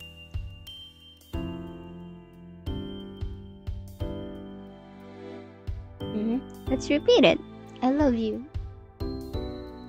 Cove removed the hand from his mouth and used it to hold the back of your head. He brought your face to him, bending his neck down to be closer to your level, and your foreheads brushed together. His voice trembled. It cracked and it shook. This was raw, straight from Cove's heart.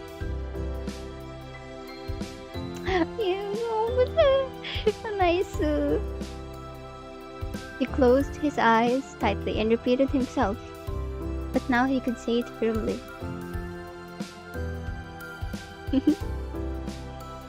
His aqua eyes sparkled when he opened them again. Fresh tears poured out with an outburst of emotion. Sorry. It's okay. I tried so much to love you quietly, secretly, and that being it. But I really wanted you to feel the same. I wanted you to love me back. I wanted to hear you say it. And I just kept thinking, what if you didn't?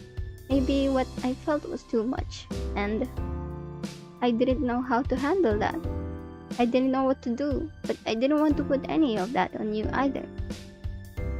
You weren't doing something bad. Everything you do is right and wonderful. I'm always like this. Yeah, you're always like this.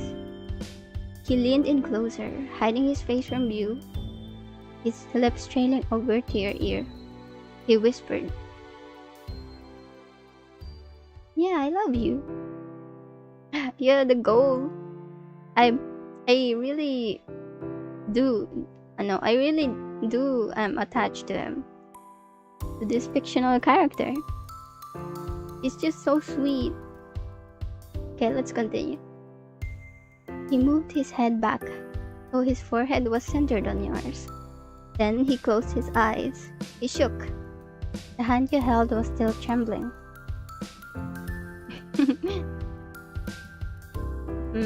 Yeah, I think it's time for the kiss. You pulled him into you, kissing his lips. He returned it desperately. Cove managed to bring a fragile smile onto his face. He was still shaking, but there was something decided about him now. I love you.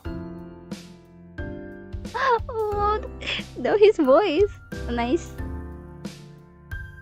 He repeated it more, as if to make up for all the times he didn't let himself say it before. As he spoke, his tears dried up and his breathing became more even. The reaffirmation helped him calm down. Thank you for telling me. Cove's smile was bolder, even as his voice wavered and he ducked his head with a childish shyness. He clearly fought against getting emotional again. His watery eyes, bloomed romance. His mussed hair, the tears still drying on his cheeks. You loved him so much. Let's see. Use only the truth. I love you. Cove held the sides of your face but moved his thumb down softly to brush your lips.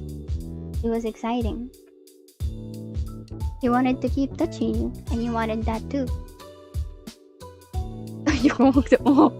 Okay. Okay, calm down, bro. Okay. Let's whisper his name. Cove. You said it hushed, under your breath, and then brought your lips to his ear and repeated yourself longingly. Cove. A shiver went through him, and his grip on you tightened. He had to do with it the way his knees almost buckled. Let's see. You ran a hand through his hair. You stayed close to him and used one hand to comb through his hair. He leaned into your hand with your fingers. When your fingers got deeper into his strands.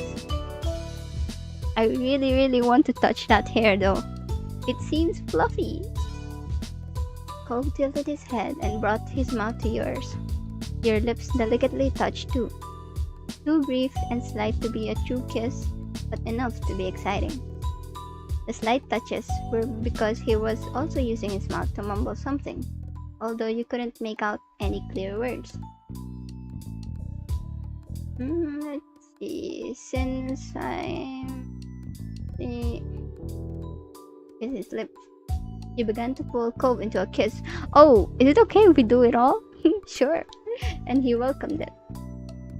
Both of his hands cradled your head gently. He was full of sweetness for you, and eagerly you took it. You only separated when you needed air. You huffed, getting oxygen back into your lungs, all while grinning at your boyfriend. Cove beamed at you, and then kissed you back once more, a brief but solid stamp of his affection. Let's see. Kiss all over his face. You moved your face over to his cheek and gave it a nice smooch. He smiled and then planted another on the tip of his nose. You kissed across his forehead, moved on to gently brush your lips against his eyelids, and then the corners of his mouth. He made a small pleased noises and wrapped his arms around your lower back. He pressed himself even closer against you. Wait, if this is gonna become not safe for work, I'm gonna have to go to the be right back screen. Okay, let's I'm tempted to... It should be fine, right? Since it's all text. Let's press him up against the wall. Kabedon style. Then you stepped forward with purpose and pressed your hand against his shoulders. You kept walking. His eyes widened, but he let you lead him, stepping back at the prompting. Cove squeaked when he made contact with the wall. He stared up into his flushed face. Cove's body was tense being in such a position, but you knew with complete certainty it wasn't in a bad way. You could feel one of his knees rubbing against the inside of your leg encouragingly. Wait, was that? No, that was okay. It was still okay. He nosed up against him. You could hear his breathing pick up. Kiss across the exposed part of his neck. He made a quick gasp and let it out as a long sigh. While you busied yourself all over his neck, he reached down to stroke your thighs slowly. Wait!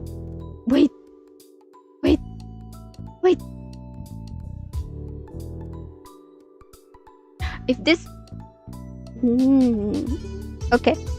I'm gonna quickly go to the be right back, but you guys can still hear me, okay? I'm just gonna see this, okay? And see if it's okay to show on stream. I'm still here, guys, so don't worry. Okay, let me just put this.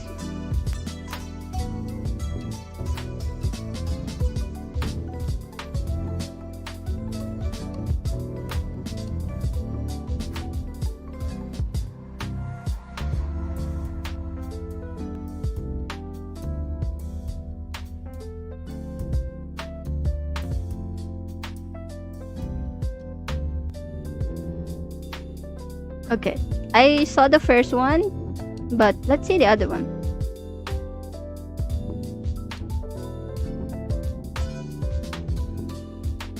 Okay. Oh. Oh.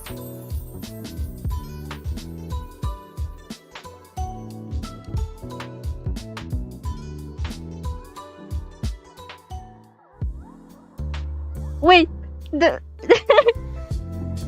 Oh wait, we're good. We're good. Did you guys just hear that? The music. Okay, we're good. We're good. Okay, let's see.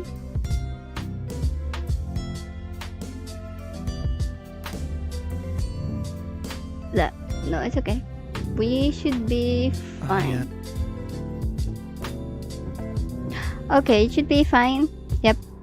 Hi everyone, we're back. Okay. Picking either of these is good, but let's pick the safer one for stream. You moved your hands down his chest.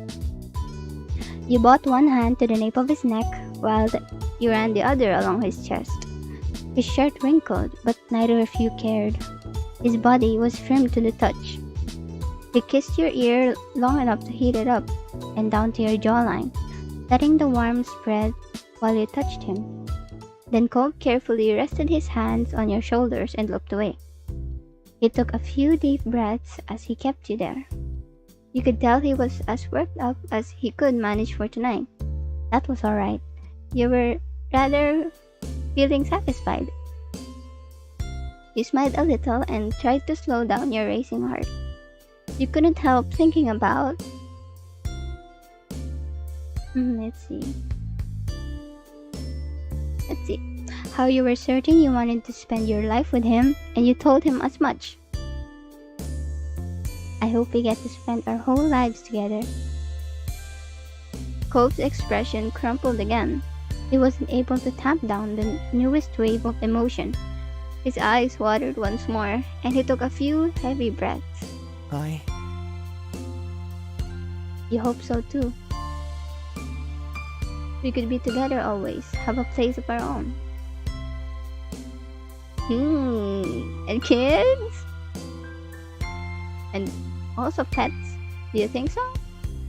His eyes widened at the picture you were painting. Cove seemed more than a little overwhelmed. Being a dad, the idea of it intimidated him. I'm sure you'd be a great father, Cove. Wait, hold on.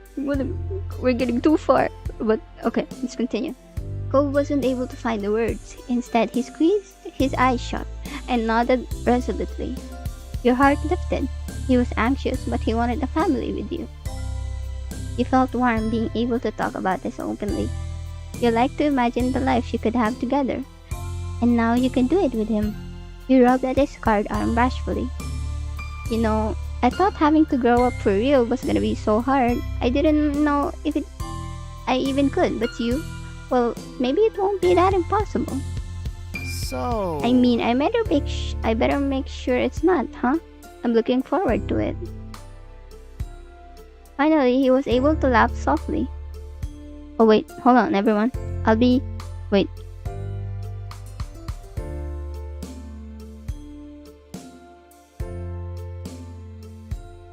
Okay, we're good. I thought my Wi-Fi was, I thought the Wi-Fi was, like, not there anymore. I thought the internet was down. Okay, am I still here? Hello? Yep, yeah, we're still here. Okay. Finally, he was able to laugh softly. The tears were nothing but salty remnants on his cheeks. He brightened up as if finally able to process the absolute joy of tonight in full. You felt good too, and took a little more time together to simply exist in the new dynamic you had stepped into. Wait, let me just save this really quickly. Yep, okay. Cove looked into your eyes with a soft, slightly shy expression. There was hope in his smile. Do you want to go to the hill with me? I bet there's still fireflies. Yeah. Cove brightened. He was practically bouncing at the thought of a secret excursion before he suddenly became bashful. So, How should we leave? We could just try the door. We don't have to do the window thing, but maybe that would bother your family? You both chuckled at how awkward it would be if your mom's, or worse, Liz, saw you going on a midnight firefly catching trip. You'd be sure to avoid that. The window or the front door? Well, we could leave from the window. Let's go to the window. Okay.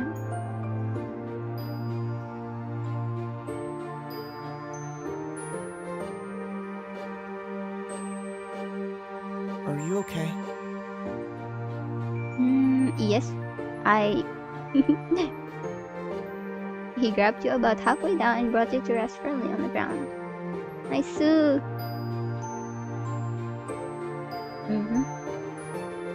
It's nice. We're in the hill.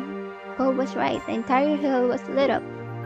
Insects twinkling here and there with their pale yellow light. Cove let out a contented sigh, finally able to relax in full. He strode further up the hill to better enjoy the view.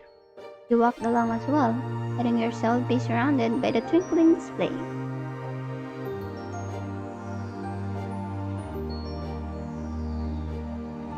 Okay, so he laid down. Yeah, let's lay down as well.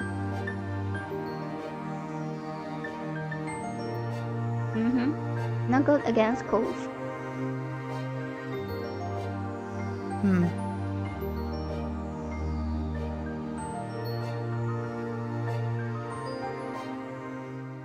You couldn't help but reflect on what happened only a brief time earlier.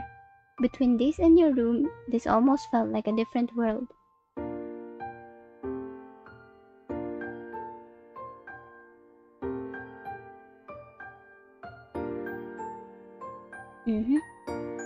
Let's see.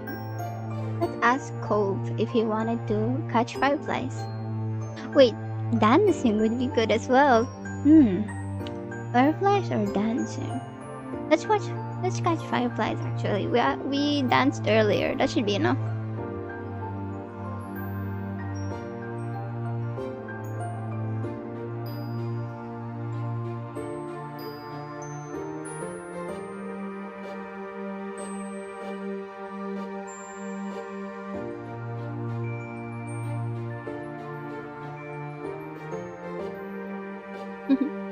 Hope stole a second to release the words that had been filling his head during the quiet. Aww. He felt a great deal of happiness. Cove's expression was completely open, honest, and full of sincerity. He meant every word. He truly loved you. No matter how much it didn't seem real yet, it was. It felt as though this was a night that would never end, but you knew it would have to. All too soon. You were only grateful to have been a part of it. These were moments to truly treasure. You'd never let yourself forget them. Aw, nice too. Okay, wait, let's quickly save this one. And go for the last moment. I hope we quickly get into this. Wait, actually, this might be a good time to take a little bit of a break. I'm gonna take a little bit of a bathroom break, everyone, but I'll be here in the stream, okay? I'll be flipping the be right back sign. Okay, I'll be back, everyone, okay? I'll be back. Let me just quickly mute the desktop audio. Yeah, I'll be back, everyone. I'll be back. Just give me like 5 minutes or something. Yeah, I'll be back. I'll be back.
Hello?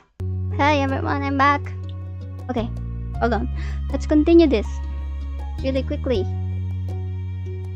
Okay, let's see. Let's go for the last moment. Oh, this dream was this dream was longer than I expected. It's probably the longest dream I've had ever since today. But yeah, let's continue this. Drive. Wait. Is this gonna be another family trip? Okay, let's see. Okay, like a lazy cat, you stretch your arms above your head and yawned, blinking your eyes sleepily. The day was warm and pleasant, and you were lounging on the couch in the living room, finding it difficult to do much in that moment. Your moms and Liz had gone out shopping, looking for some new items for your sister to take back to decorate her college dorm with. Oh, so Liz is going back to her college dorm. They had asked if you wanted to go with them, but you declined. Yep, for you, today was all about relaxation. Cove had dropped by to spend some time with you, content to join in with doing nothing. Let's see. You were cuddling on the couch, yes! Cuddling on the couch! He had an arm loosely slung around your shoulders and his head dipped down against you, while you were nestled against his side, enjoying the comfort of his company.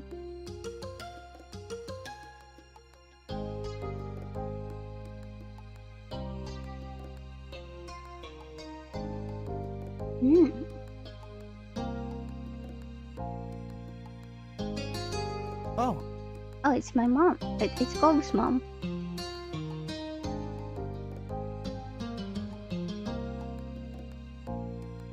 Hi. Ah, it's Mrs. Kyra. Nice to. Oh, she had her hair on the curves now.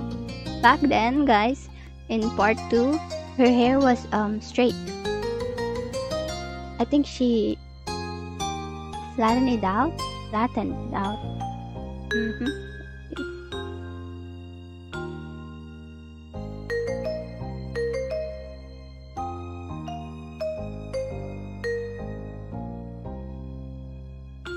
Junk, huh? Aha.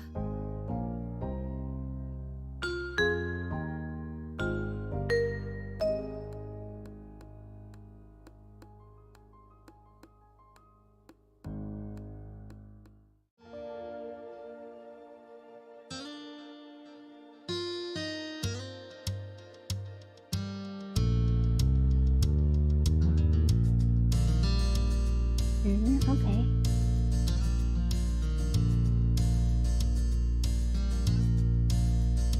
hey. Okay. Tilted your head and gave him a small kiss.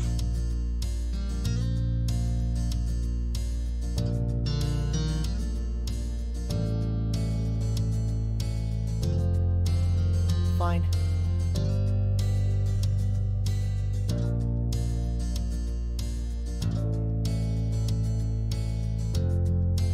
Okay. He was transparently avoiding the truth, and you stared back at him seriously. I need to make another trip to my mom's place. There's some stuff out there that I'm gonna use, so I'll have to go pick it up. It wouldn't make sense to ship it. I couldn't bring the stuff back with me last time since I flew.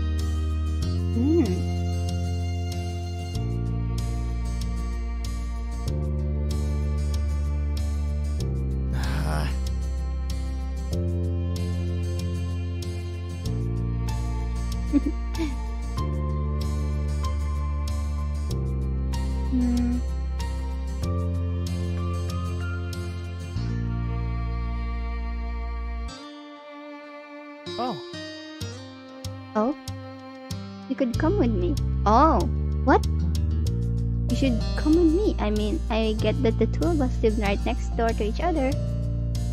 My trips there are usually to spend time with her. Oh.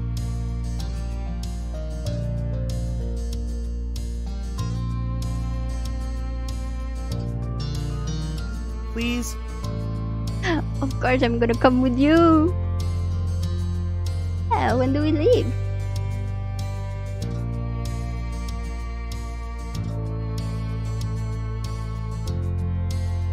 He put both hands on your cheeks, kissing your face all over, having to bend down far to do so. But he didn't mind it a bit. Then he wrapped his arms around your neck, letting out a happy sigh. I'm so glad.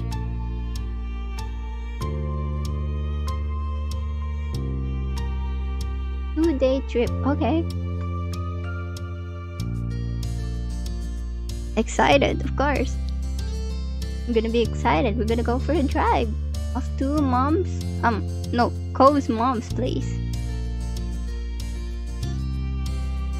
Oh no! I accidentally, oh well, that's fine. Let's see.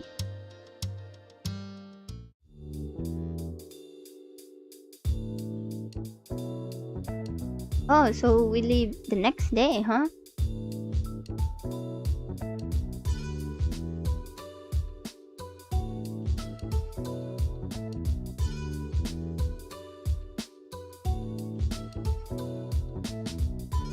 Okay. Let's see. Wait, hold on. Gonna see this a bit. Yep. Okay.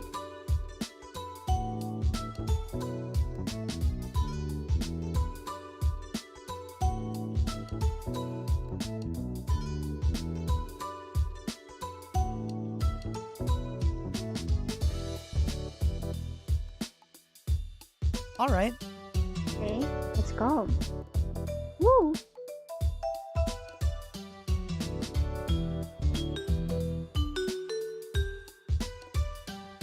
Let's go. Thank you.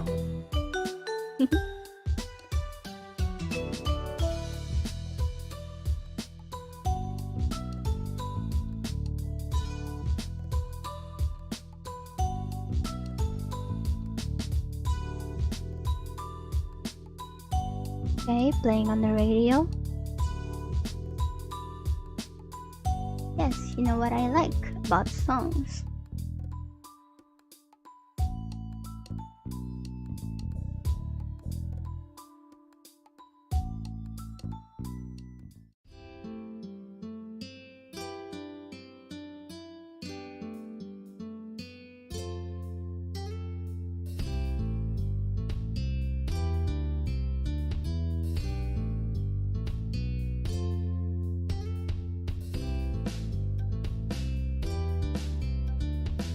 That's a great flavor.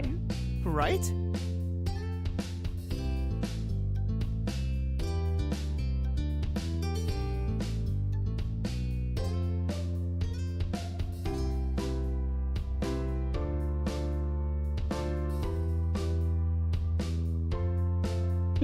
Want me to feed them to you?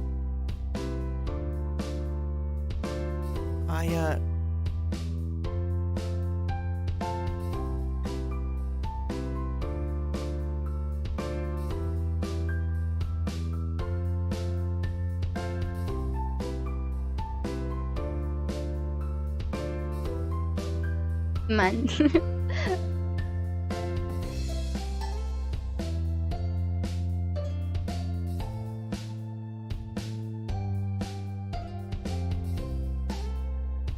The hours drifted by. Yeah, it should be fine to read again. The hours drifted by much the same way as that, with the two of you sneaking and chatting as the day stretched on. It was fairly calm and quiet, traveling along their open road, and you found little in the way of interruptions.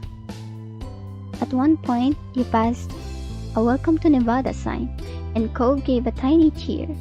He was in disbelief that the two of you were seriously all the way in another state like this. Eventually, you had to stop for gas, and made a detour at a small diner to grab a proper meal that didn't consist of chips and candy. After refueling both the car and your stomachs, the drive was back on. Just as the sun began dipping beneath the horizon and bathing the sky in a wash of orange light. Cove informed you that there wasn't too much longer left to go. You were almost there. When night eventually fell in a blanket of darkness, The drive finally came to an end. Cove pulled into the parking lot of Kyra's apartment building, the glow of the car lights disappearing as he turned off the engine and let out a heavy sigh. Huh. We made it. We're here. The two of you exchanged tired smiles, having successfully and safely completed one half of the trip. You were relieved to have actually arrived and eager to get out of the car and stretch your legs. You took the stairs up to the building together. After a knock, you were abruptly met by a flash of green hair as Kyra opened the door and immediately took her son in her arms. Cove. Ooh. She squeezed him for a moment and then pulled back so she could examine his face.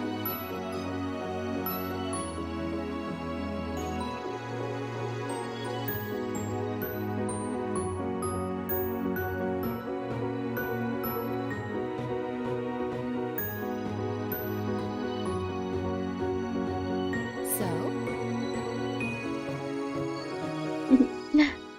It was alright. Well, let's let Cove answer it.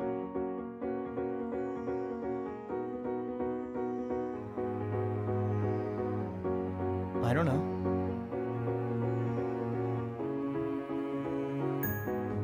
any whoosies.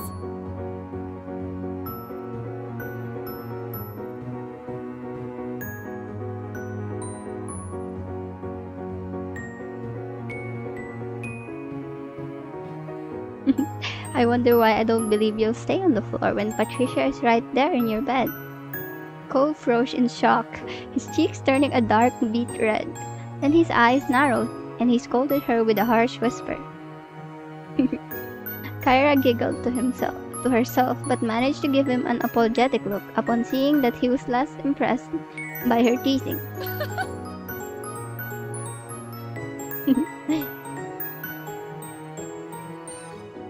Yep, she's right. That's totally what you do.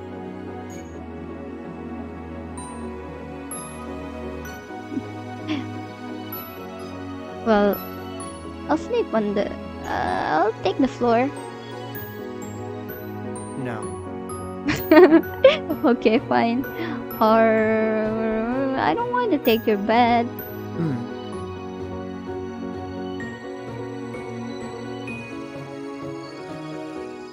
Oh, okay. So. Oh, I would take the bed, huh? Okay. So, would you be okay with me sleeping in the floor on the room? I'd rather be there than out in the open in the living room, even if there is the couch. Yeah, you can sleep there.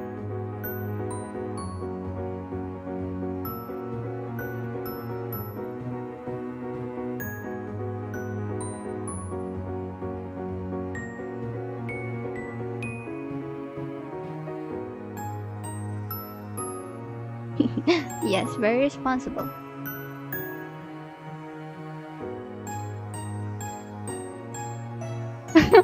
Oh no.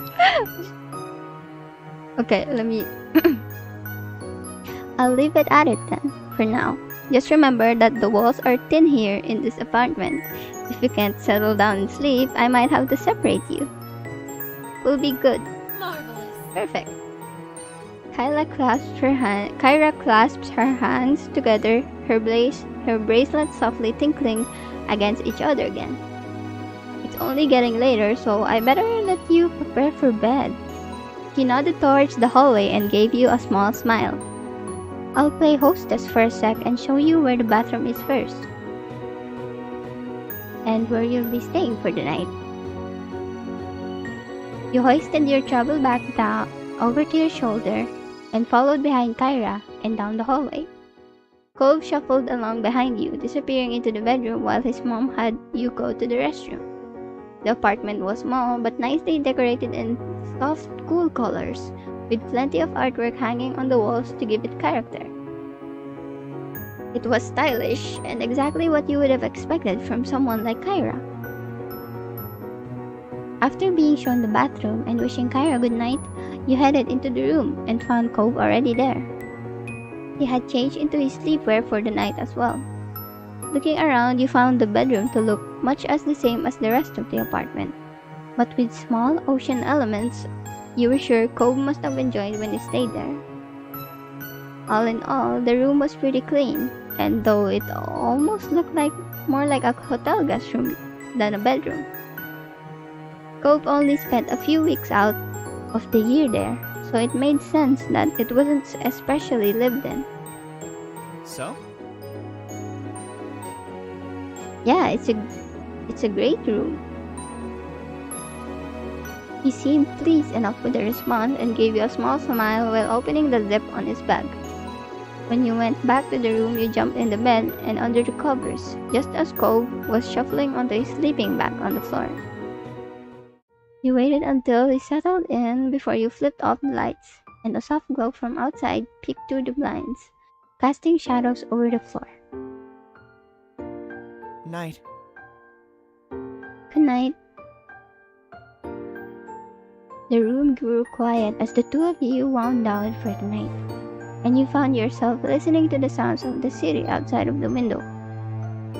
The noise out there was so different to what you were used to back home.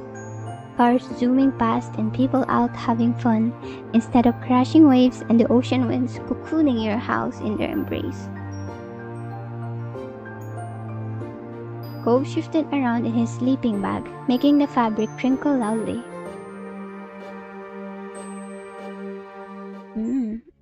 Are you really sure you don't want the bed?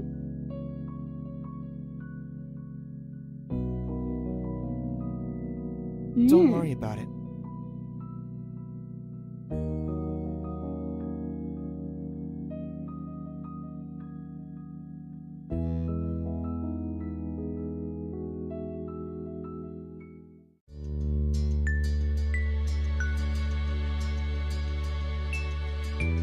Oh.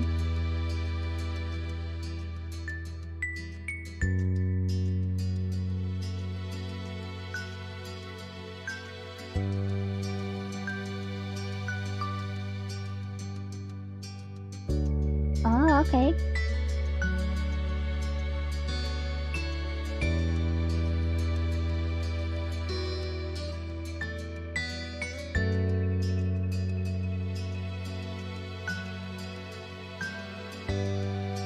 Hey!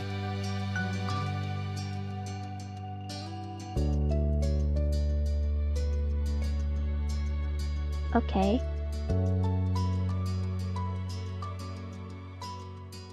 Neat.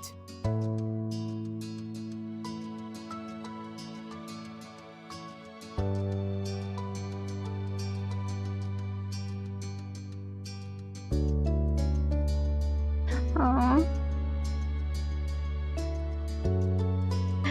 It's adorable that you care so much for them. My gifts.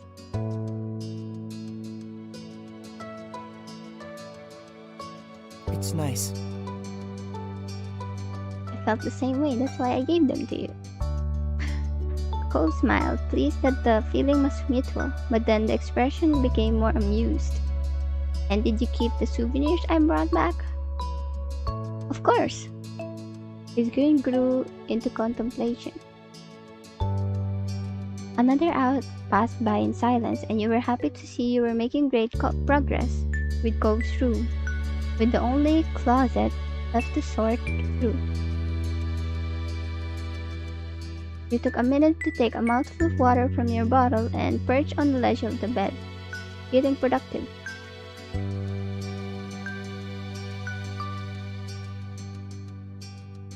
You know, it's really strange to see you sitting in this room. Why? He frowned a little, his eyes distant and his voice quiet when he spoke next. That's... During the visits to Mom's, when I was sitting alone in his room, I'd sometimes think about how you weren't here. It was a weird feeling at the time, that you just weren't around, and now that you're here, in this exact place, I don't know how to explain the feeling. He shrugged it off and smiled a little, as though he'd said enough already and didn't want to risk sounding silly. Life is pretty confusing is all. Well, I missed you so much when you were gone. His brows crinkled as he looked at you solemnly, his eyes bright with emotion. I missed you too, all the time. It made you feel better to know that somehow. To know that when you were stuck at home missing his company, that he was missing yours too. He looked away satisfied, heading over to the closet and the last of the items to be sorted.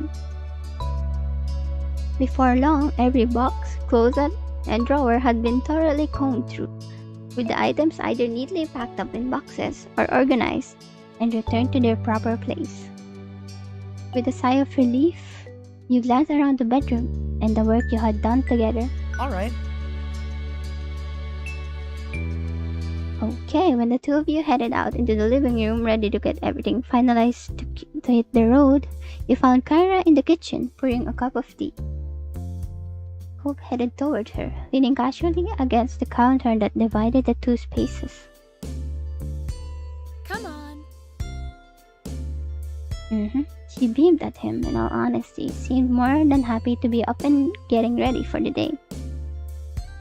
Oh, do you want some breakfast? I've got some muesli or eggs and toast. Oh, and some of that fruity cereal you used to love. That's okay, we should really eat on the road. Okay. What do you think?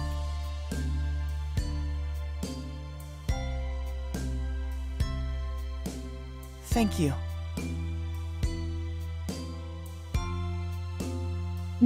Okay. Thank you for the snacks.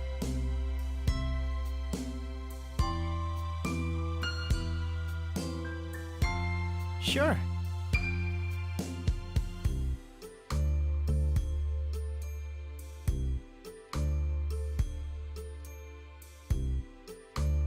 Oh.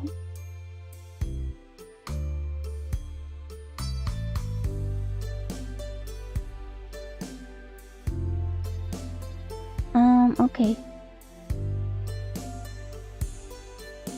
It was truly time to say goodbye. You went back inside the apartment where Kyra looked over the two of you with a quiet smile. It was nice to see you both. Thank you for coming. She gave each of you a hug, and you felt a little sad that you hadn't been able to spend more time with her.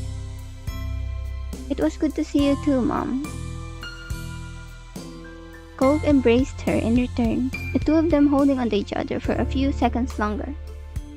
I'll miss you, but I'll visit again soon. Of course. You better. Hey, we should make plans for you to visit us too. I'll let you know when it's settled. Kyra bundled all of the stuff she prepared into a bag and handed them over to you. You took a quick peek at what she had packed. There was fruit, nuts, seeds, hard-boiled eggs, and some veggie sticks. Cool. Nice.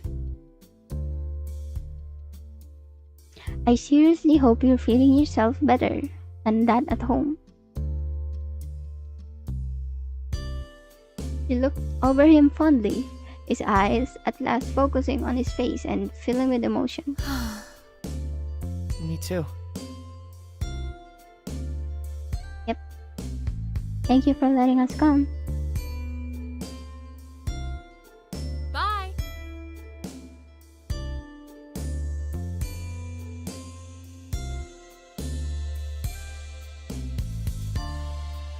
Come on.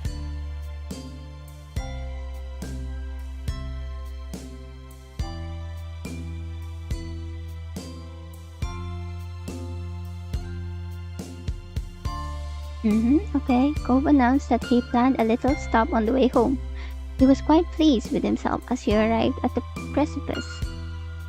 Oh, Redwood National Park.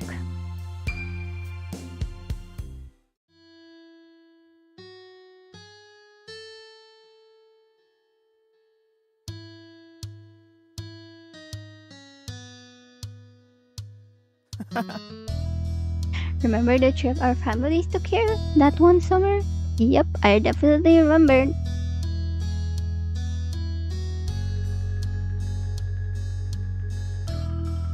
It was cool going on a journey and seeing the forest in person, even if we didn't stay very long. So... And I guess we can stay here for even less time, but oh well.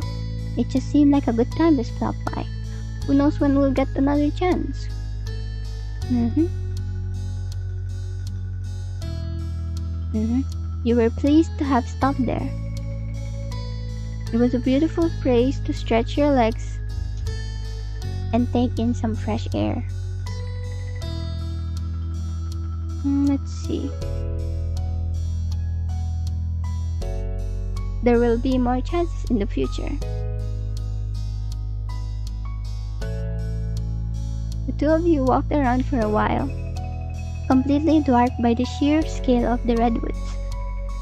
It kind of put your view of yourself and everything in a strange perspective. You took in a lunchful of clean forest air, listening to the sound of bird song and the cool breeze rustling through the underbrush, taking advantage of the space to move around freely.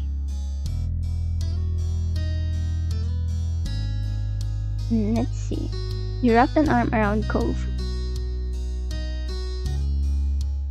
Being here again, you couldn't help but reminisce on what else had happened during the trip you had taken all that time ago. There were a lot of things that reminded you of it recently. You looked over at Cove, who seemed to be lost in peace of the place, and you wondered if any of it crossed his mind. Smiling at the sight, you bought back on what had been the highlight of that long-gone vacation. Let's see. Yeah, I haven't forgotten the classic antlet chat. That was a revelation. Cove scratched his face awkwardly and sighed, seemingly determined not to meet your eyes. I know you remember. I'm never gonna hear the end of it from you, am I? You gave a light shrug. Do you still like them? I do. I think they're pretty sexy. Oh, he laughed quietly. The sound nervous and a little strained. Especially on you. The words left his lips and you froze, completely taken aback by the compliment. He blushed. His gaze remained on you. Aww.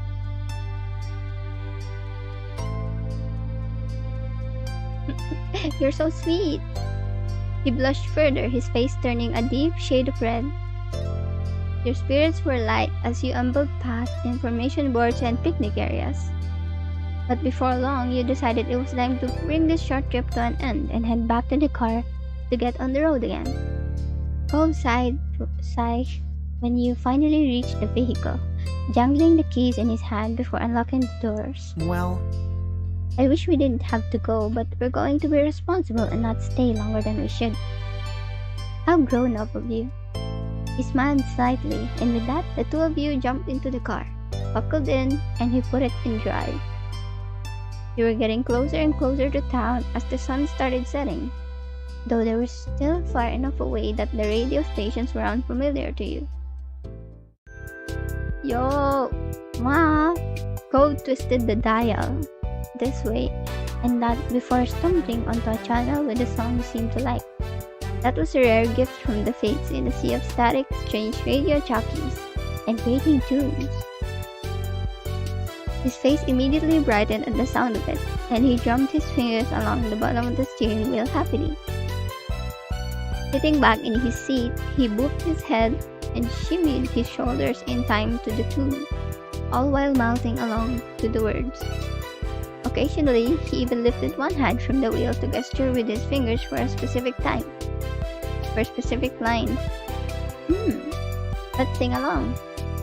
Cove raised a pleased eyebrow at your vocalization. Emboldened by you, Cove decided to speak the words rather than lip-syncing. Your voices mixed together, slowly creeping louder and louder as you belted out the words to the song. Every now and then, a word would be sung wrong, and by the end, you were both laughing too much to continue. The song ended, and Cove reached over to start cycling through the radio stations again. Okay. You rested your head on your hand and stared out the window as the sky darkened, watching the landscape slowly melt into more familiar views. You know, I've spent all these years living in Sunset Burn and taking a few weeks each summer visiting my mom in that second room. That's not gonna happen anymore. Not really. I mean, I can still see my parents, but the way it all works between us has been changed. Forever. He paused, the silence stretching. A serious look settled on his face, his thoughts far away. Let's see. Well, you should lighten up. Take life day by day instead of worrying so much about things that haven't even happened yet. Cove's mouth pulled into a tight line, then he gave a small nod. Cove stared straight ahead, down the long road. Eventually, he found a few more words to say. I'm so glad. I think it's good we're able to do this trip without any parents or chaperones. It was us. We did it all. I don't know, I feel a little more independent now. A little more ready for what's ahead. Right. It's like a real first step to be on our own all the time. We'll be here before we know it.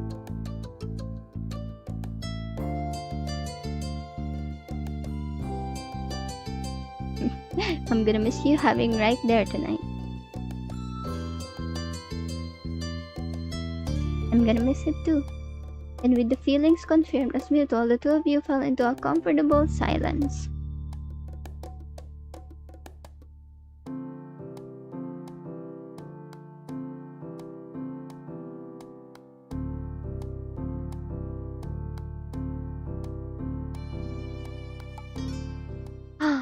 Okay, we're finally done. Okay, let's see.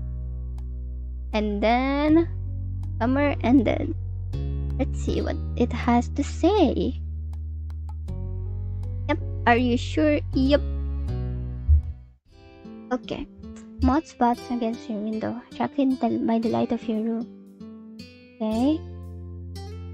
This would be moving back into the dorms before long.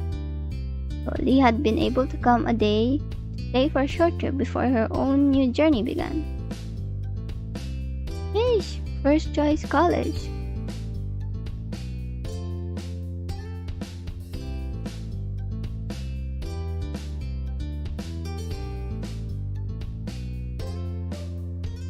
While you were still with each other, your family was going to have dinner together. As ever, the Holdens were tagging along too. Oh, Chinese restaurant or tropical place? Definitely tropical place. Okay.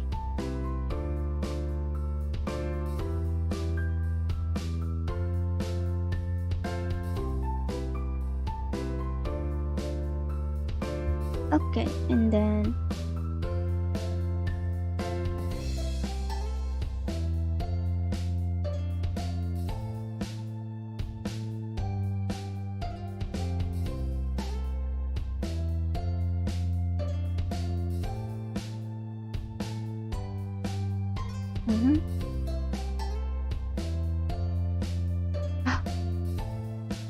you took a deep breath and read it.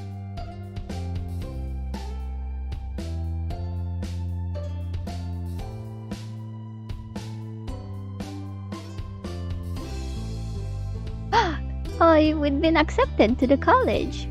Nice. You were ecstatic. Bouncing on the balls of your feet, you pressed the letter to your chest as your excitement bubbled over. Let's see. You wanted Cove to be the first to know. No. I think it was a matter of if when I had been accepted to college, I called my family right over and they went upstairs here in my room. And Mom was so happy.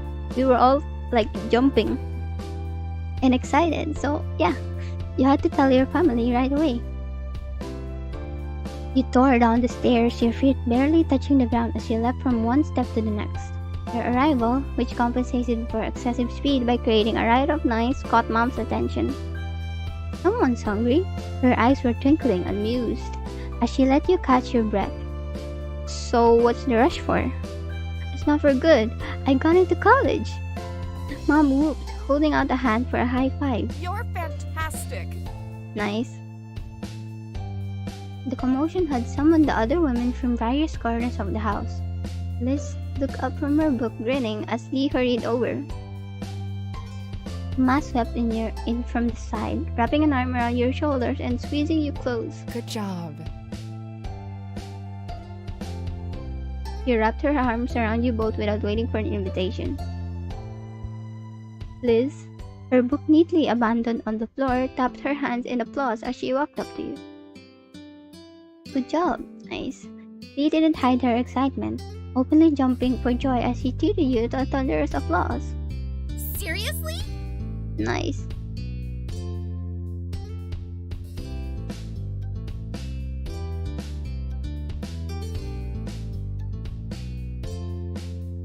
Yeah, it's a group hug. Let's go.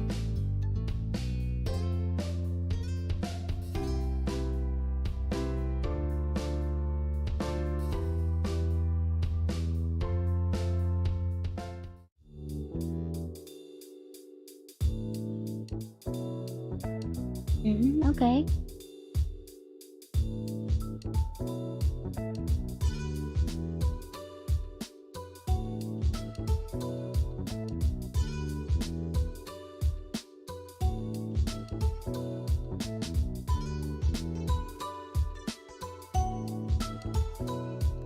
Okay, Cove and Mr. Holden came to join you at the table. Nice. As greetings were being exchanged, Cove took a seat opposite to you. Hi. I see.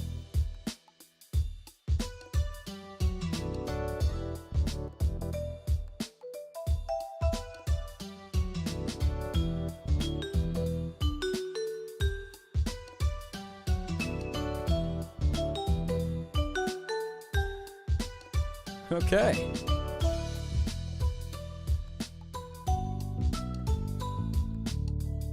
Very nice.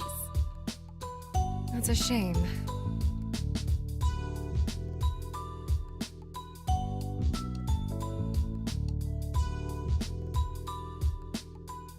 Nice. Right.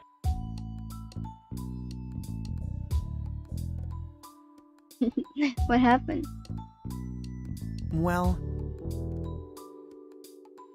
Oh, looking for apartments, huh?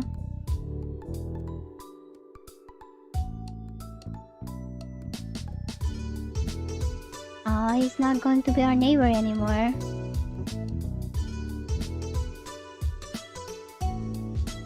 I'm so glad.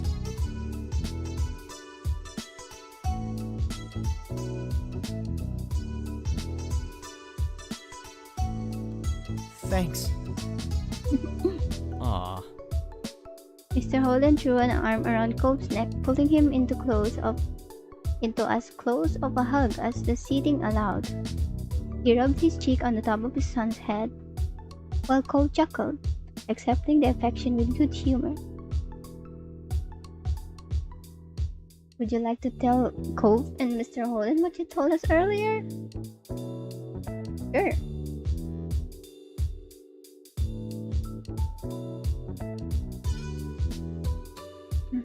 I've got something to announce too.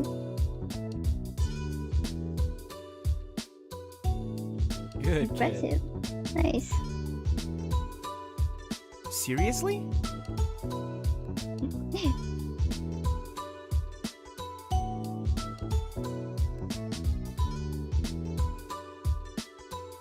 Now you are striking out on a new path. Hope was leaving his family home. Liz was heading back to college while Lee was starting at hers. You were all heading in different directions to different destinations, some near and some far, but it wouldn't be long until you were all going your own way. It was bittersweet. You turned your head to the side, wistful, not wanting to spoil the evening with your troubles. You were glad that everyone was succeeding, but the idea of splitting up gave you a twinge of regret. These people had been key pillars in your life. Days ahead without them, no matter how bright and shiny, felt a little empty, like a theme park after closing time. Okay. but you focused your mind on the sweet side. New adventures were still ahead, and you could encourage that optimism. Cove brought some attention to himself with clearing of his throat in a small interjection. I'm gonna stretch my legs while we're waiting for the food and everything. Sure, sure.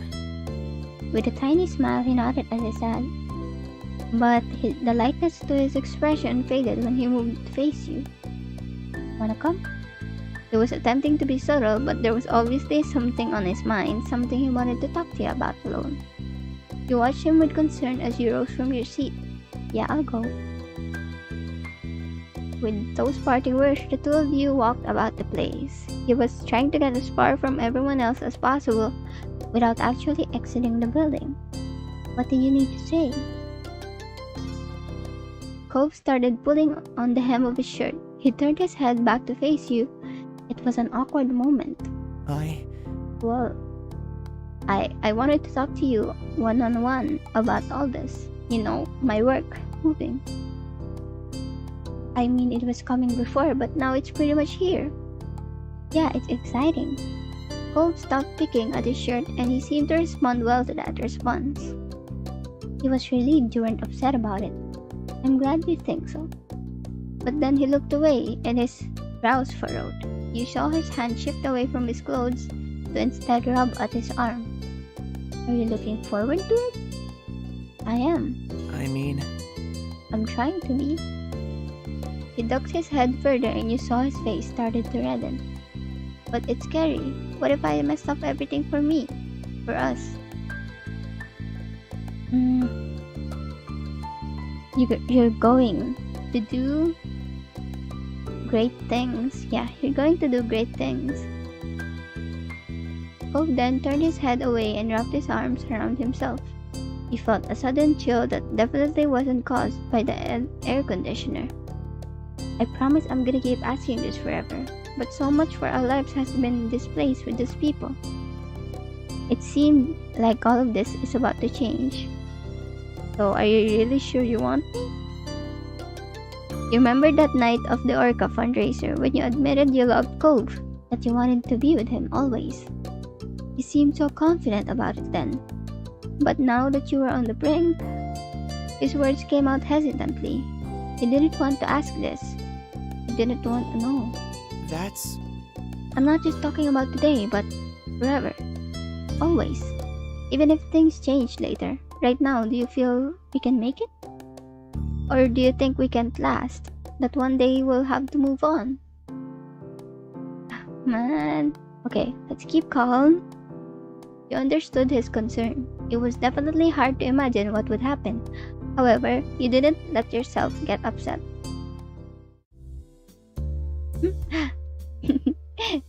Let's see. Yes, Ko, no matter what happens, I want to be with you. Or, I'm yours as long as you want me. Let's see. Let's pick this one. No matter what happens, I want to be with Cove. You were in love with him. There was no way you were going to let this fall down the wayside. Cove laughed with a delicate smile on his face. Okay, you win. I wanted to prepare myself for the horrifying unknown, but you're kind of giving me no choice but to be optimistic here. His eyes sparkled with mischief. Strong armor. Let's snicker. Cove rolled his eyes and tried not to smile. Thanks for listening to me. It helped.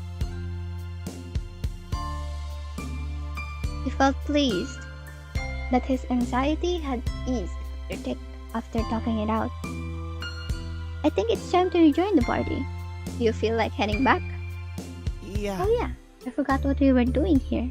That'd probably be good. He forgot what we were doing. With matching smiles, you both reclaimed your seats at the table. You seem happy. What was that? Yeah, it looked like you were having quite the conversation over there. It's neighbor stuff, sorry. I used to be your neighbor. You waved off their questions and you didn't offer any explanations. They still seemed curious but thought that Cove wanted it to stay between the two of you and let it drop. Things relaxed and took a sip of your drink. Lee idly tapped the table and got your attention. I'm so excited to try this place. I'm not sure if I've ever really eaten here. It's more Patricia's place than mine. Let's hope it's good. All the restaurants here in the area are pretty top-notch in my humble opinion. We'll see.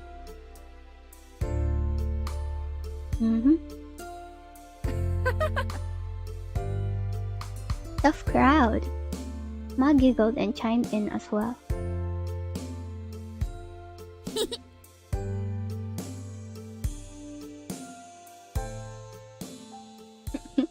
You shook your head at all the silliness.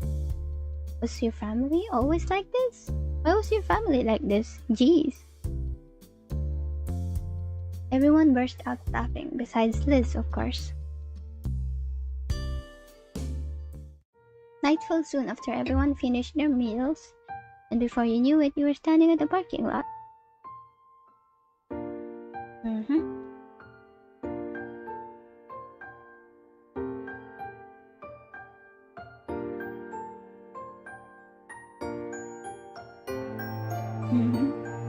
Let's see.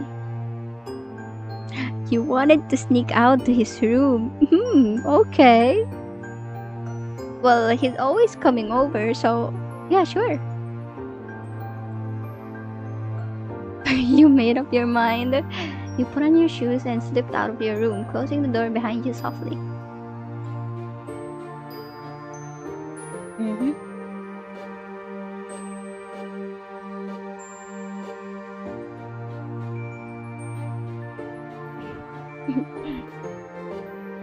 You attempted to find your way from the normal footpath to the side of the condo, but the limited light was making it difficult. You knew for sure which window was Cove's, and lucky for you, it was on the first floor. Unlike Cove, you wouldn't have to do any building scaling. Okay.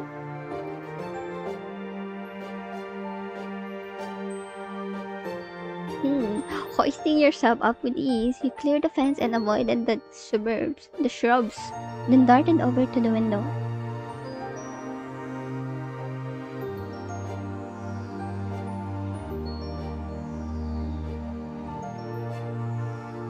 Although we sneaked into his room, once safely inside, you dusted yourself off and turned back to close the window gently, with the soft glow moonlight and Cove's fish tank there to see the way. You named the one you had given to Cove as a gift. Both looked to be doing good. You crept towards Cove's bed, barely making out the sleeping figure behind the Cove's. Oh, so he's sleeping. Okay. Let's see. Let's whisper his name. Actually. You gotta whisper his name. Cove? You figured he must be in deep sleep as he continued snoozing away. Positioning your lips beside his ear, you tried again. Cove, wake up. This time he sleepily blinked his eyes and mumbled something incoherent beneath his breath.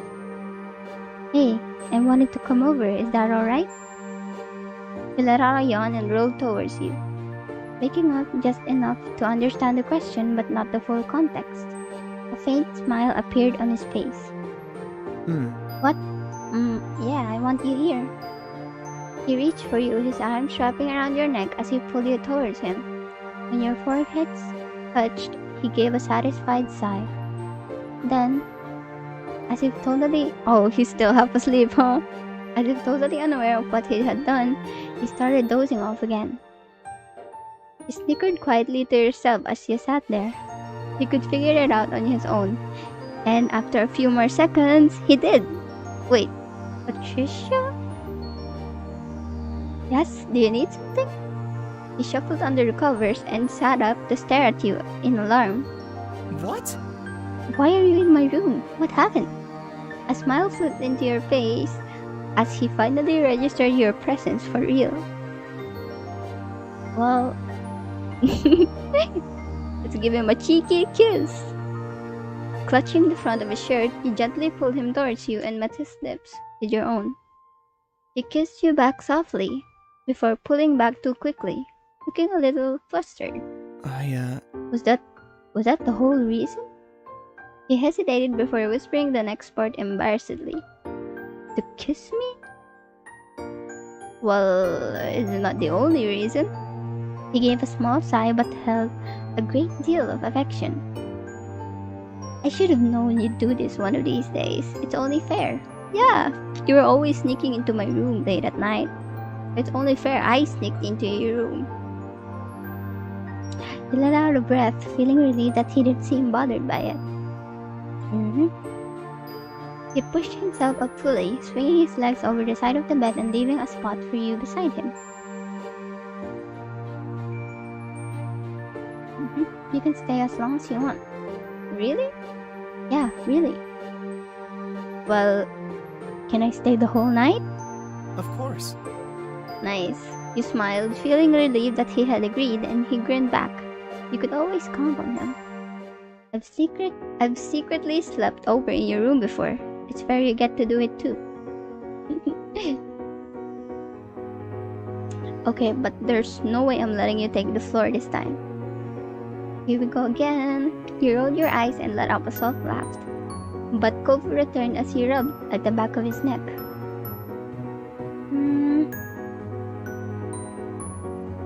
Well, we could just share the bed. I mean... Yeah, I guess we could do that. Nothing's stopping us. Holding back your amusement, you tried not to grin at his bashfulness. He obviously hadn't thought of it completely, but at least he was up for it. We're gonna share the bed, yep. Don't worry guys, we're just gonna sleep, okay? Okay? We're gonna sleep. Together. In his bed, yes. Okay, let's continue. You could hear the tremble in Cove's voice as he held his hands together to keep them from shaking. Actually, maybe not? Your eyebrows roused at how quickly he changed his mind, but when you saw he was serious, you let out a sigh. I'm sorry, I'll do it. I can do it. I want to do it. I just need a second. Well, you were glad he was making the effort. It was an important step in your relationship, and he seemed to understand that. It only took a couple of moments before he turned on you, attempting a weak smile. Ready? I'm definitely ready. Let's get cozy. Laying as straight as a steel rod, Cove tensed up beside you, so still he was barely breathing at all. You rested on your side and faced him, your eyebrows pinched in the middle as you watched him. He looked back at you deeply. All of a sudden, he started trembling and shaking more than ever, and then he scrambled out of the bed. You bolted upright, leaning back on your hands as you stared at him in shock. Are you alright? Yeah, I'll be back. I just need some more time. He ran a hand through his hair in exasperation and paced around the room, breathing heavily. You were worried for him, but completely at a loss for what to do. As though he could read your mind, he spoke again. Don't worry about it. Are you really okay? He assured you between heavy, gasping breaths, but you were having trouble believing him. When he bent over, his hands on his knees, like he had just run a marathon, you were even more concerned. This isn't a problem, just a process. He held up a hand to reassure you, and with nothing left to do, sank back down into the bed and let him have the space he obviously needed. Okay, take all the time you need.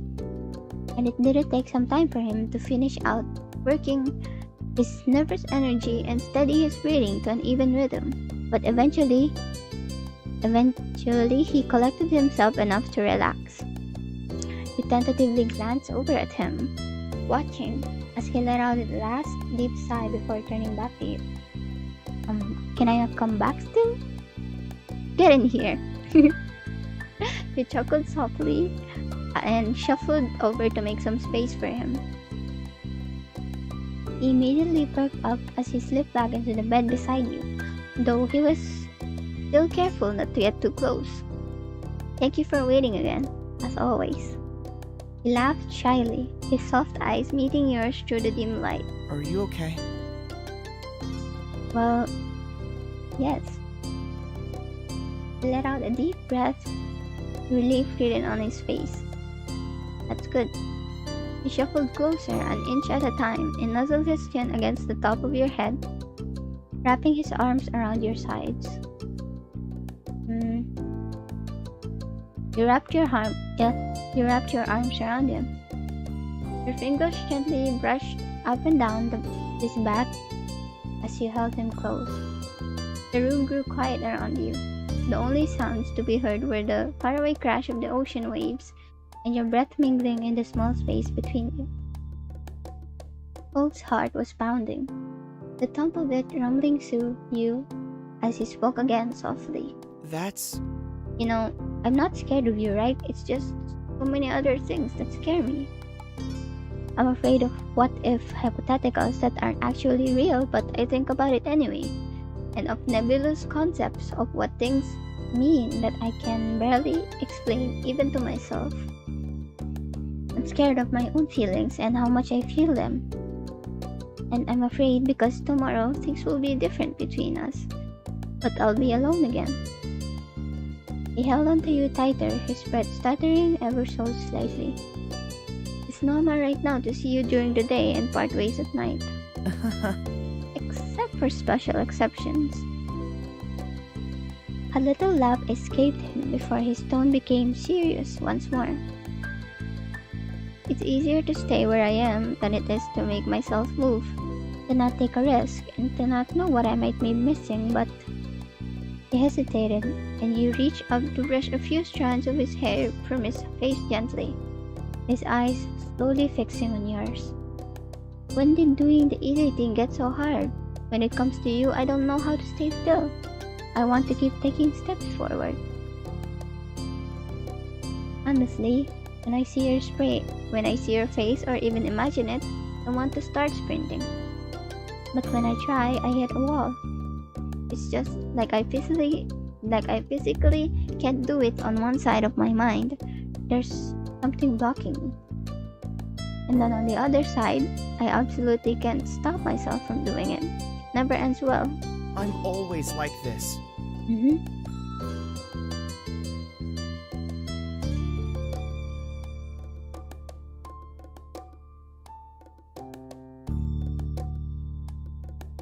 "I'm glad you've never given up on me. It means a lot. It means everything to me." "Well, it's who you are. Well, let's see. You've been there whenever I really needed it." "Yeah." His eyes glossed over a little as he squeezed you closer to him and smiled, his heart rate finally relaxing to a normal rhythm. Good night. "Good night." I love you. Okay. Oh, what a good way to end the stream. I love you too. You were still smiling as you snuggled into him, getting as close as you could. Cocooned in his warmth, you easily grew comfortable next to him, feeling him ease to you as well. Before long, your eyes were growing heavy, and you drifted off in a restful sleep side by side. The next morning, you woke up slowly from a comfortable dream. With a small stretch, you opened your eyes fully to the sun shining into the window. Shuffling onto your side, you noticed Cove still beside you in the bed, sleeping soundly. His arms continued to be draped around you loosely as he snoozed. You must have fallen asleep that way. You smiled, remembering the prior night. It had been nice to spend the night together, getting to be with him in a whole different way. You could definitely get used to it. Let's see. You kissed his forehead softly. Being careful not to wake him, you bent over and pressed your lips against his skin. He stirred a little in response, a small, sleepy smile appearing in his face. Oh, then a loud noise suddenly startled you, and you snapped towards the source of the sound. Is it? Oh, yabe! It was the door opening abruptly, and in the frame stood Mr. Holden, smiling brightly. He hadn't seemed to have noticed you right straight away. Get your butt out of the bed, sport. Mom's here. Oh! Yabe! Oh no, it's Mr. Holden. All of a sudden, the two of you made eye contact, and he froze where he stood. The smile slowly slipping from his face.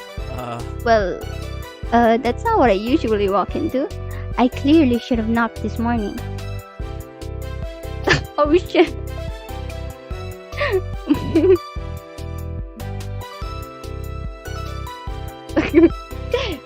Okay.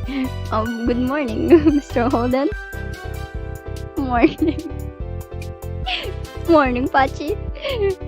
Cove blinked his eyes tiredly and mumbled something incoherent before turning towards the door. Both you and Mr. Holden stared at him for a few moments, neither knowing what to say or do. Cove, who continued to look at his dad dozily, was obviously having a hard time trying to process the situation. Then, his eyes widened. Yabe! Cove scrambled on the bed in an attempt to get onto his feet, pushing the covers back off of the both of you. Forgetting there was an overhanging ceiling above him, he shot up towards and hit his head on the wood. Yabe! He flopped back down on his pillow, pressing a hand to his head and groaning loudly. Oh no, Cove! You reached out towards him instinctively. Cove, bud, are you alright over there? Mr. Holden stepped further into the room, his eyebrows furrowed in concern, and he bent towards his son. Yes! Please just go. Okay, I'll leave. Cliff held his hand in front of him in a calming gesture, even though Cove couldn't see it. He turned to make his exit but stopped abruptly in the doorway, obviously deciding he had something more to say. I know we've talked about this before, but I feel like now is one of those times to mention that I was barely older than you when I found out I wasn't gonna be a daddy, so no, Mr. Holden, I promise we only slept hugging. We only slept hugging, okay? Mr. Holden, please. Just, if there's anything you need to say or ask about, we're not getting kids yet. Cove says, yet? Oh no. He let out a heavy sigh, running a hand over his face before stopping himself and saying calmly, you know what? It's fine. We'll chat about this later. Kyra's waiting. Yabe. With that, he stepped back out of the room, giving the two of you one last look before pulling the door shut behind him. Cove rubbed at his face before dropping his head onto his hands and mumbling between his fingers. Oh my god. Yabe. Well, it should be fine. We can explain this. Well, that was fun. He said nothing, and you got the impression he didn't appreciate your comment. With a heavy sigh, Cove forced himself to sit up again. He frowned hard, staring over the closed door. It's fine. I guess we can't just hide in here now. He gave you a sidelong glance, and despite his displeasure at the situation, a small smile quirked his lips. It's nice. It's too bad. It has been really nice. I wish we could stay in here all day. You found yourself smiling along with him. The two of you took a few minutes to get up properly and get yourself as ready as possible before heading out to see Kyra. Yep, Kyra was waiting patiently in the living room. She was in high spirits with her eyes set on the hallway. Her amused smile only widened when you and Cove froze. It didn't take long for the realization to sink in that the scene must have been loud enough for her to hear, even from there. Cove tried to look unimpressed, his eyes narrowing over Kyra's smug delight, though his face was already turning red and his mom hadn't even said anything yet. He squandered his shoulders, lifted his head, and strode forward. Hey. Hi, baby, and hello to you too. Her tone cracked in her greeting and she just gave in and laughed, unable to keep any of it. Cove frowned at that and his eyebrows furrowed. Sorry for the interruption. I didn't know you already had guests. His frown wobbled as he became even more embarrassed by this moment. He couldn't muster up any words to defend himself. Hi. As Kyra slowly composed herself again, you raised a hand to wave. All he could really do was smile. Cove was still unable to say anything, other than his teeth biting into the inside of his cheek. He stood there frozen. Kyra studied both of you for a moment. It's alright. It's okay, my not so little mister is spreading his wings. I can't complain about that. She lightly tapped the tip of his nose. That got a tiny smile over Cove. Despite being much taller than Kyra at this point, he still seemed like a little kid in front of her. You released the air you were holding in your lungs, and then Kyra's gaze docked onto you. You know, we were just about to go over to see Pom and Noelle. Are you two coming? Sure, I should definitely go back there. Cove chuckled at your phrasing. He stretched his arms for a moment and yawned, trying to physically shake off what happened. Sounds good. Great. Let's do it. It was then that you noticed Mr. Holding standing on the other side of the room. You figured he must have been trying to create some space for everyone during the last conversation. You could tell he felt a bit awkward, but he tried smiling reassuringly. As he stretched the back of his neck, his attention went to Cove. Bud, do you want to get changed first? Cove looked down at his pajamas for a moment. He shook his head. No, we don't have to wait for that. Are you sure? It's only a trip across the street. Don't worry about it. I'm alright, besides. I'm going in pajamas as well. Fair point. Cove leaned in closer to you. He grumbled quietly. And your moms are gonna figure out what happened anyways, so... Yeah. Come on. Away we go. With that decided, the four of you headed out across the street to your house. It felt strange waiting there while Mr. Holden knocked on the door. Sabi, hi there. Mom answered the door and her expression brightened even more seeing Kyra there. She moved to pull Kyra into a hug when her gaze fell on you. Yobi. Hi, Mom. Huh? Oh, when did you get out there? Why are you still in your pajamas? Mom's eyebrow raised as she gave you a deep, examining stare.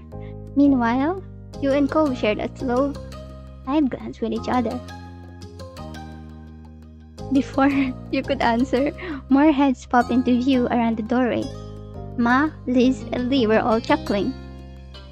To be honest, I always assumed Cove had been the one sneaking around.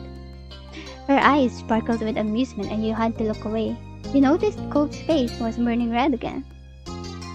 It was a solid tear, Leilani. Most likely they've both been breaking and entering. I wouldn't put it past my baby. He takes after his parents. You're right. I can't believe my Pachi has been getting up to all that mischief too.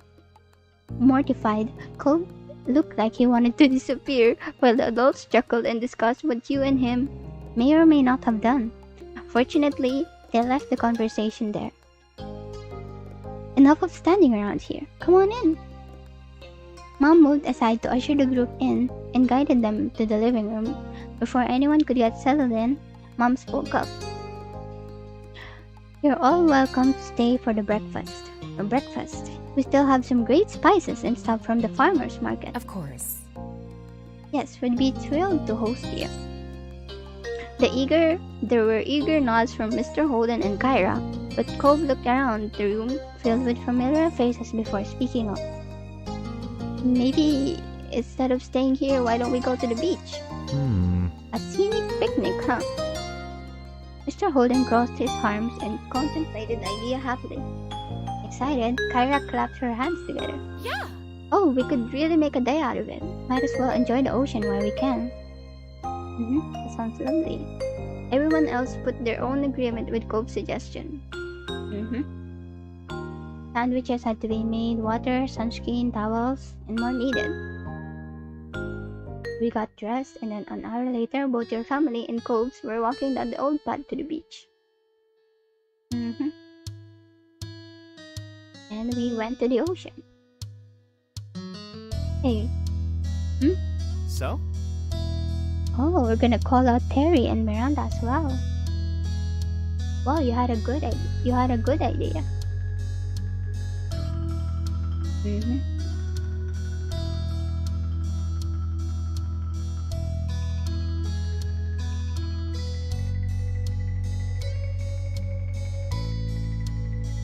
Would it be alright if Terry and Miranda came by? I don't see why not. You alright with that? Okay. Hey.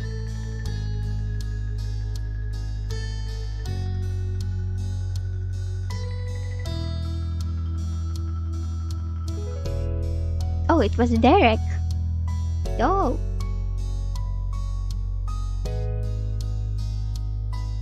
So what's up?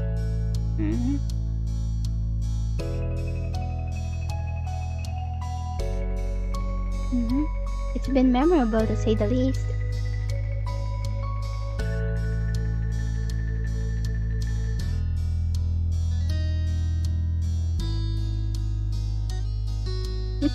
I bet you're even more toned than the last time I saw. Oh yeah, if you guys are still with me, Derek is the one kid that visited us in part 2.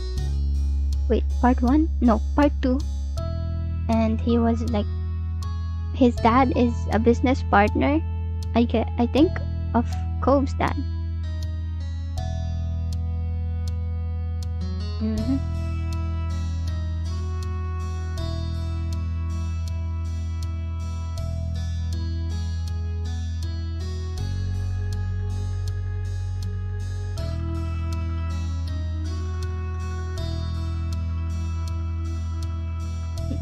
Bye.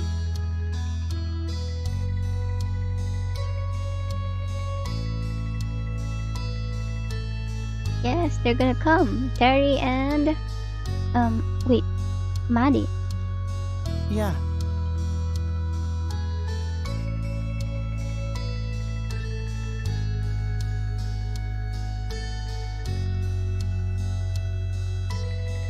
Oh no. It's Baxter. So it's the afternoon now, and Baxter approached us. Hello, folks. Oh, Jesus Christ. His voice, I swear.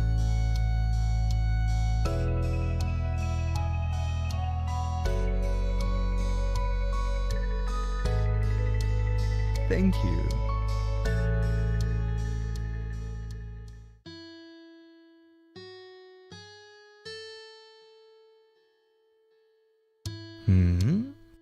Juicy.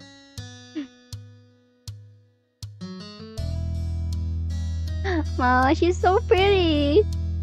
Lee is so pretty, I swear. Look at it. She's so pretty. Ah, so pretty. Hi. I'm Lee, Patricia and Liz's cousin.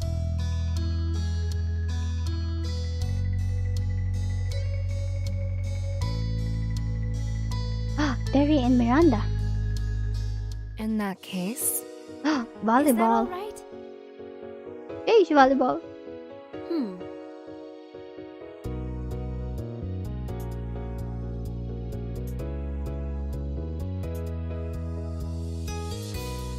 Really?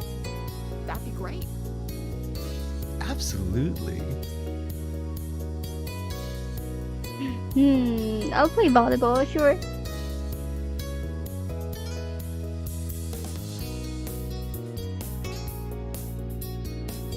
Anyway,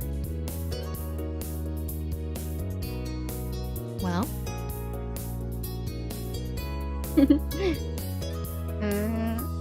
Yeah, you paired up. Let's see. Sure.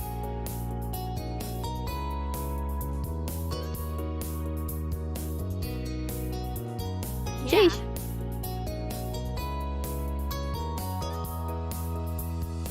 yes. do you mind? Yeah. Show them who's boss.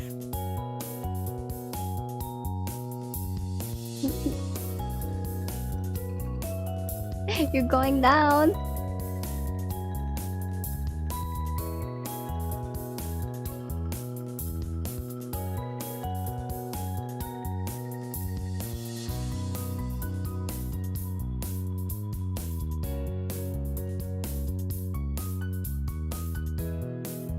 Oh.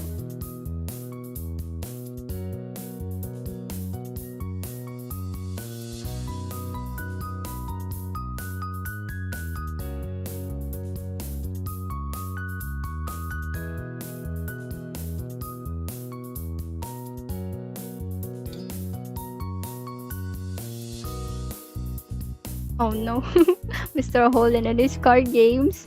We all know that he's like a pro at that. I'm gonna lose, I swear.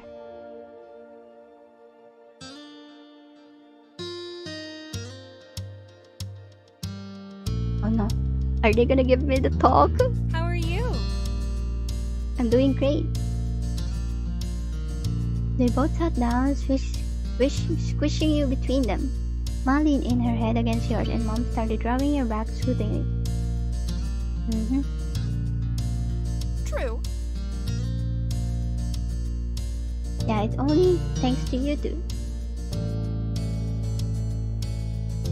Thank you. You've always been a lovely person, and I'm so thrilled to know you. Your voice faltered, and you honestly couldn't imagine your life any other way. Ma slightly brushed some of your hair back and left a small kiss there. I'm so happy I got to have both of you as moms. Yes, having two moms as a parent is a new experience for me. Even if it's even if it's in the game, actually. It's very eye-opening.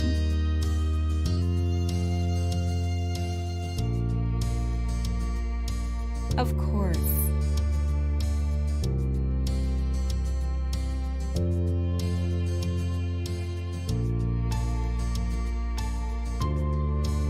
That's fantastic. Okay.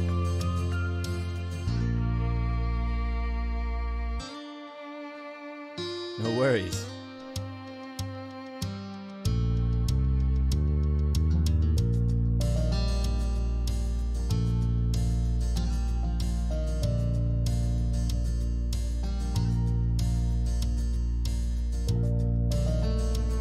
We're taking a walk.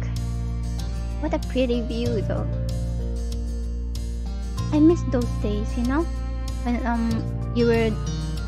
when our family would go on trips together and would see a lot of various things. One of it, which was this, the view of the sunset on a beach. Mm-hmm.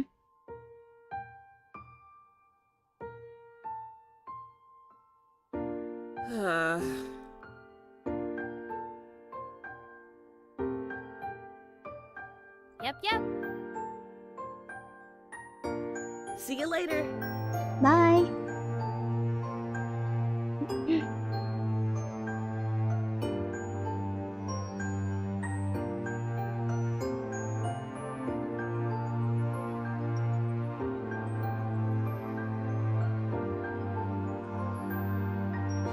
Come on. Mm-hmm. Oh.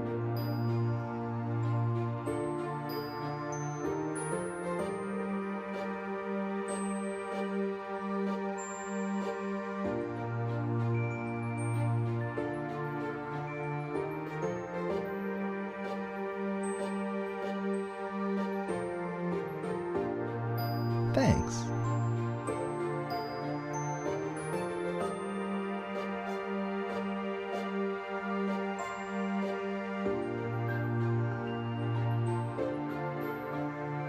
Yeah, Baxter is our new neighbor. His head tilted towards you and he smiled warmly. Hmm.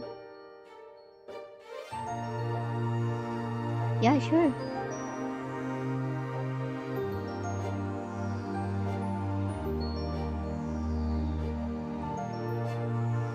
Yeah, I really enjoyed meeting you as well. Glad to hear it.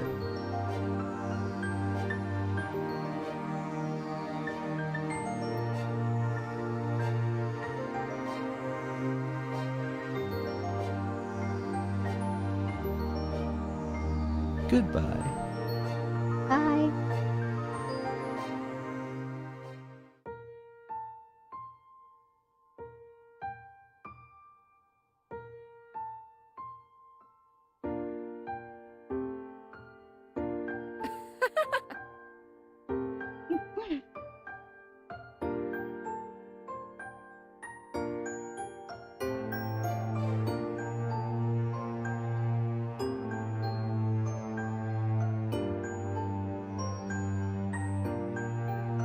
Good night.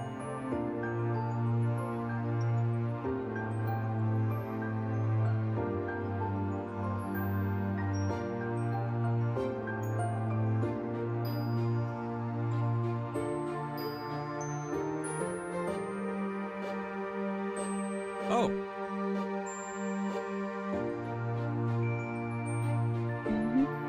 Cove put his own things down the floor just as his feet, wading through everything strewn about to reach his parents. Putting your family stuff on the ground for a moment, you dusted your hands off and straightened up. You needed a second to rest and a minute to resituate it all. Wanting to hug you. You accepted. Without any hesitation, you went to Kara and let her pull you into a hug. You squeezed back just as tight. Her hug was filled with affection, and you hoped that she could feel how much you cared for her too. Today was amazing. Kyra eventually released you, but patted the tops of your shoulders as a final gesture. Thank you. Every time I've gotten to come by, it's been absolute joy. Things really couldn't have worked out better. Thanks for always being such a friendly neighbor. And not just right now, but for as long as I've known you. I didn't always make it easy, but you and your family are good people. Quickly save this. I really, truly appreciate it. thanks very much. At that, Mr. Holden reached over and gave you a soft pat on the top of your head. I'm really glad you're both my neighbor.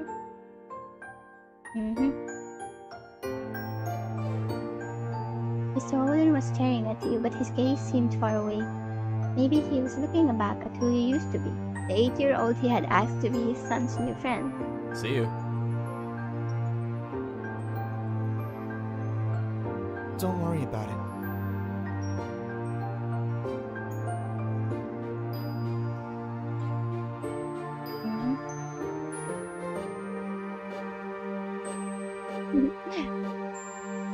Bye. Yeah, bye. It won't be long before you'll see me again. You offered him a small wave goodbye with one of your hands. Cove reached forward and gently cupped your face with one hand. His thumb trailed across your cheek for several heartbeats. Mesmerized by his blue eyes, you stepped forward, delighting to oblige the request he was silently asking. He met you halfway as you smiled into the kiss. It was a soft with longing, and your chest ached knowing that there couldn't be any more than this, at least for now. One of his hands grabbed onto the door handle and firmly held it. He was stopping himself from coming along with you. As you walked over to your own front door, you stopped. Turning around, you spotted Cove right where you left him. You laughed quietly to yourself. For a small pause, you both stared at each other from across the street. Let's run back to hug him goodbye. You put the remaining stuff from the beach down on the step and almost tiptoed, vaulting across the road. The next thing you knew, you were diving into Cove's arms, wrapping your arms around his middle. The force of it all knocked you both loudly into the doorway. But neither of you cared. You both held each other tightly, and you could feel Cove resting his cheek on top of your head. Night. It smelled like salt water and sunscreen, and like home. It was a while until either of you thought to separate. Slowly, you made a trek home and collected what you had left on the step into your arms again. Things couldn't be dragged out any longer. After one more shared smile, you opened the door and went inside, shutting it behind you. A few steps in and you saw your family gathered in the living room. They were still busy unpacking and cleaning, and you added the things you brought to the pile on the kitchen counter. Mom stood up, rubbing her eyes a bit. She yawned loudly. I'm bushed. How about we finish the rest of the chores tomorrow? Thanks. Ma put her hands on your hips and turned to assess the room. All right. Liz grinned contentedly. She wasted no time in skipping over to you and hooked you into a side hug. Good night. I hope you have the loveliest dreams of you know who. Lee ended the sentence with a wink and with a hearty laugh to let you go. I hope you have good dreams too. Lee's smile widened till it went from ear to ear. That would be a fantastic way to cap off the day and start tomorrow. Here's to us. Tonight, tomorrow, and forever. Yeah, family forever. Aw. That got a laugh out of you. You lightly pushed her shoulder. Please stretch her arms high over her head. She yawned loudly and looked at you with tired eyes. I think that's my cue to head to bed. Bye. I think so too. Have fun sharing the room with Liz.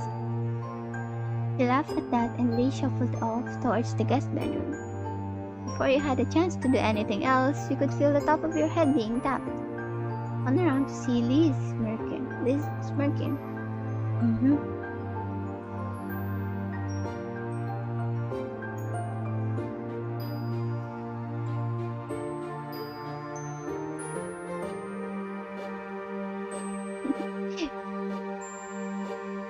I love you too, older sister. Get some sleep soon.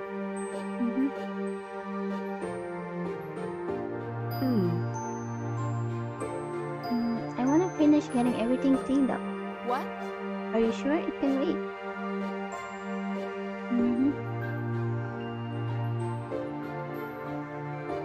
Love you.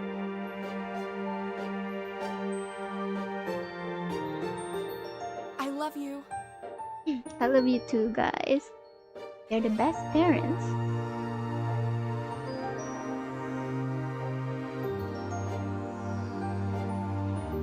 Good night.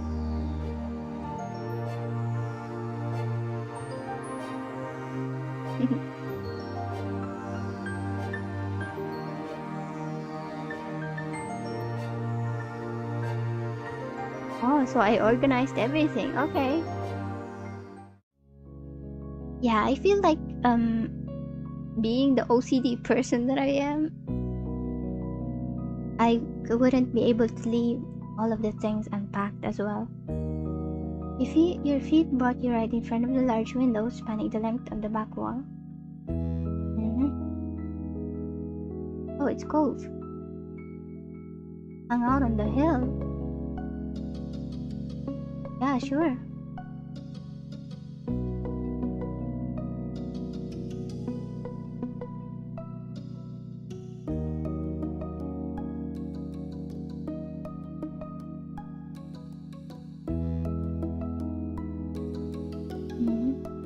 The distance between you was growing shorter by the second. Hearing the grass and earth crunch over your feet, Cove turned. A grin spread over his face as he saw you. Patricia, Yeah, hi.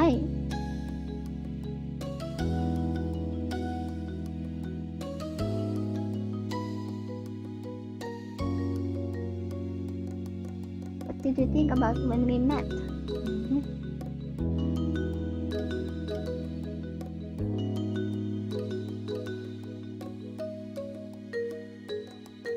I guess.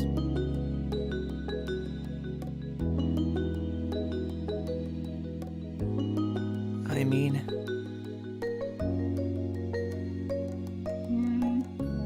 I thought you were cute right away.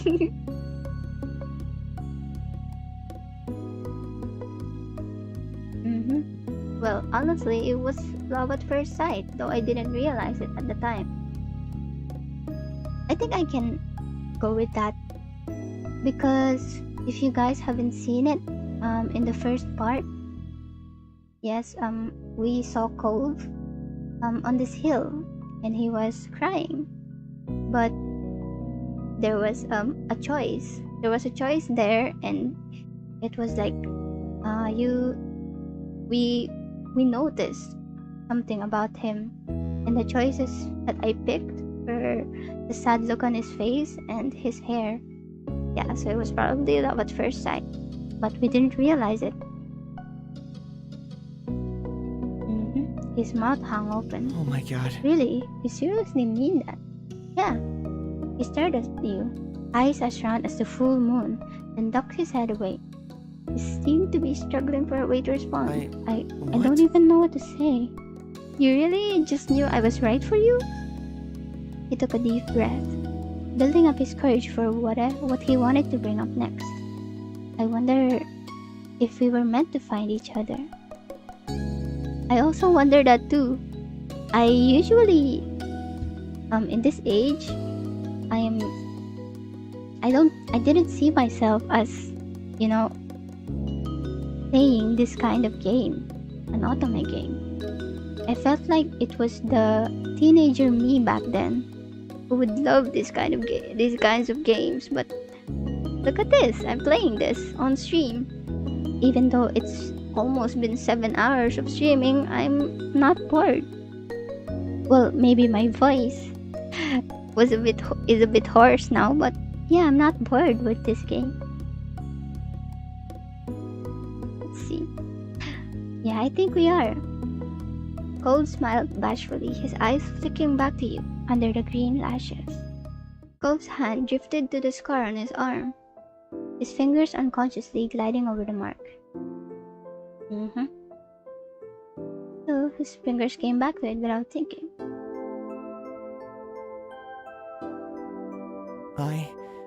You seemed special to me as soon as I saw you. Oh.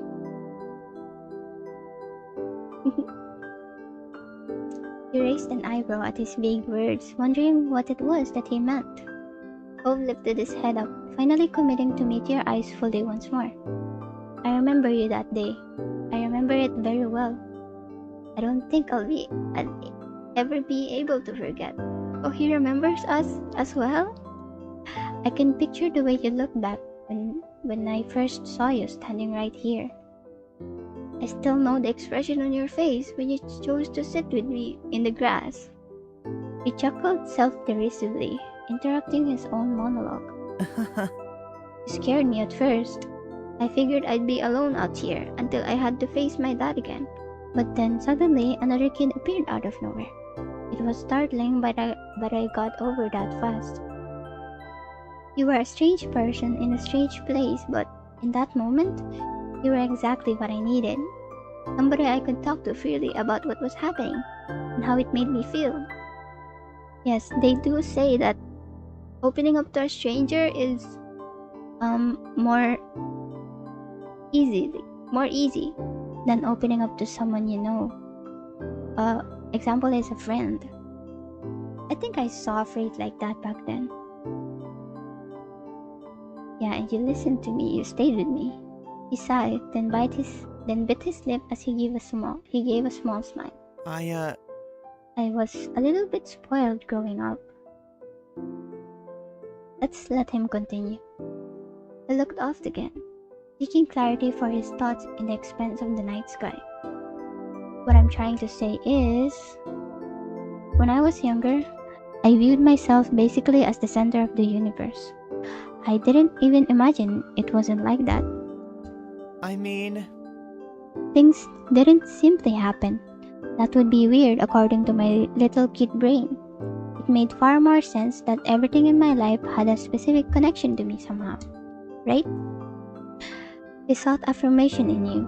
Wavy brows raised as he tried to explain his childlike logic.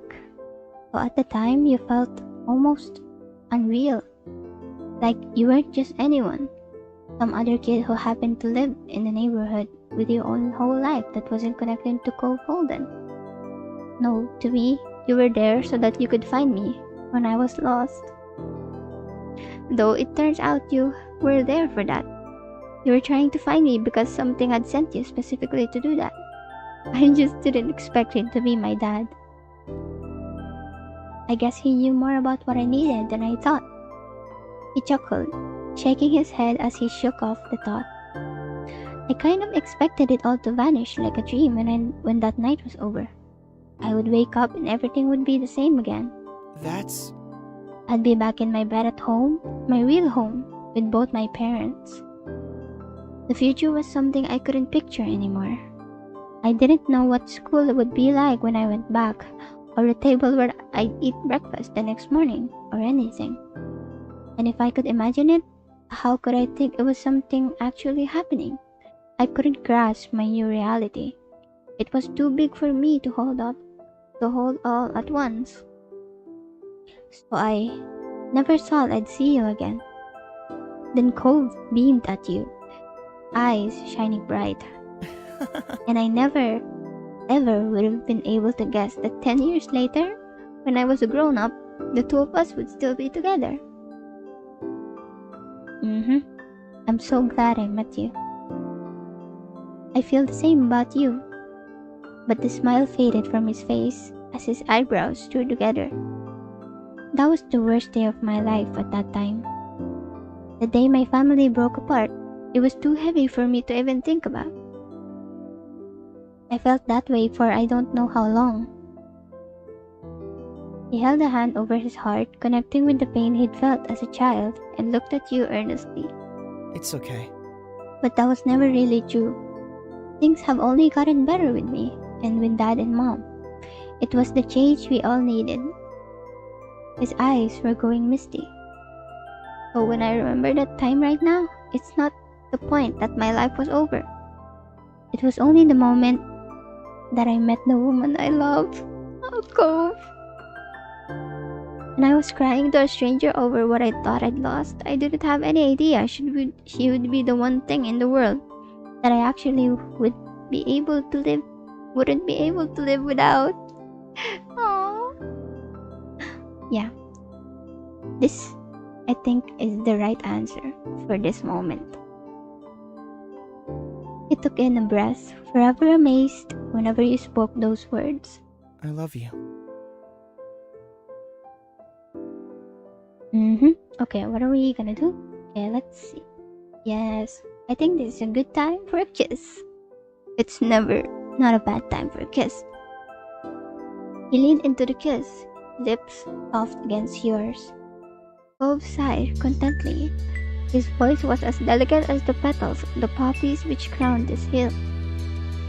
Hey, I'm so grateful you always took care of me. You didn't even know what to say back to that. His heartfelt appreciation left you speechless. He tilted his head up, thoughts lost in the sparse clouds above. I wonder how late it is. Oh, Jesus. Oh, Jesus Christ. What? Jesus Christ. My phone suddenly fell on my keyboard. Okay, we're gonna continue. Okay. I guess it doesn't really matter. My dad is fine with me being out whenever. Let's see. Yeah, you could still text your dad about what you're doing. I'm gonna text my mom. He might appreciate it. I guess. You were pleased to see Cove slip his phone out of his pocket and type away at it. You also brought your phone out long enough to shoot off a text. They wouldn't see it anytime soon, but they'd be in the loop once they were out. Are you going to lay in the grass now? Wow, how did you know? You're predictable. With a chuckle, Cove flopped down onto the ground and laid on his back. His usual way of spending time here. Well, you sat on Cove's chest. Snuggle, snuggle. You lowered yourself against Cove's side in the grass and wrapped an arm over his chest. Cove smiled at you and used his free hand to cradle your face. The both of you settled in to relax on the hill. It felt like just the beginning of your nightly outings, but then you realized the sun was peeking out over the horizon. Cove spoke up with a disbelieving tone. Huh. It really was late. Yeah, I didn't realize. Your neighbor wasn't a stranger to being awake at dawn, however, not like this. He was normally an early sleeper, early riser. This unexpected sunrise particularly awed him. The two of you watched on silently as the sun began to light the world. Both then propped himself up on the back of his arms and looked at you with a soft expression on his face. You want to go back home? I could carry you if you're too tired. No, I want to stay here. You couldn't resist a yawn, but you were serious. Would it be the time to go already? Cove chuckled affectionately and gripped you a little more. I get it. But it's been a long day. I know you're right. Yeah, too bad I'm not on that one though. Cove smiled brightly at you, as warm as the new rays of sun that were tickling your skin. In that moment, you couldn't have appreciated him being there more. Let's see. Kiss, just kiss. You moved your face toward and gave Cove a small kiss. He tilted his head against yours. I just love you so much. Despite this being the second time you've said this excursion, Cove was newly thrilled once more.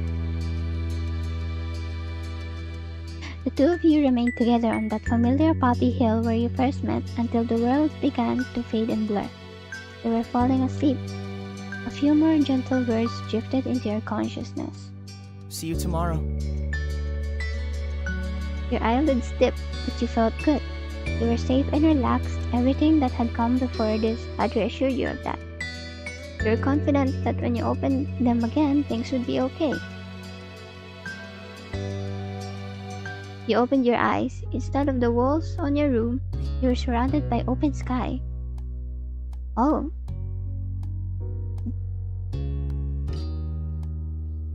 Patricia! Ah! Wait, we slept outside? Wait, really? Hearing your name, you lowered your hands and looked around. There he was, your most influential neighbor. Cove Holden. Oh, that's so cute! Wait, that's so cute! Wait, that's so cute! Wait, this one deserves a screenshot. This one definitely deserves a screenshot. Okay. He had made himself very comfortable laying on his stomach with jewelry and shoes taken off, and a flower in his hand. Oh Jesus! Oh Jesus! Oh Jesus! Oh Jesus! Oh Jesus! Jesus Christ! Jesus Christ! Okay. Good morning. Yeah, good morning. Well, it's not really the morning anymore. Cove laughed, tickled with the overall situation, and simply being able to spend time like this. Told you I'd see you tomorrow. This guy. Look at him. Jesus. Well, I'm glad you were right. Cove's face lit up in a broad grin. Me too, but there wasn't really any doubt. Cove turned his head up to the sky, his expression content. Looks like it's gonna be a nice day. We'll have to come up with something to do to make the most of it. Someday, when we're even older than we are now, I wonder what we'll end up remembering this moment for. What will we feel when we look back at it? Will it be the same as what we're feeling right now? It's nice. I can't see the future, what the future is gonna look like again, but I think that's alright.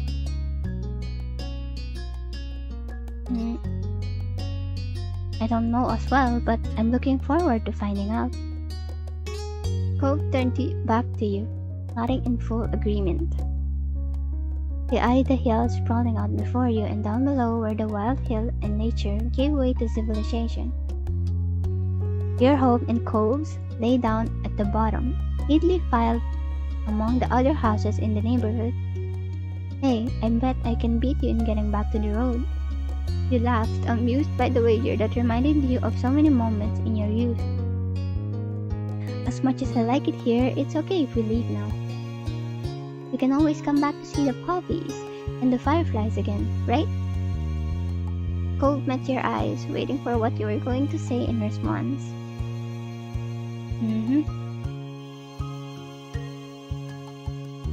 Let's see. We'll always be together in one way or another. Look at him. He still didn't know where that came from, but Cove blinked slowly, his eyes still locked on you. Though you didn't need to see his face to know that he adored you. If there had been any room for doubt, the tender way he spoke would have filled it up. You're one of a kind, huh? Aww. Cove beamed at you. His expression was so unlike the one he'd worn when you first found him here. Swaddled in sadness and uncertainty. Eesh, okay, look at it. Look at the view, dog. Yet you couldn't help but glimpse that boy once more underneath his bright expression and matured features. Come on. Yeah, let's go. He offered you a hand. You accepted it, your palm flitting around his. Cove lifted himself up, pulling you along too. Our parents probably aren't gonna come running for us this time. We've gotta make our own call, and I say that we can't hide away forever. Poppy Hill is just one part of things. There's more out there for us than this time and this place alone. Let's enjoy it. You couldn't say whether you were the one that broke it to a run if Cole had been the one to start it, or if your feet had simultaneously made that choice for you both. And the result was the same, with the two of you dashing down the hill like children, but with the nostalgic revelry that could only come as an adult. As the wind whipped. Huh? Wait, I'm too sleepy for this. It's already 10:55. Okay, let's continue. As the wind whipped past you, you knew that family and friends were waiting at the end of your sprint. There were more memories to make after all. Life takes another step forward. Our life. Aww.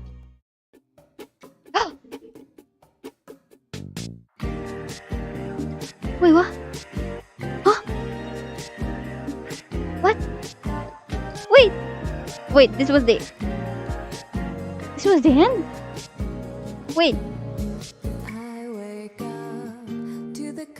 Huh? Mateo. Wait. But there was step 4. But huh? Mateo. Oy, Mate. Achoto Mate. Wait.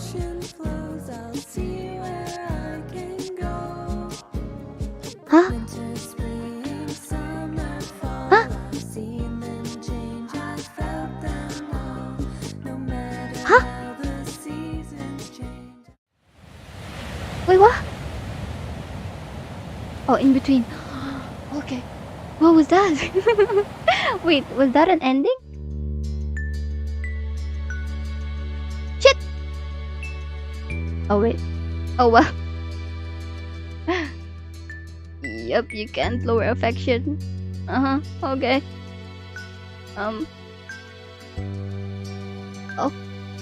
Okay, I want to click ready so bad, but it's already the end of the day. Yeah, we have to end this here. Okay, go to menu. Sheesh. Okay. Let me just. Oh Jesus! I thought for sure that was the end. Look at this. Wait, the DLC info.